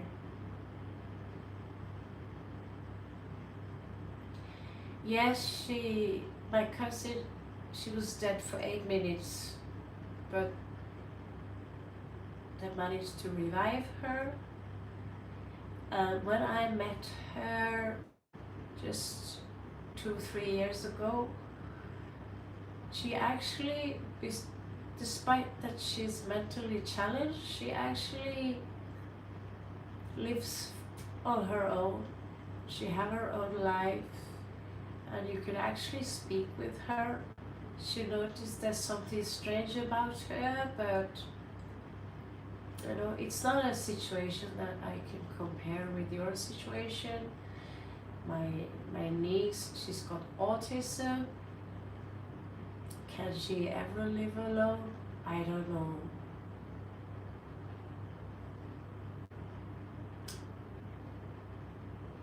I don't know how bad it is, but it seemed pretty bad. It seemed pretty bad. So when we get children that need extra care, it's a sacrifice they do when they come into your life. So you will learn to open up your heart chakra, your anahata, because there is truly nothing wrong with them. It's just this incarnation, and this incarnation is very fast. And so you must never, ever, ever punish her. Never punish her, especially not slap her or hit her or scream at her or yell at her. Then you will have to repeat the cycle.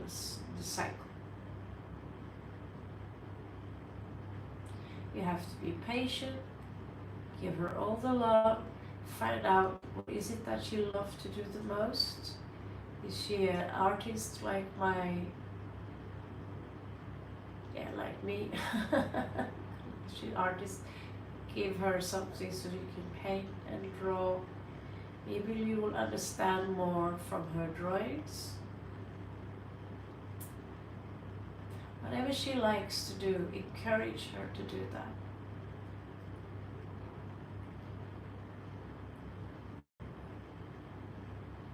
But your lesson here, if you punish her and say that there's something wrong with her, then you haven't learned your lesson.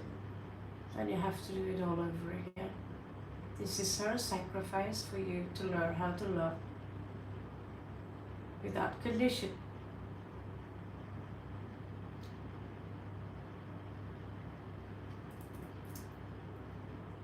To love her despite. And we need to understand that just because we like to think that many people are perfect, but in reality many people we meet are psychopaths.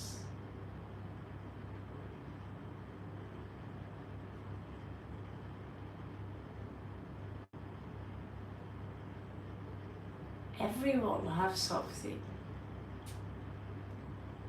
that needs, because as long as we are within the flesh, this world is Kali. This world is Kali, right? And so we are asymmetrical. We come from the world of symmetry, which is Shiva. And we bring light into the world of darkness, which is flesh and matter, which is matter, which is mata. So, whatever you believe in, you need to understand that your daughter is perfect as she is. And when she suffers, that's when she needs you the most. Also try to make her as independent as possible, because she's not independent as she's very dependent, you know. So I don't know the severity of her condition, but from the cards here, her condition is pretty very, very challenged.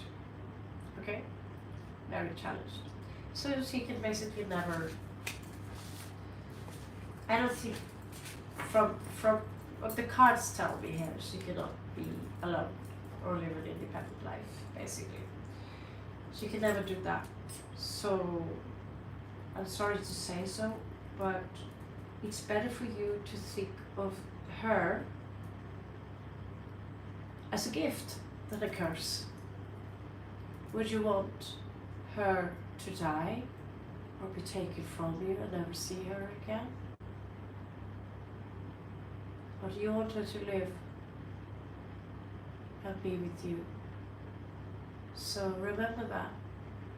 She's a gift. She's a gift from God. She's also a lesson, just like when you go to school. And most of the lesson is for you as parents, because she's already perfect. She's just incarnated, one version. There are many versions of her. She's living many lives, just like you do right now. And one of the life is where she made a sacrifice for you to evolve your soul.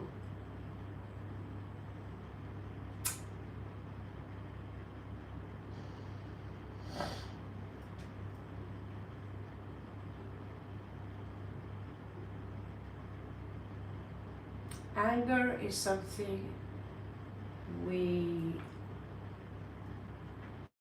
express or feel when we feel threatened, or when certain things are threatening our security and sense of control. So it threatens our existence. It's a threat to the ego, basically. So when someone feels anger, it's because you are on some kind of pressure. It's the neocortex that is in a survival mode. So it can also be that certain things keep repeating itself and you feel you cannot control it. And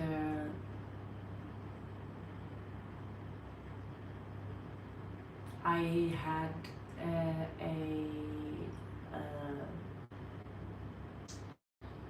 the brother of my grandmother.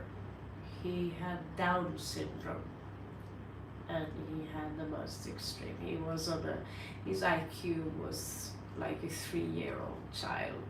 He would be very, very angry, and his parents wasn't really competent to keep him because they would spoil him like a baby, and so when he was spoiled, he was used to the father doing his every bidding. That was not good for him either. So sometimes you need to set limits.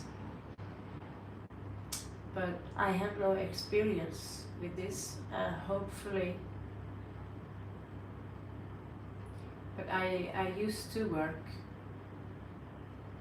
with 2 kids, and one of them was had a brain damage. So her intelligence was very low, like a child. And her eyes would be like in all directions like this because she hit her head. And so I also worked with many people in my work.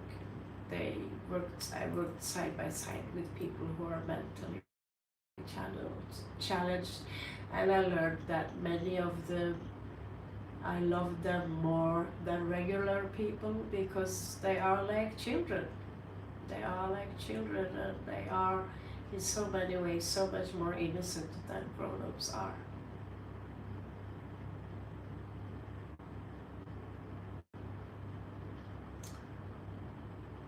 That's all I can say. As a child, I was afraid of people like that because I was used to my uncle. He was out of control with his rage. And basically, he ended up in a home, and usually when they are out of control in blind rage in a hospital, they usually give them a needle filled with diazepam to calm them down. That's their solution to it. Personally, I will not. That's why they have big security guards in the hospital to deal with this. But try to focus on the positive things with her. Her childish, innocent. You know, that you had a child that will never really grow up. And accept it and try to love it or see it as a gift that you will learn from. Your soul will evolve from them.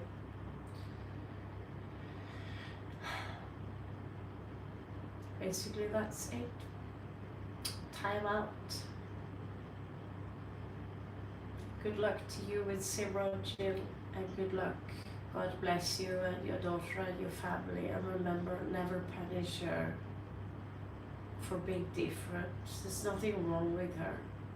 She's just different, okay? If you can do that, you don't have to do it again. Because I know it's a tough job to have a grown-up child. Try to be happy about it. Try to say thank you for this human who is different from everyone else. And the child can never be evil, can they? Just love her, that's all you have to do. Nothing more, just love her for who she is. Be grateful. Okay? Namaste and Shubhratri.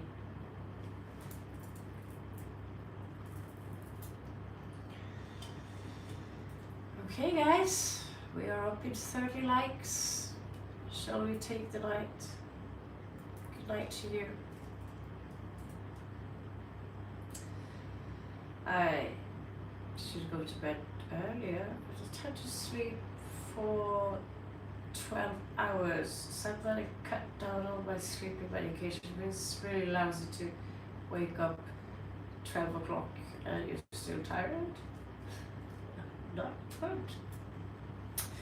So I think less sleeping medication. It's like this antihistamine crap. It's working.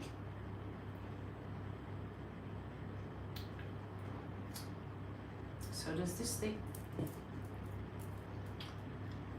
Yeah. Look at that stack of tarot, and that's just half of the shit I gotta carry with me on the airplane. So, Europe soon. Ah, this is not Red Bull, it's Pepsi Max. The Red Bull is over there.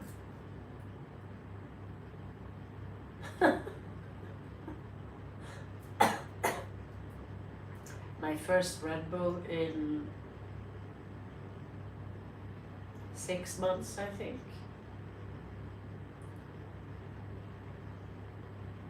You know, when I have Red Bull on my side, I'm desperate. Fucking desperate. But yeah, it's a very strange Red Bull. I don't think I've seen it in Norway before. Maybe you have seen it where you live. Red Beard, the bull. I thought. Oh, get this part. Kratingdandeng. Kratingdandeng. It's pretty. Oh, it's fart. Yeah, apparently you fart from drinking it. That's, by the way, Norwegian. Kratingdeng. with it's flatulent cutting.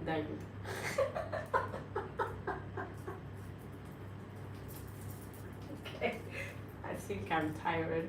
I think I'm tired. Oh my god. Oh. Yeah, they usually don't look like that. They look like a regular. They're very expensive. Shit, they're expensive all over the world, so I try to stick to that. But today, and I have to pack tomorrow and leave soon. Oh, it's going to be hell leaving this country. This country is so nice. You know, even though they say communism is so bad, but every communist, except India, but Laos is really cool. It's really cool. Yeah. And I mean, in Thailand, which is the neighbor country, oh, you can buy shrooms. You can buy shrooms. You can buy weed. You can buy shesh. You can buy shrooms. You can buy in Spain too. Porque yo me quiero España mucho, huh? But then again, I'm bored of mushrooms. Really bored of it. Bored. Last mushroom trip, it was so intense. I got a headache. Like,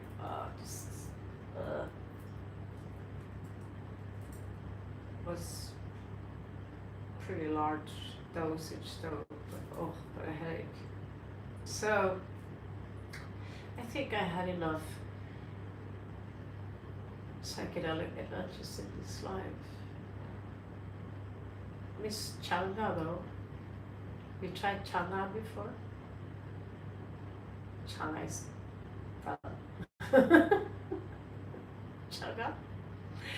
It's those jesters that go,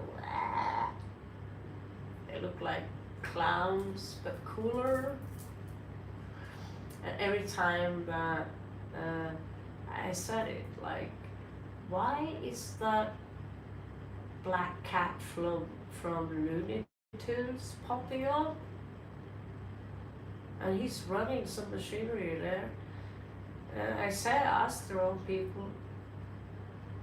Yeah, I mean in Luang Prabang. So my dad got me a ticket.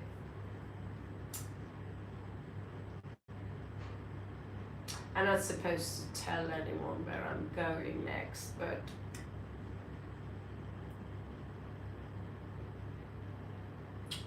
yeah, no, and so I will not tell anyone.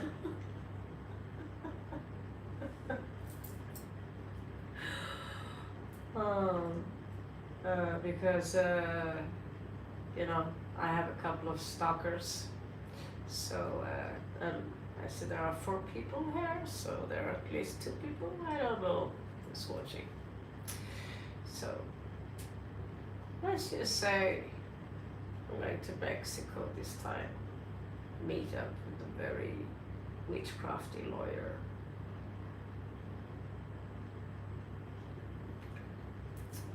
Just joking, going to Sweden. Just kidding, going back to Europe. Just kidding, and just straight to India and straight to Spain, and then maybe I'll visit Norway.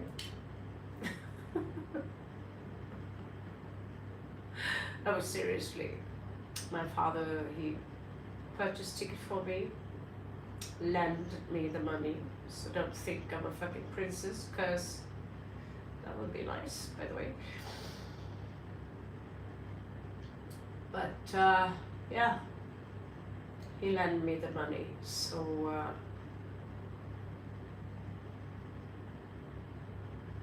just a little worried about the extra luggage. It's quite expensive fucking ride, and I have to do a detour in Bangkok. And might get a fine for those, you know, I've got parallel chakras and stuff like that. I don't know, should I get rid of the butterfly knife? You know what I mean? This knife that goes like this. Should I get rid of it? Should I bring it in? You think? I need your advice. Should I just leave it behind? I can get a new one in Spain. This is the customs where I go, they're kind of uptight. They're very cheap though in Spain. I like to fiddle with it because it's not that sharp, you know. I think it's not a proper butterfly, because a proper butterfly would be more like, you know, they 360-degree plane. These are just can do a lot of cool trick with it.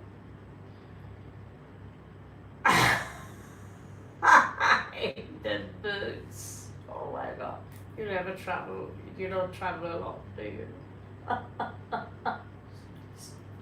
Worse than myself.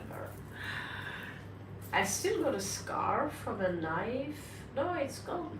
No, because I found this really nice knife outside yesterday, a Lao style knife. It was some really shitty slither. I don't know what that's. If you put it in, we put it slither. And I just test how sharp it is. So I just like pressure it down in my arm like that twice. And I really punctured the skin, bitch. Like, wow. So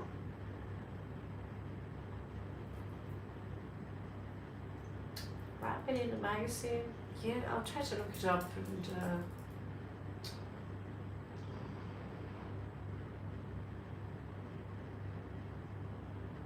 last time I left India, I think it was last time, I ate some shush.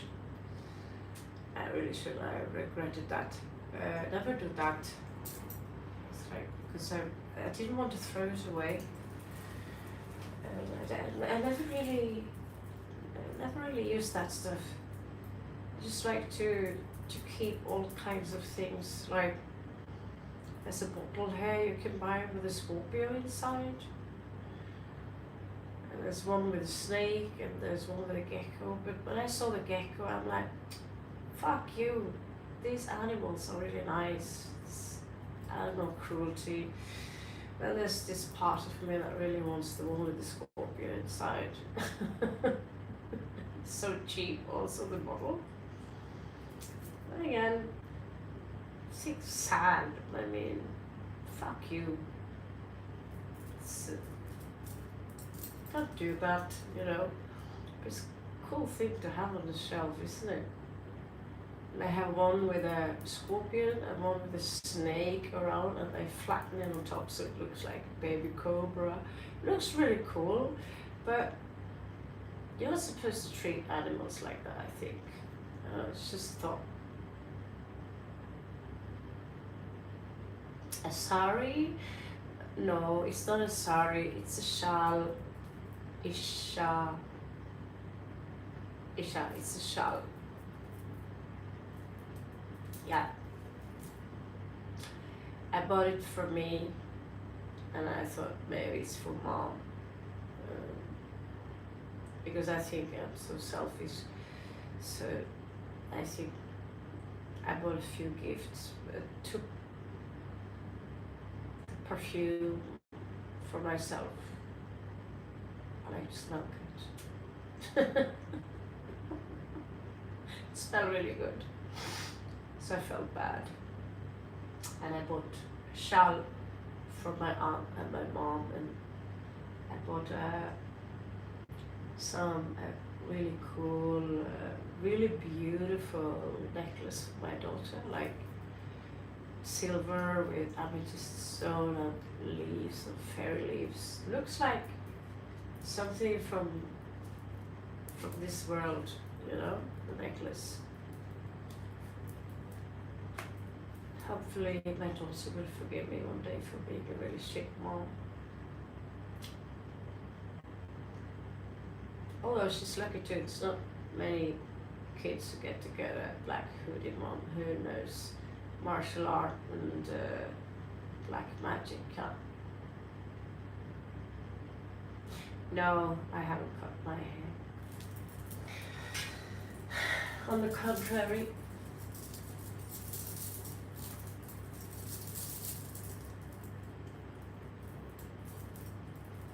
it's been growing.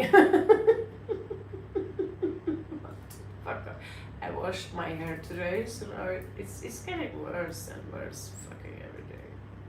I hate it. God, I'm blonde. Shit, I'm blonde. You know, you see, fucking hell. Oh. Supposed to meet up in court with this hair. Wow, I'm blonde. Really didn't know. Wow, do I really look like this? Am I real?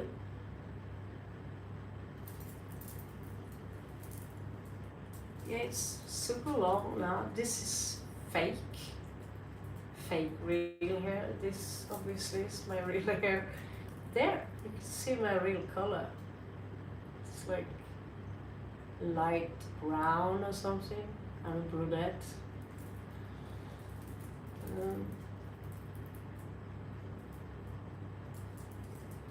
Yeah, I fucking hate not being able to comb my hair. It's like, I don't know. It's so weird. I don't know, I'm like,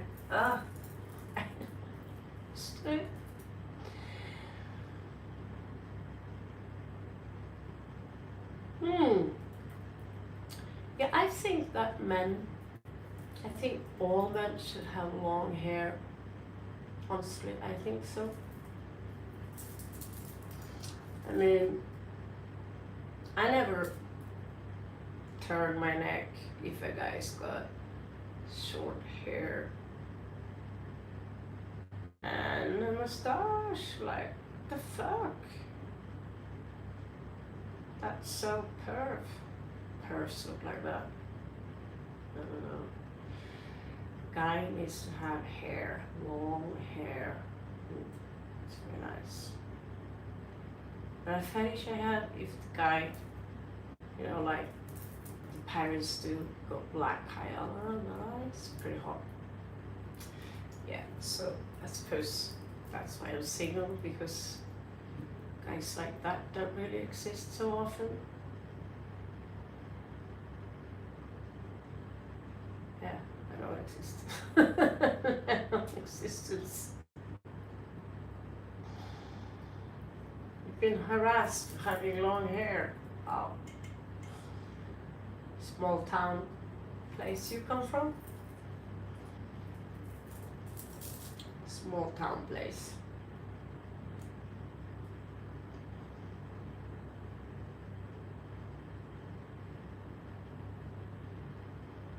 Send a picture, Red Bear. We don't know how you look like. Send a parody picture to us.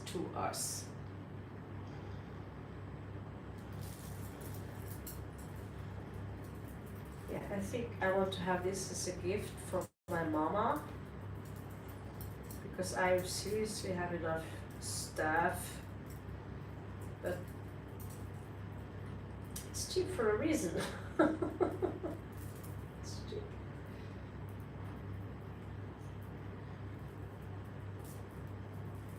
It's so cheap I couldn't believe my own eyes, my own ears, what she told me. That's one thing I like about this place. It's like, what's the price on this thing? Really? You end up with lots of stuff. So yeah. You have to admit, guys, this coin I found yesterday, pretty cool, huh?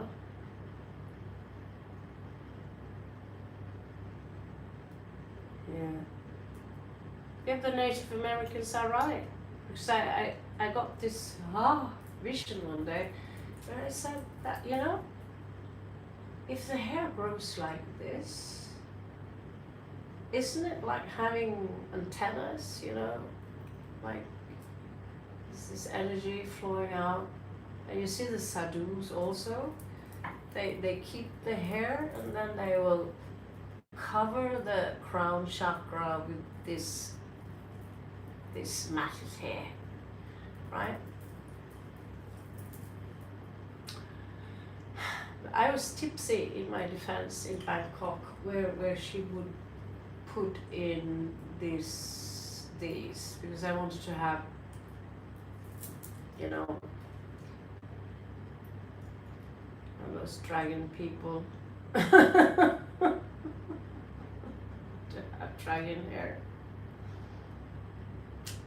Screw that, my hair was so nice without those dreads. Now I can't hit myself.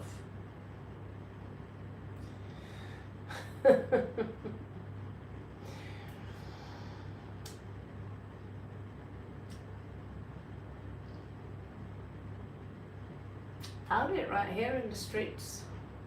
There are like lots of them here. I think you like it here where I am. There's a night market every fluffy day. And I go like, so much nice stuff that the only thing that it's difficult to find nice clothes. That's easy in India and in oh God. What's wrong with my memory? That place. Yeah. Where all the hippies go. I can't, my God, I really got Alzheimer for real. That's a serious thing to forget the name of Goa. So Goa, they got like whatever you want. They have it close. You don't have you don't have to go to Cannes in London.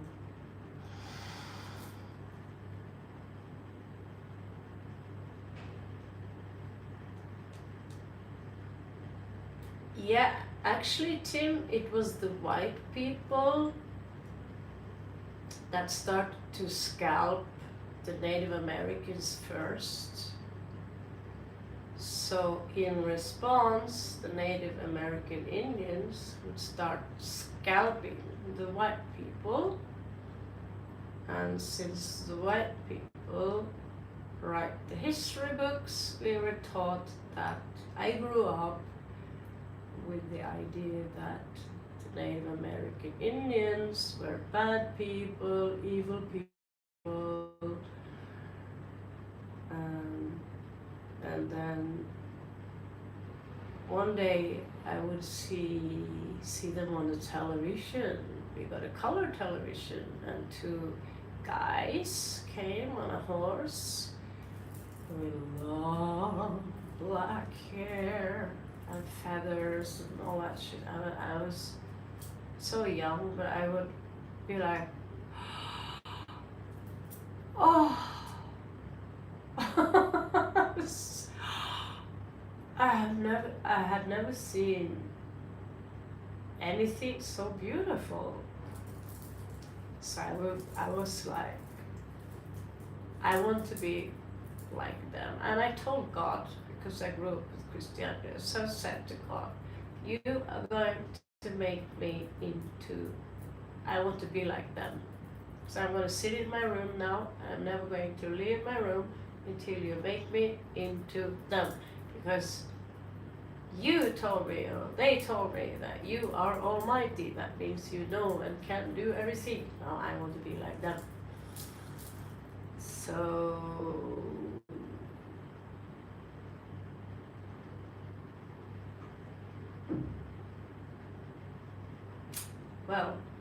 still waiting.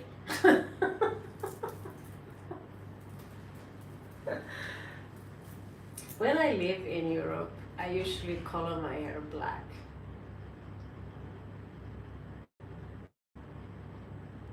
You know the ghost? Should we be disappointed?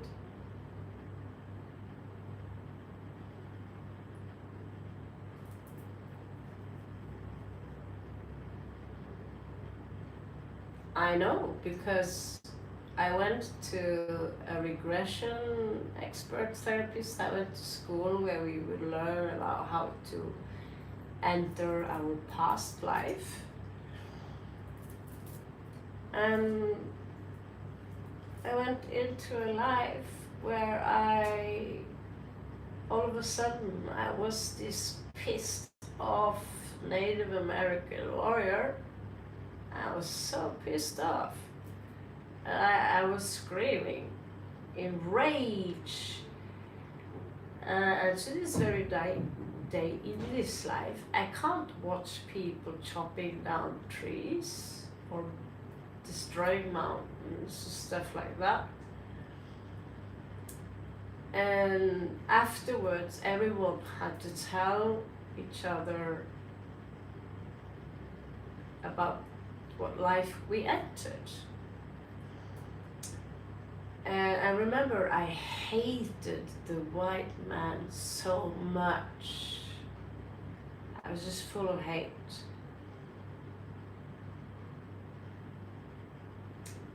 And I tried to tell the people around me my experience in that other life, about Trail of Tears, about how they kill everyone and destroyed the woods, destroyed the mountains, and my frustration. But all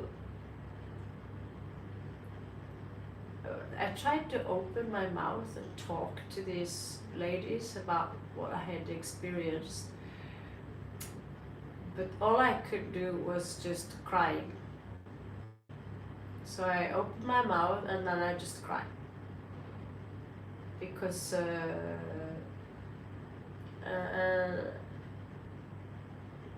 I believe his name was Sharp Arrow, so I still use that name. I think it was a man, but I actually have some memories, which is so weird. So I feel most safe. Well, I feel more safe when I depict myself with a Native American Indian tribe than with anything else in the world. I don't feel the same safe feeling when I'm in India or anywhere. It's the Native American Indian, and it's the northern tribes close to Canada and US, the desert, and all the way up to Canada, these areas. That's where these people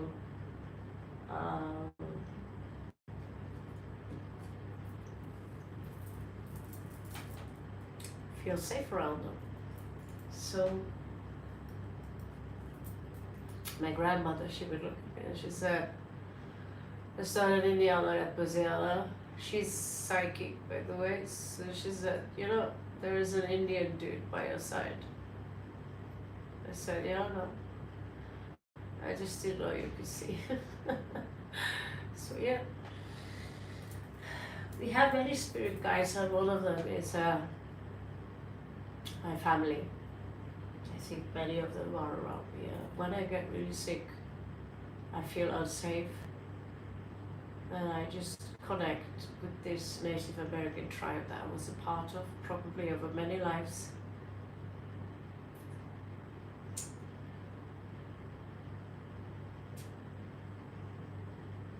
They make me feel safe.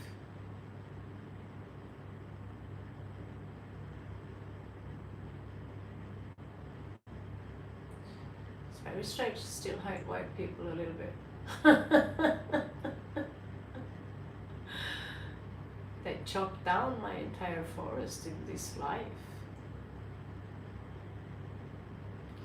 And they were sitting there drinking coffee, and all the trees were gone. And I came there with my kid and her cousin. And I was like, what the fuck have you guys done? What? Telling her, shouting, and I was screaming. It's like, I don't know, maybe 10 years ago now. I was so pissed off, I was fainting. Magic mushrooms used to grow in that area too. That forest was elf forest. And so, you being reborn among white people, and you have to go through this shit again? You're supposed to forgive them? You really want to slit their throat? Don't feel good about this at all.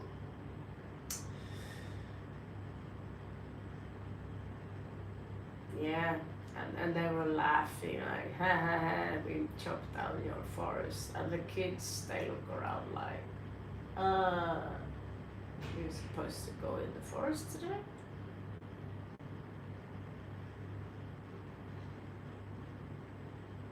I still don't get it, what the fuck's wrong with it. So, I denounced myself as human a long time ago. And yeah, I probably had to learn that white people are not all the same. You're Pleiadian, you know. You're Pleiadian. But I believe that I think that those fuckers who are doing these things, like stealing gold, or destroying areas, just taking it, take. These people are reptilians. They're not white, they're not black, they're not yellow, they're reptilians. They are operating from the neocortex of the brain. I've cut one tree in my life. I was very proud to find my own Christmas tree. After my first mushroom trip, I have trouble picking flowers. Yeah. When they started laughing at me when I was frustrated standing there, where the fuck is my forest, I could murder them. I was so...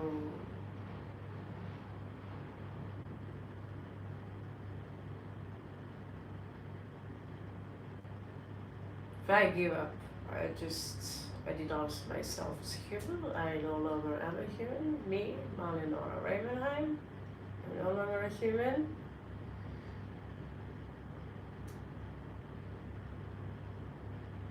I just borrow this body for some time to do some, probably I promised someone, just like I sit here and do tarot card for no reason at all, for free. So I promised someone to do some tarot cards, so I probably have promised someone to do some shit in this life, so I'll do that shit. I'll get the hell off this planet. This is so messed up, this world, that I simply cannot be associated with these scumbags. Chop down trees and it's like, yeah, we need houses to live in, I get it. I think you guys know what I mean. And you know what I mean? And it's also the way it's been done. Strangest thing, my grandfather worked with that shit.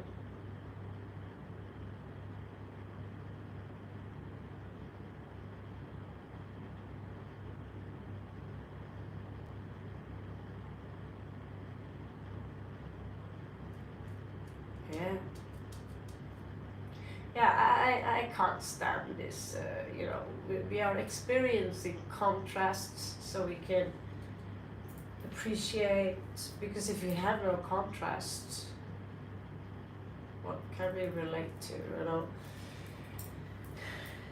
If you're never sick, how can you appreciate your good health, you know?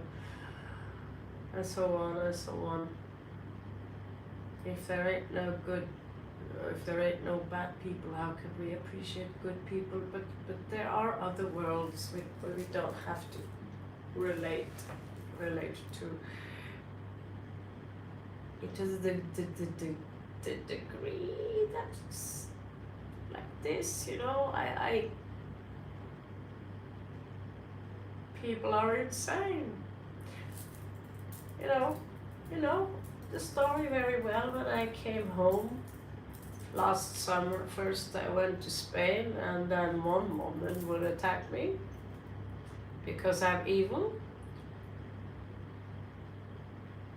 and fill up with some stories that have no root in reality at all, and I can prove it. I have paperwork, so I can prove it, because I knew that she was going to make a big deal out of something that wasn't true. So I took a picture of how things looked like before I left. And still she would start to tell people I had left the apartment, it looked like shit and hell and fuck, blah blah blah. So I sent my brother, here's the pictures. This is how it looks like when I left. And just attacking me. And that's the story when I made her fly. This big, fat whale woman standing in my way.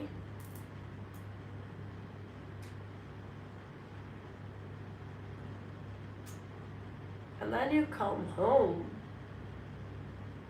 and then another woman does the exact same thing.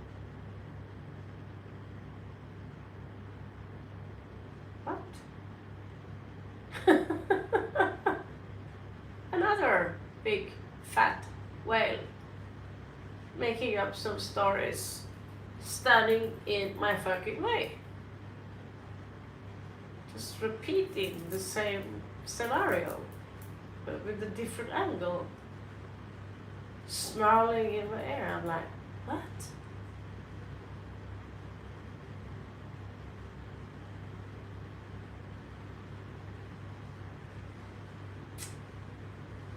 And so you start questioning your own sanity. Do I have a second personality that I'm not aware of? Where I actually sacrifice children to Satan and eat them?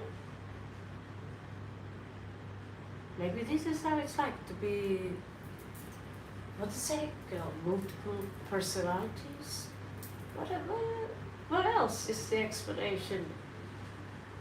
Or am I just so pretty and so fucking cool that they can't help themselves but attacking me?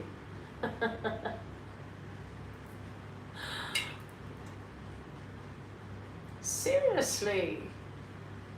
Come on! Why do people punch me, scream at me, steal from me, lie about me? Grown-up people. What is it that I do? Tell me. What did I miss? I haven't stolen a dime from anyone. Not that I know of, anyway.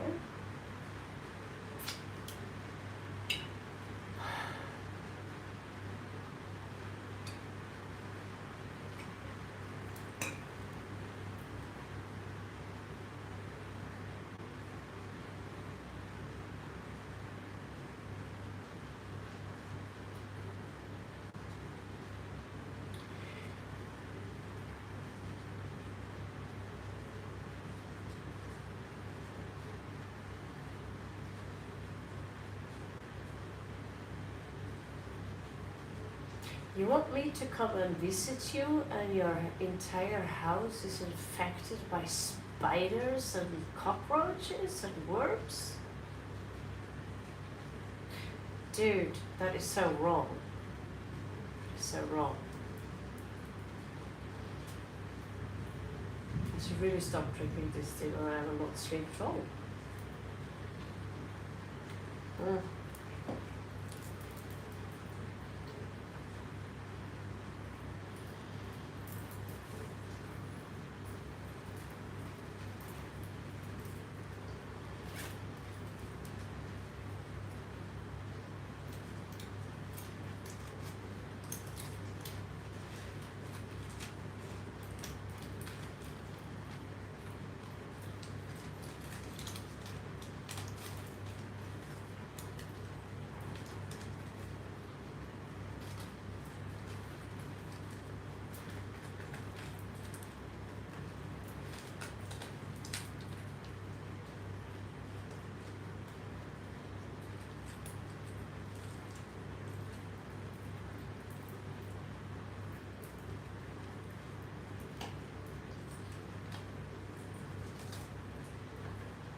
Yeah, you know,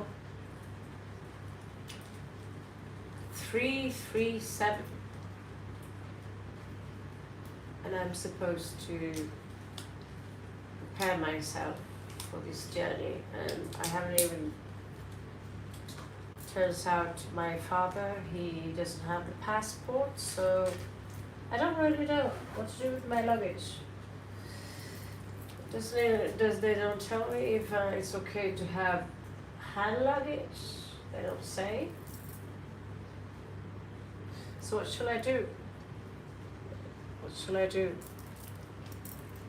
when they come for you?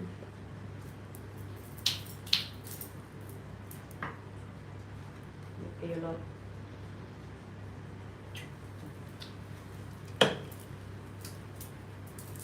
Yeah.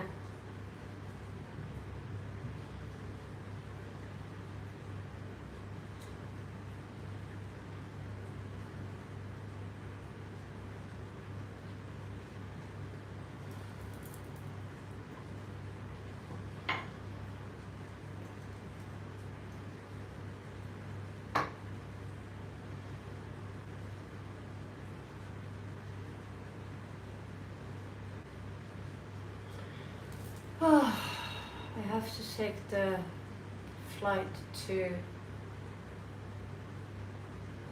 Bangkok.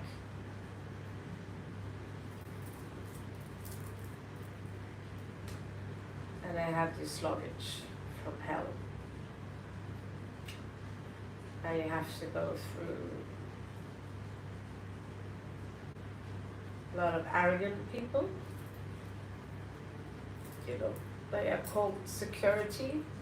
The security ain't that bad, but I don't know, sometimes they can be a bitch.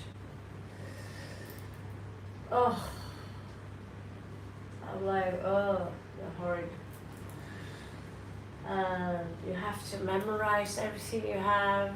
If you forget like a lighter or a battery in your luggage, they have the right to pull you out of your plane.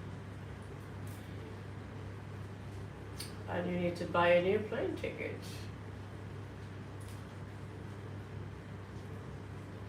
There's so much stuff, and there is always something shit that happens when you're flying, you know. So, I have to go back to India again also.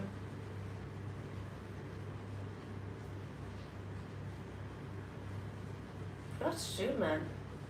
What's due? Could you pay like minimum 700 euro or $700 a month for just the rent And there's a couple of €100 or dollar electricity minimum. You can forget about Netflix and all that stuff, because your phone bill alone is like $50.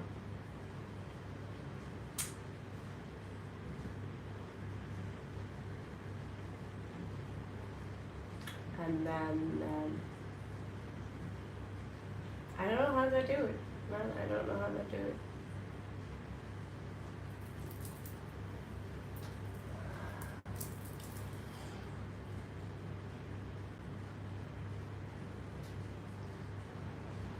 Willow says she wants to live with me, and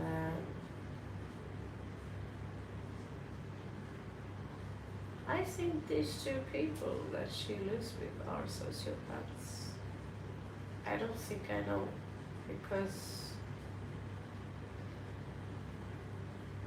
yeah, it's not normal. That behavior is not. It's not right, man. This screaming and shouting and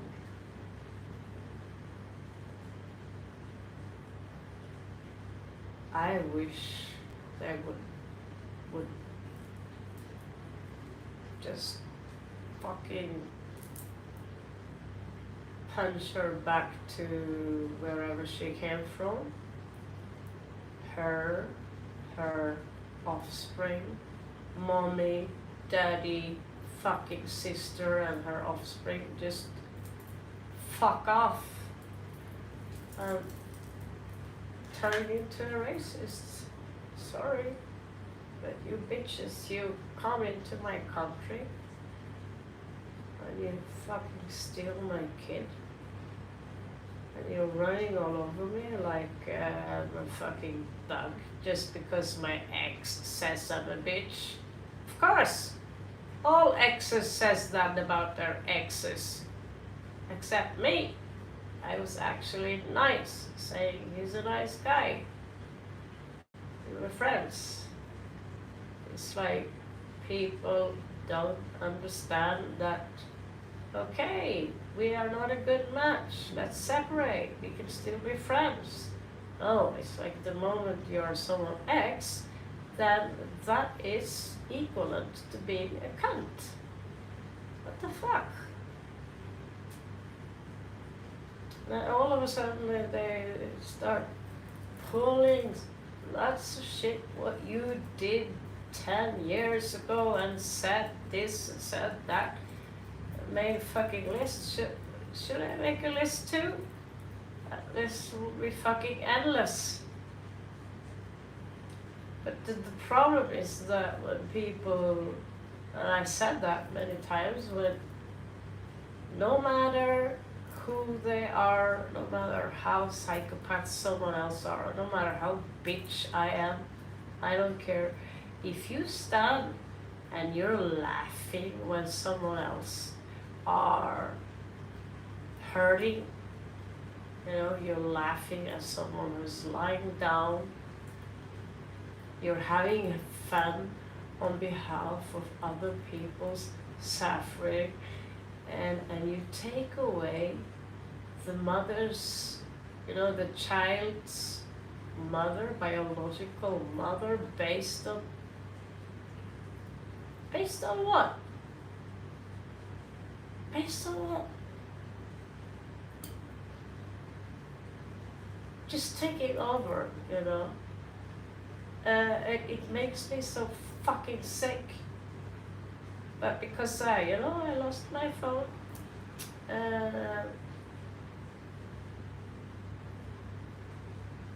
I don't know, because on my computer I'm sure I could find a lot of evidence to, in regards to things that he's written to me. Lots of crap.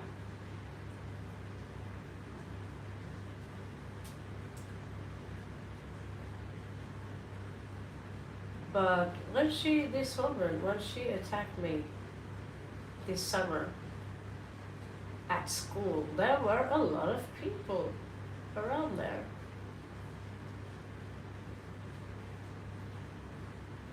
But you know, she's pretty good at keeping it chill, because she would come up here and she would keep her voice low enough so people couldn't hear what was being said, but it was aggressive, like this, you know, like she's low groveling, like she's in a fucking death metal band.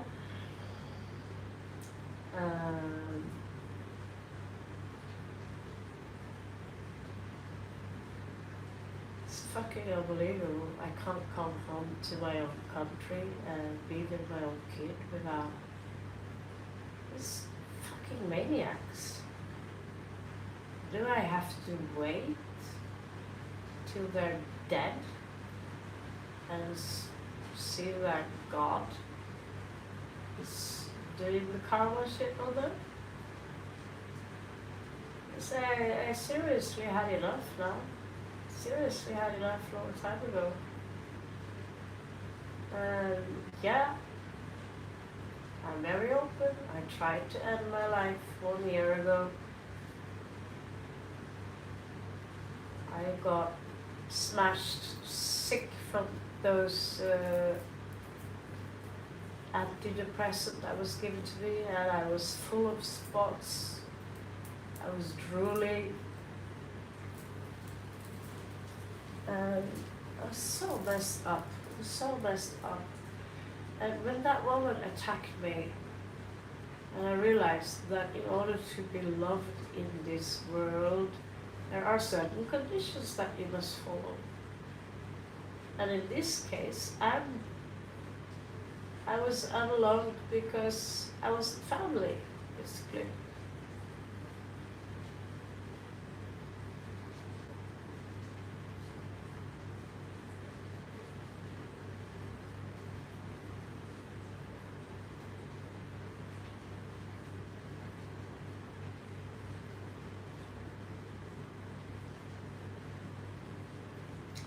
You wake up, you get back on your feet, disappointed, because clearly you have the tolerance of an elephant. First day, second day, third day, clearly I could eat the entire pharmacy without anything affecting me. Yes, Viking, fuck. And then you go home, and the story repeats itself with another woman. And I thought, should I rip their throats off? Just, maybe it's worth it. You see, Norwegian jails are pretty awesome. It's better equipped than many of the places I've been renting on my journeys. I've been living in a shithole. Those places I lived in Thailand are shitholes. I go to the toilet and someone taking a shit, and I haven't been able to, because they put paper in, and in Asia you can't do that. So you open the toilet and there's this massive shit floating in front of you. And you're like, this trauma. You go back to the room and you can't breathe because of the heat, and you have to look at someone's own fingernail. How long have you been living there? Probably a prostitute, because they haven't cleaned your room properly. It's like,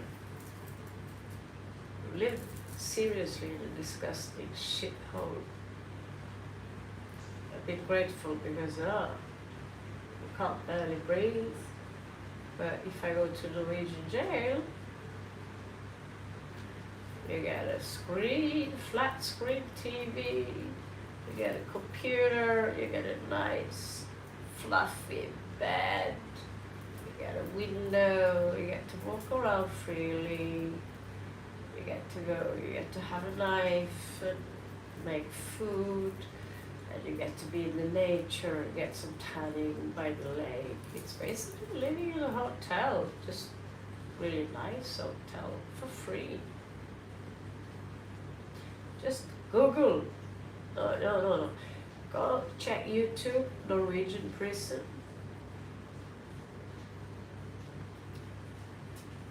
Yeah, problem is that we get, just to be racist between you, me, and you, we get a lot of Pakis people. We don't like Pakis people. We don't like people from Islam in Norway, except me, of course. I like everyone. I love everyone.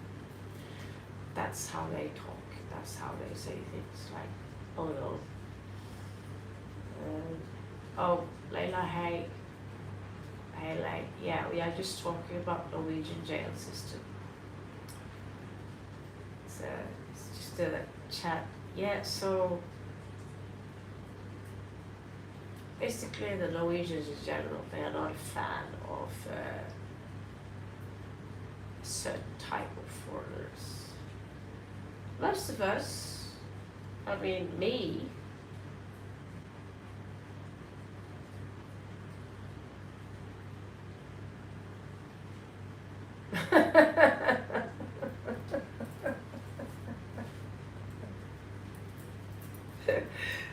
I open the channel, I look like I come from Islamabad or something, you know, look like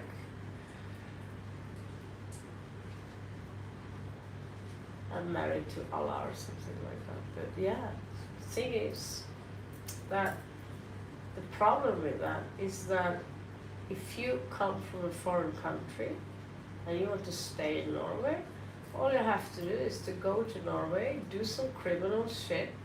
You don't have a passport, and if you've been in jail for 3 years, you automatically get Norwegian resident after living in a luxury hotel for 3 years for being a criminal. Afterwards, they will help you get a job and you'll get some money, and I don't like it. So that creates hate. You know, that you basically are giving birth to this white supremacy culture by allowing that shit to happen. They're getting more strict now in Norway, thank God, because the people who really need it, I had a friend from Iraq, and her husband was a maniac, running after her with a rifle and raping their own child, her little boy. She had her family and his family after her, and she had 3 kids. She's been married twice. But she wasn't allowed to stay in the country, and she was such a fucking good woman. She helped me, she designed a belly dance belt for me, taught me Turkish because she had residence in Turkey. They would take her in. But she wasn't allowed to stay in the country. But criminal guys run around with machete and rape women because they are wearing a miniskirt, they get to stay. So yeah, but it's not all black and white, of course, but you know, my guru, my taekwondo teacher, he was from Iran. He was a god to me. He pulled me out from a shithole and made me into a soldier. So when he left, I still cry thinking about him, just talking about his life. I couldn't believe how big that trauma was when this guy from left me. It was like the entire world was falling apart.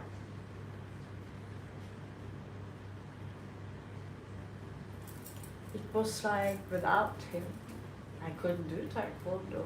I had to have him or our boss in Norway in Oslo, Hallgeir. So without them as boss, I hated the new teachers. So yeah, they're not all the same.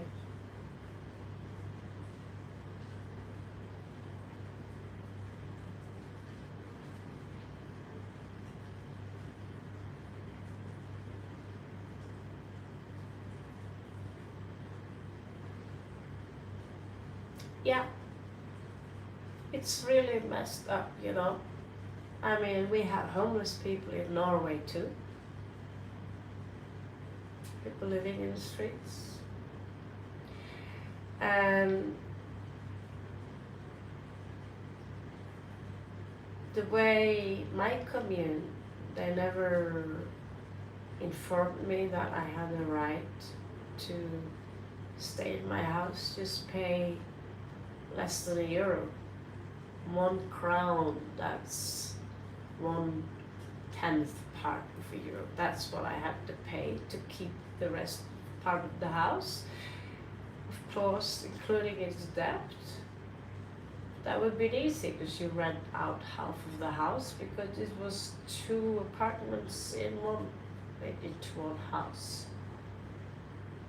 Instead, they threw me in the streets.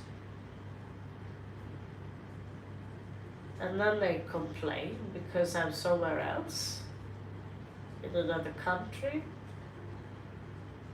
and make you a villain because you are in another country. And well, you threw me out in the streets, for fuck's sake. I had a house. I was forced to put Willow with her father. Yeah, I should have been fixing that. Yeah, I had to pay his debt for 6 years. It's been 7 years now. Now I can finally start to pay my own debt. You're actually accumulating debt from traveling as well, ironically, because you don't have the correct visa and shit like that. So,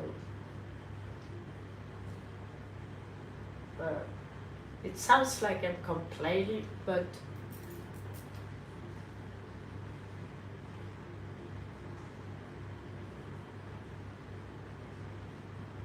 kick people out in the streets like that, or see people in the streets, well, you know that celebrities, that's why I can't stand these celebrities and the royal people, because they live not just in mansions, which have lots of rooms in them. They own many mansions with lots of rooms in them. How people sleep in the streets. They are sometimes just regular people like you and me, you know. Haven't done shit. I just trusted in the wrong people.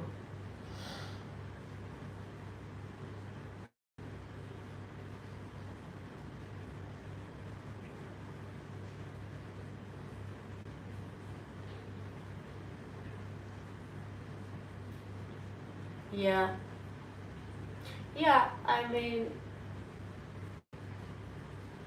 I'm not the type that really, I'll be honest with you, because I don't like humanity that much.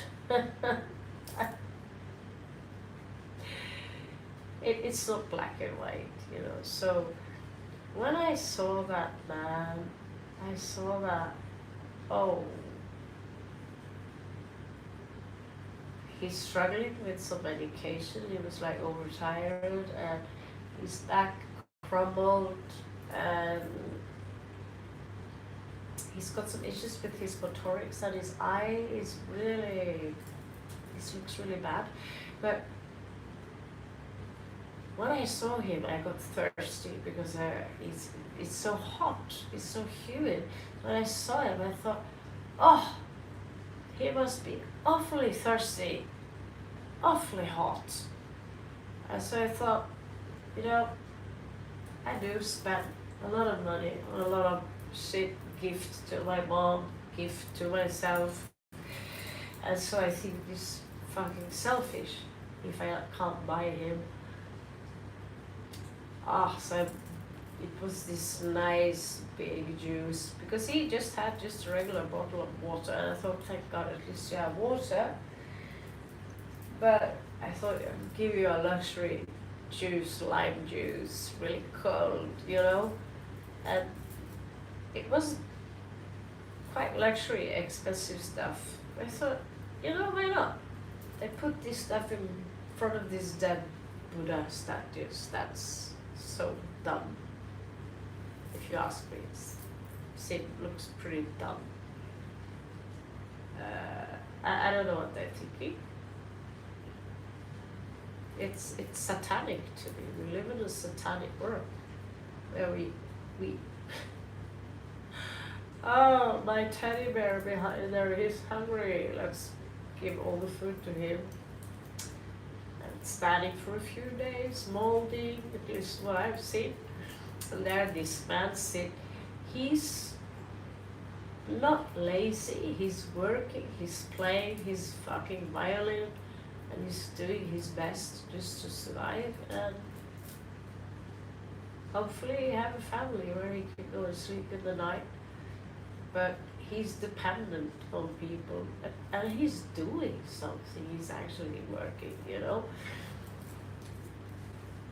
But when I gave him these things, his eyes, it was like looking in the face of a child. He would be like, I can't explain it. He was like, really?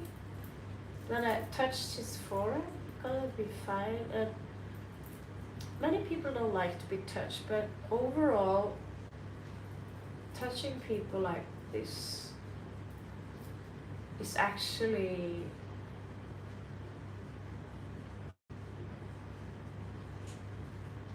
I can't explain it, but it's actually giving someone a touch of electricity, of love. I can't explain it. But if a baby is born and you don't touch it, it will die actually.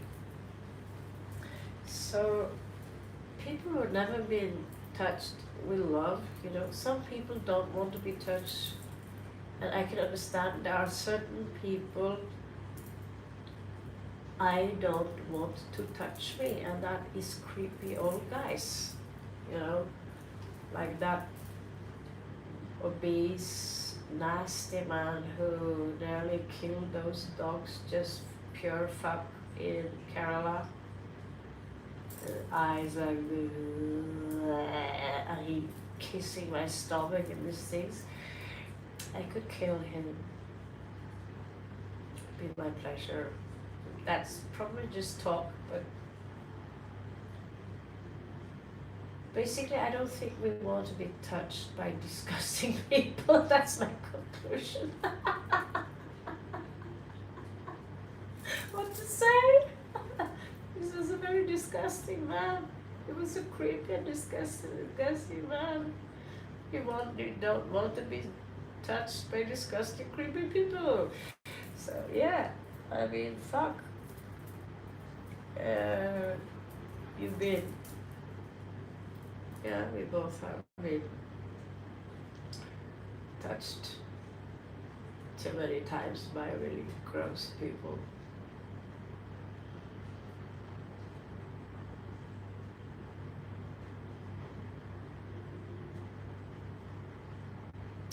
Yeah, it was lovely to have you back, Tim.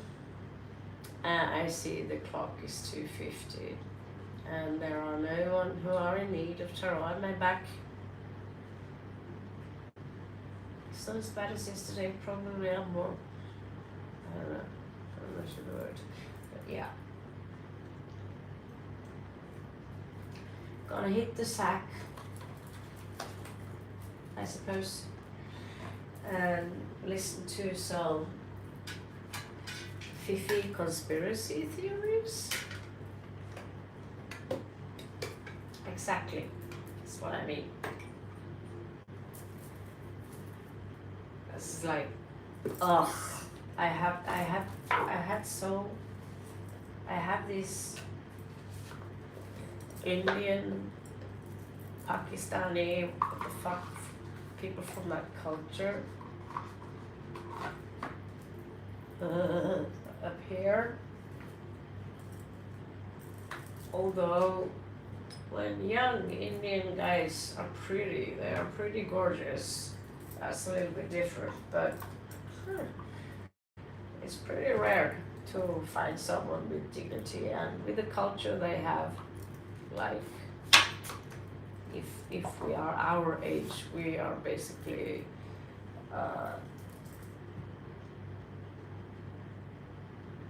yeah, you know, a cup of tea. At some point, it's full and fresh. You and me, we are just the leftovers in that tea, that stuff you can read from. There's barely any taste left. Maybe there's a couple of drops left to enjoy, but when it comes to your value on the market, you know. But still, because I know it's a bad competition, or more like, you know, if you are a very, you can see yourself as a very expensive cat, right? And you're valuable because you're 1 year old, you're very fertile, so you're very valuable, and you have blue eyes because you're a Siam cat, Oriental cat. But the moment that cat is 15 years old and shouldn't produce anything more, it's still beautiful, and you know, it can still compete and be the most pretty cat, you know. Or yeah, cats can get old. Or if you say, let's say 10 years old, the cat is still beautiful, but it's no longer worth $200. I used to sell my cats. I think I got one cat is worth $1,000. Not that it matters anyway. I wouldn't sell Jack if you gave me $1 million, but I had to give him away, so.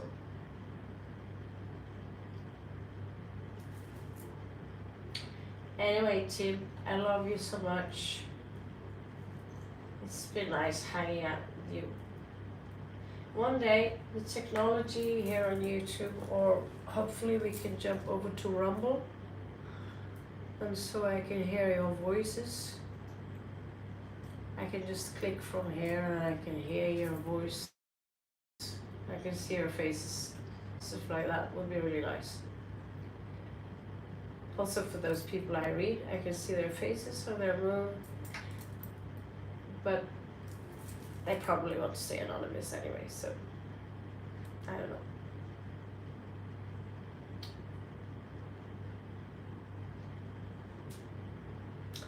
Yeah. My fear of aging, today I realized today a little bit that, maybe it's not that bad anyway.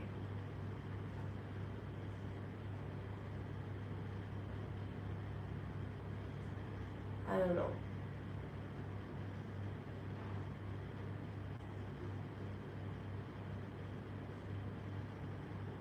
I look in the camera and I can't believe I'm 48.